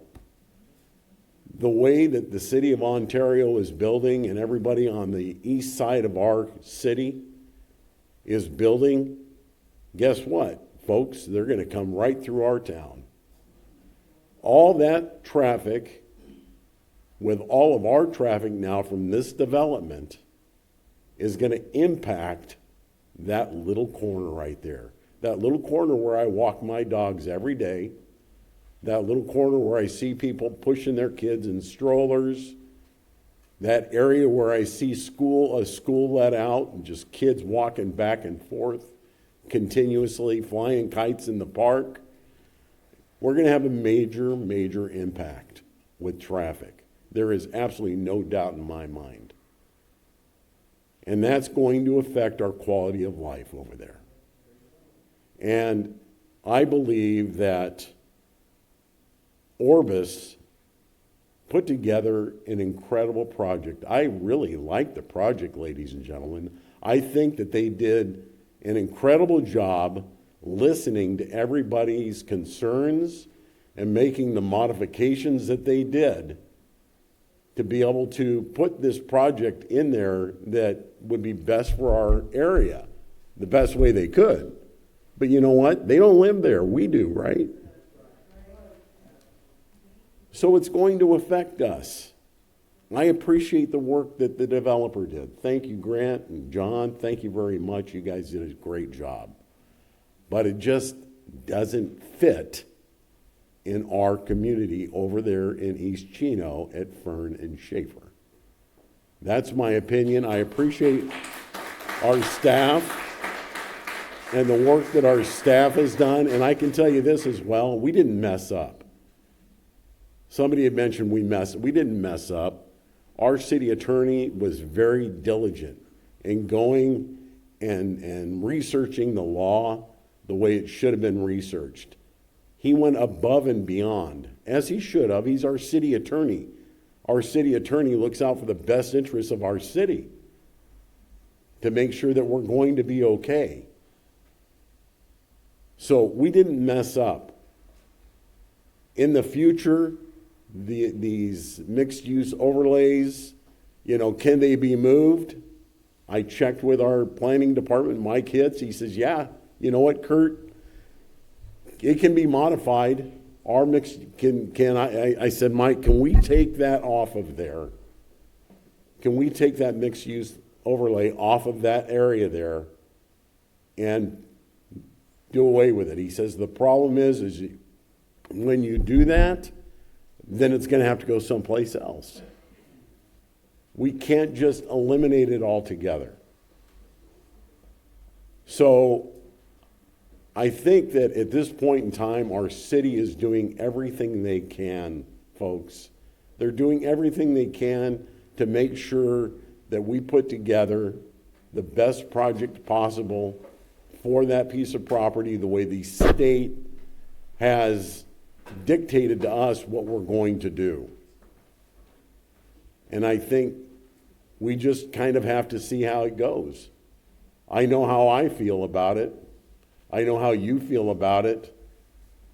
I don't like it. I'm just going to tell you right now, I do not like this project over there. Put it someplace else that's more feasible for it. But those are my comments, Mayor. Bob, I just want to thank you. You've always been a real straight shooter with me. We've had some good meetings.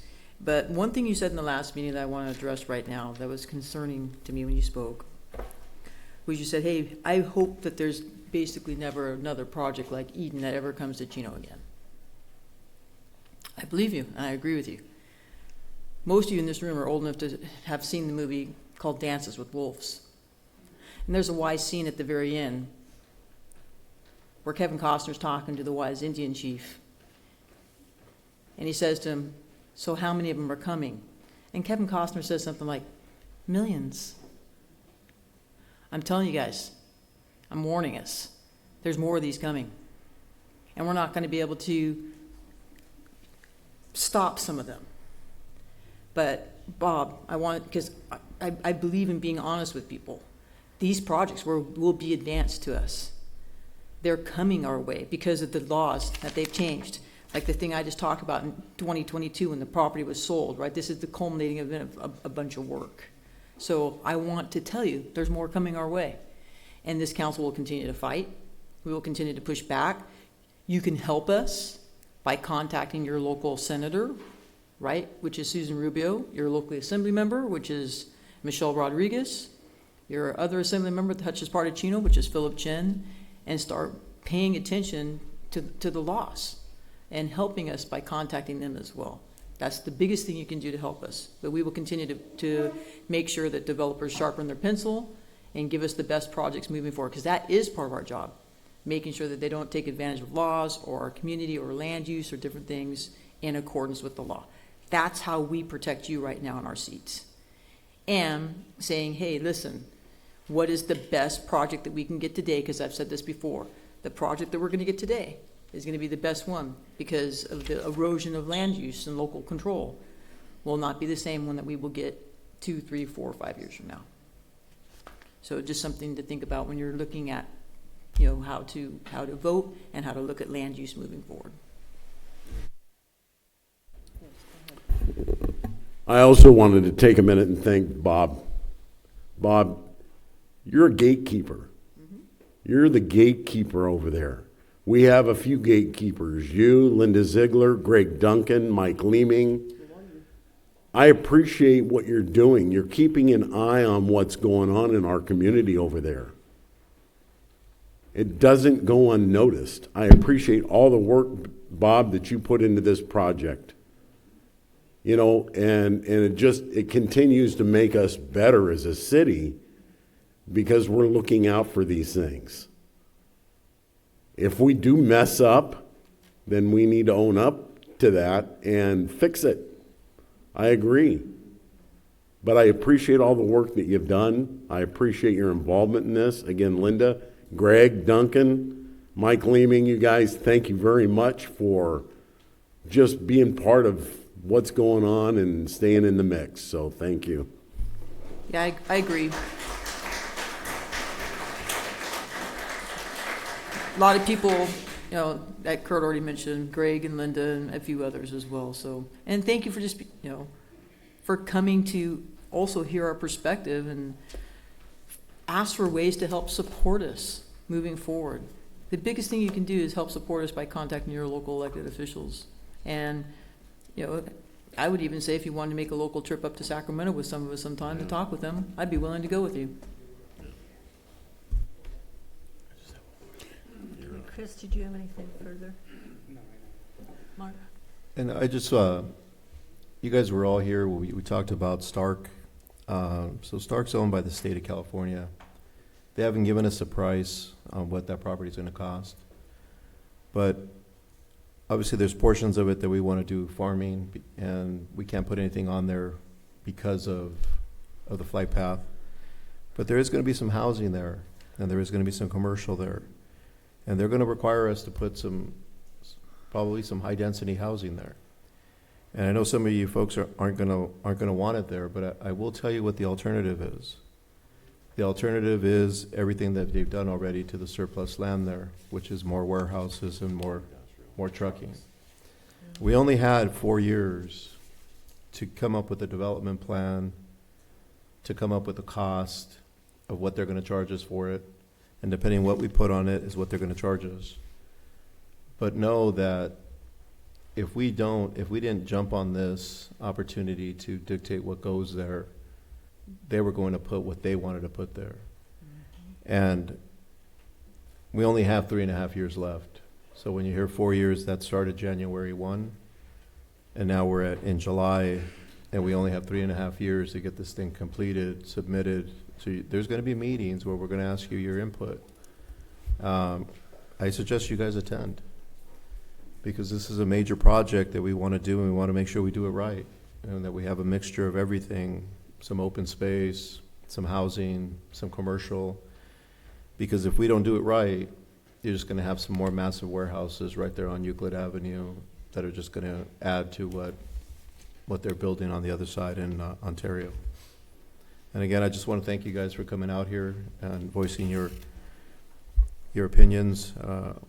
Trust me, I listen to them and I take them to heart. And I just appreciate everybody coming out, especially staying till 10:30 at night.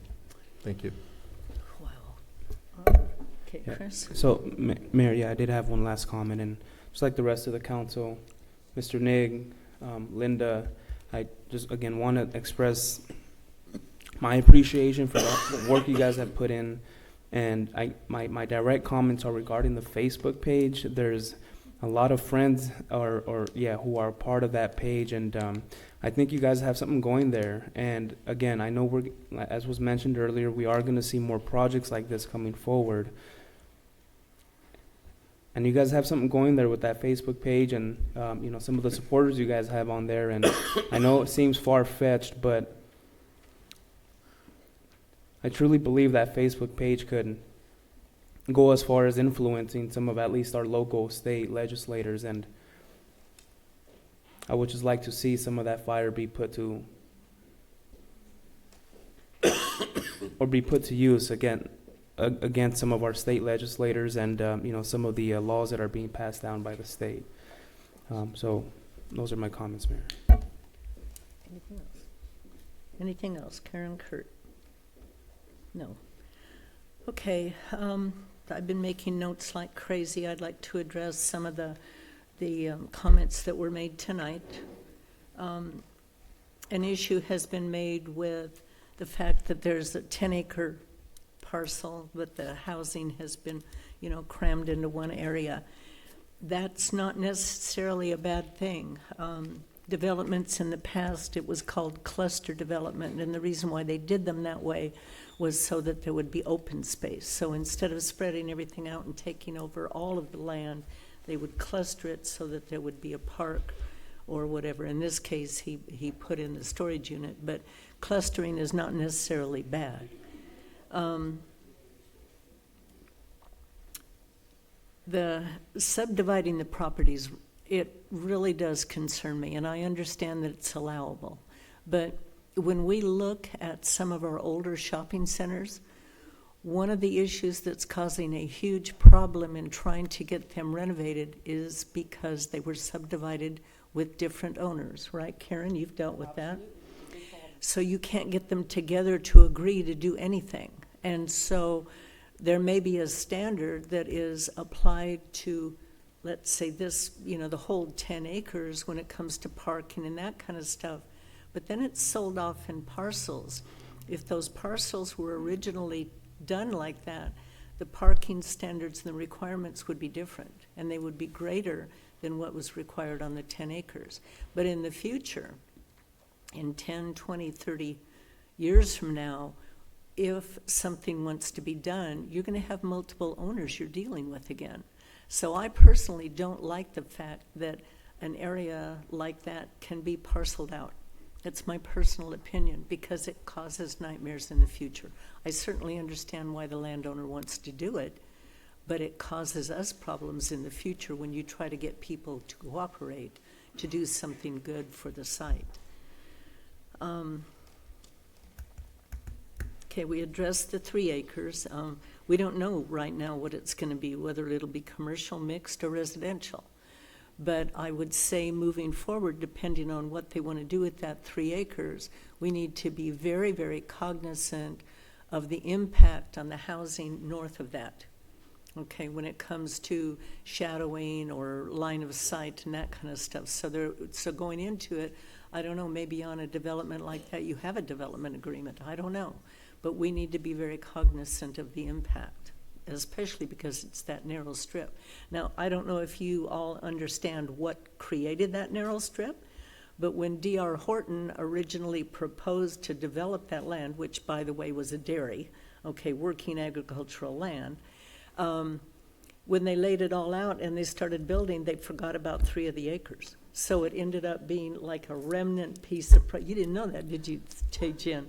It ended up being a remnant piece of property, which was crazy. But the D.R. Horton project, when it was being proposed, it was objected to. People around there did not want that development because it was considered high density. Well, now you live there and you love your development, obviously, right? Because that's your home. So, but there were people that objected to that development going in because they said we kicked out a dairy, which we never did. On the issue of agricultural property, we have always had a right to farm ordinance, which any agricultural property can stay in perpetuity. They can stay as long as they want, and people cannot kick them out, as well as we don't kick them out. But what happened is many years ago, a lot of the dairy farmers and the farmers came from Cerritos. They came from what was called Dairy Valley, because land there became very valuable. So they could sell at a very, very high price, move here because land was a lot cheaper and it was fertile, and they bought. It's happened again. This land is extremely expensive, so they can sell, they can take their money, they can go to Bakersfield or another state and buy a piece of land if they choose to keep farming and build a state-of-the-art whatever, dairy, vegetable farm, whatever they want. So it's happened again, but we never, ever, ever pushed out agriculture. We did everything that we could to save it. Let's see. I would like staff to look into the request that if D.R. Horton project could be gated to protect it against intrusion. Mark already brought it up that we have bucked Sacramento. It seems like forever, folks, and it's gotten us nowhere. I even wrote a letter to the governor and then wrote another one and had asked the West End mayors to join me and sign the letter to meet with him, objecting to what they're doing with all of the housing. The only mayor that would not sign it was the mayor of Rancho Cucamonga. because he didn't agree with objecting to it, I guess. But anyway, everyone else signed it, and the governor will not meet with us. He's refused. He'll let his staff meet with us, but he won't, which I think is extremely insulting. Yeah, during COVID, I have to kind of chuckle when Mark was talking about it, because I got a call from the mayor of Ontario asking me, what in the world are you doing? We're all shutting down, parks, city hall, restaurants, everything, and you're keeping things open. You're going to go to jail. They're going to arrest you and put you in jail. And I said, well, let them. People need to be outside. They need each other. You need to be safe. You need to protect your health. But we don't need to be captives in our own home. So we did not close down. I can't say that. I think we did for 2 or 3 weeks, and then realized 2 weeks, and that this was not working. I mean, we're here to serve the public. You can't shut down and serve the public. So I got calls from restaurants that said, are you going to send the police to arrest me? And we would tell them, no, keep your staff safe, keep your clientele safe by separating people, but people need to eat, your people need to work, they need jobs. It's crazy to shut down, so we didn't, even though everybody around us did. There was a comment about the specific plan promises. There was a list of all kinds of amenities that would be allowed in the East Side Specific Plan.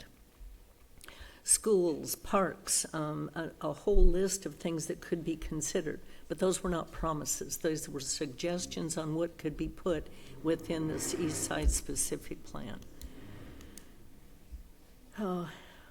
Even in College Park right now, we're fighting an issue. There's I think it's 10 acres, isn't it, the school site? There's a 10-acre parcel that's supposed to be a school site. Chino Unified School District does not want to build a school site there, so the developer wants to build stack and packs, and we're resisting because we've got it zoned for a public use. And as far as I know, we're going to hang on to that. That's my intention anyway. So that was specifically zoned in there for a school. Okay, there was a comment about there was no communication when we were going through the housing element and all of that. Well, I had staff pull the information for me on public meetings and notifications. We had 1 in 2019, 2 in 2020, 8 in 2021, 6 in 2022, 7 in 2023, and 6 in 2024, and all of those were public meetings when it comes to housing and the general plan and what we were trying to do with the RENA numbers and stuff. So there were plenty of opportunities to come and get involved, but it's just typical. We're all busy with our own homes and our own lives, and until it literally is in our backyard, a lot of times we don't pay attention. But it isn't that we didn't try. There have been crazy, crazy accusations against this council. And me in particular, I have to chuckle at some of the things that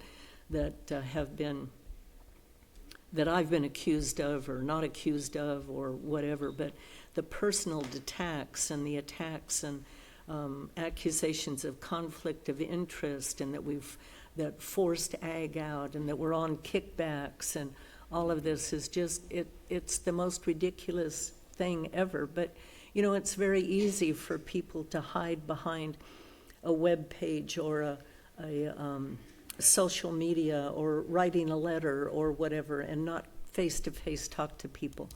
But I can tell you, these accusations are non-founded. I mean, they're just absolutely non-founded. For me personally, my husband and I, we bought our land and built our house in 1980, and it's on an acre. And we came to this area at the time we were in the county. The whole area was in the county. And it was all agricultural horse property. The minimum was half acre. There was one tract of half acre homes. Everything else was either 1 acre, 5 acres, Wolfenbarger Landscaping Materials right on the corner. So that was the only business in the area. Otherwise, everything was ag. And then, I think it was 1981, we hadn't moved into our house very long. We had it built because I wanted horses. I had horses already on a half an acre, but I wanted more land. So we have horses and chickens and all kinds of stuff. It was about 1981, maybe 82, I think it was 81. Foreign investor bought up a bunch of the homes, tore them all down, and started building condominiums. And the whole neighborhood went up in arms because everything was ag, was large properties. So we got involved in that, and long story short, we ended up annexing into the city of Chino because the county didn't care. The county, just like what happened up on Francis Estates, the county doesn't care. They're going to give you a right to build whatever you want. Right now, in the county area, in the middle of a housing, there's some vacant property in the middle of a half-acre, I think they're all half-acre homes. They're off of Walnut. And a lot of them still have animals and stuff like that. They're allowing a type of temple to be built, and they're considering an entertainment venue on one of the parcels, right in the middle of a neighborhood. So anyway, long story short, we ended up annexing into the city of Chino because the city of Chino seemed to want to listen to our concerns more than the county did. So what they ended up doing was it changed some of the zoning, but dropped it down from the high-density condo to then RD, I think it was RD, the condos I think are RD 12, then they went to 8, and then 4.5, and then it went, the rest that was still there was built was still 1 acres and a half acres. So it was a way of trying to protect the neighborhood. But I'm telling you all of this because I have fought for maintaining our quality of life personally since 1980. I have fought very, very hard for balanced development, for what I call balanced growth, and even the Lewis development, Pat Loy is here, you can vouch for this. I have always pushed what I call something for everyone. And that is, you know, if you want to move here in an apartment, you can, and you can have a condo, you can buy an older home as a starter home and then move up into a bigger home. And at one time, you could even have a ranch if you wanted, but those are all gone. But to me, balanced growth is not all stack and pack. It's not all apartments. It's giving people options to stay here. So you want to move out of an apartment and get a condo, you can. You can find that here. You can find a single-family home. You can find an estate home if you like, and you can still get homes with property. I have a neighbor that has a handball court. Another neighbor has a tennis court. And that's been my dream for our community, is that we would have something for everyone. I never, ever dreamt that the state would take away our ability to determine what our community looks like. But that is exactly what's happening, is all of these crazy state mandates are making it next to impossible to have self-determination. I see what's going on in some of our neighboring cities, what they're building. I mean, these buildings are literally right on the sidewalk. There's no setbacks, there's no parkway, there's no trees, there's no landscaping, there's nothing. There's just the street, the sidewalk, and 4 stories with balconies full of junk. Talk about no parking. I don't know what's happening in these communities. So when I see what's happening in our neighboring communities, and I look at what's being proposed on this piece of property, we're fortunate, and I know you don't want to hear that, but what I see, we're fortunate in getting a developer that is at least willing to listen, meet with people, and make some changes, because he doesn't have to. They don't have to do some of these changes at all. He could just tell us, too bad, I'm going to build XYZ, and there's nothing you can do about it, and he'd be right. But he at least has tried to work with us. I mean, he has a bottom line. He's going to make a profit. That's why people go into business. Now, our next housing element is going to be due, what, this one goes to 2029? 2029. The next housing element SCAG, which is Southern California Associated Governments, is going to come up with another number that they're going to mandate we build. And then we're going to have to go back and we're going to have to relook at our whole community, and we're going to have to take their mandated thousands of units and figure out where to zone for them. And we have to do this or we get fined. And the problem is, once you zone something a certain density, they don't allow you to downzone it. We've got a piece of property right now. I feel so bad for the family. It was a dairy down in the preserve area, the Marquez Dairy. And they agreed with not this housing element, but the element before. They agreed to take the 30 per acre that the state mandated. They took that density. They've never been able to sell their land because it can't be built. It can't be built because of the public improvements and the setbacks that are required, and I feel bad because it almost condemned the land. But we can't downzone it. Can we change it? Can we change it to regular housing? We can't change. We can't even undo the nightmare that we created trying to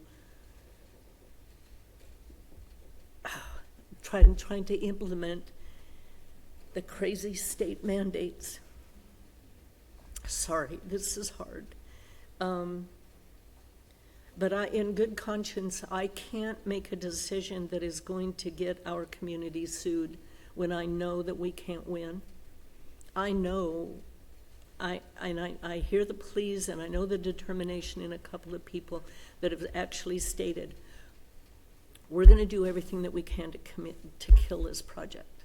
I can't do something that I know will lose and cost our community millions of dollars in a lawsuit, let alone hundreds of thousands of dollars in a lawyer's fee, and then lose and get something worse than already is being proposed.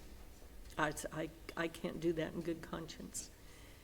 The Stark facility is our last opportunity to try to preserve our heritage, and I know I'm driving our staff crazy because we're going to get ag, we're going to get a farm, we're going to get hopefully a working dairy and have a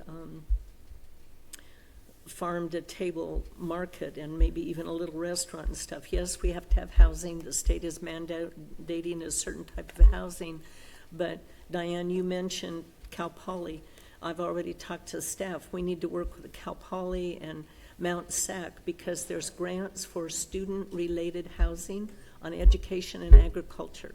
And if we can plan this right, that facility housed troubled youth, and some of them were murderers, bad kids.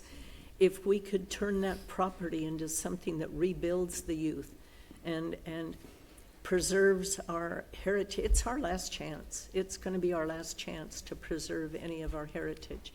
We will have to have housing on it, but if we do it right, I think it can dovetail with the ag and the education portion. Anyway, I know I've talked way too long. I want to thank all of you very much for being here, seriously.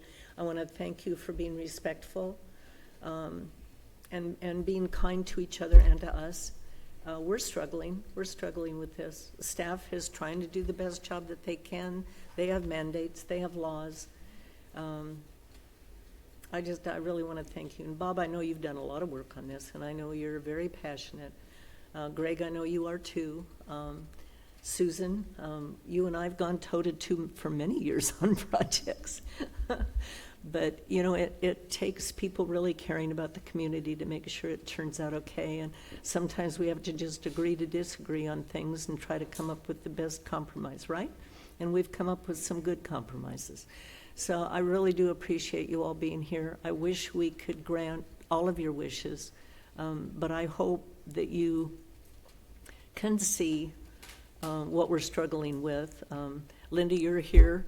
When Hampshire Village was under construction, it was protested. People did not want it. It was predicted to be a great big nightmare and a crime, center and the whole bit. Yes, it is. Yes, it is.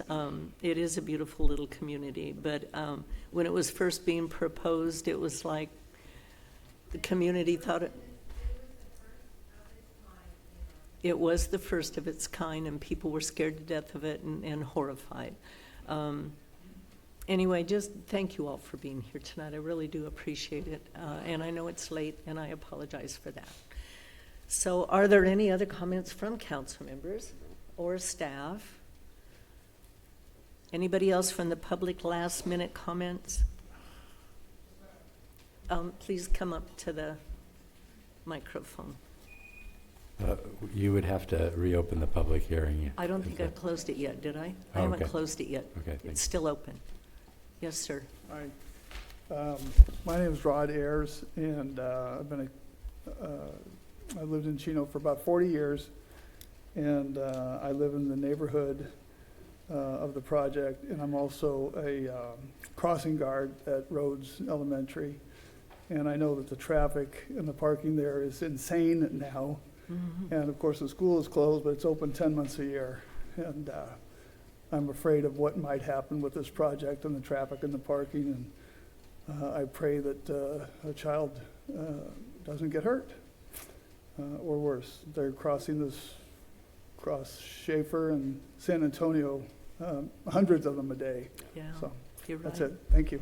Appreciate it. Yeah, I certainly understand your concerns. It used to be in my day, which was 150 years ago, we actually walked to school and it was safe. Nowadays, you see hundreds of cars in front of schools because nobody trusts their kids walking to school anymore. Boy, how society has changed. Okay, with that, I will close the one more? Okay. Linda, real quick, okay? No, come up here first. Why is it called a special use permit if you can't deny the special use permit for the storage facility? You can deny things if you have the right findings. Okay, and so there is no findings that is not going to bring revenue to the city. That's not one of the considerations that we can use to deny something. Thank you. Uh-huh. Okay, I'm going to close the public hearing then. Any last-minute comments? Okay, then we need a motion and a second. The staff recommendation is, again, conduct a public hearing, adopt resolution 2025-048, denying the appeal, and thereby upholding the approval of PL 22-0074, special conditional use permit, PL 220075, site approval, PL 240080, tentative track map number 20634, PL 24-0081, special conditional use permit, based upon the findings and subject to the departmental conditions of approval as amended by the Planning Commission. Is there a motion and a second? I'll make the motion. Okay, there's a motion from Councilmember Lucio. Is there a second?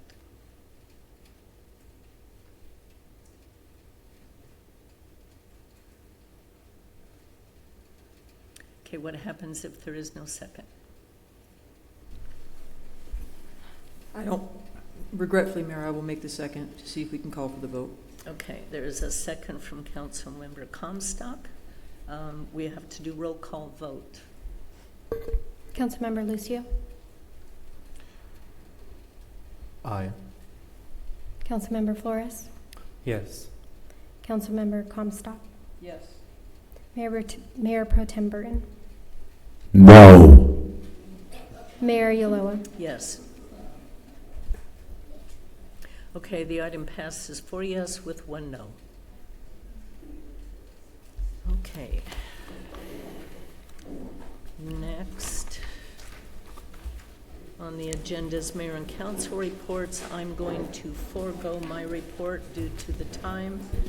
Mayor Pro Tem Burton, you have item number 21. Thank you, Mayor. I would like to request council approval for discretionary funds to be distributed to AYSO and also Pop Warner. Is there a motion and a second? I'll make the motion, Mayor. Okay, motion from Councilman Flores. I'll second. Second from Councilman Lucio. Any opposition? Seeing none, it passes unanimously. The rest of you there was a motion from Councilman Flores, second from Councilman Lucio, passes unanimously. Rest of your report, please. I'll forego my report, Mayor. Thank you. Okay, Councilmember Comstock. Okay, Councilman Flores. Same, Mayor. Councilman Lucio. Same. City Manager's report. No report. City Attorney's report. No report. Chief Minson. No report. Any director reports? Of course you do.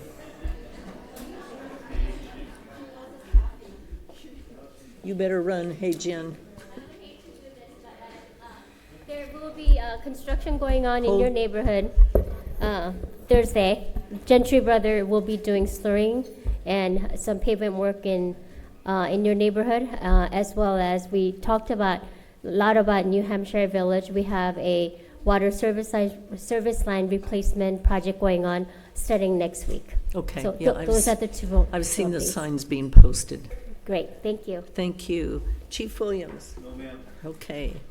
With that, we are adjourned to our regular meeting, which will be held on Tuesday. Mayor, we have to go back into I'm closed sorry, session. you're right. Okay, we have to go back into, we're going to not adjourn, we have to, what? Recess back into closed I session. couldn't even think of recess. We have to recess back into closed session. Oh, Lord.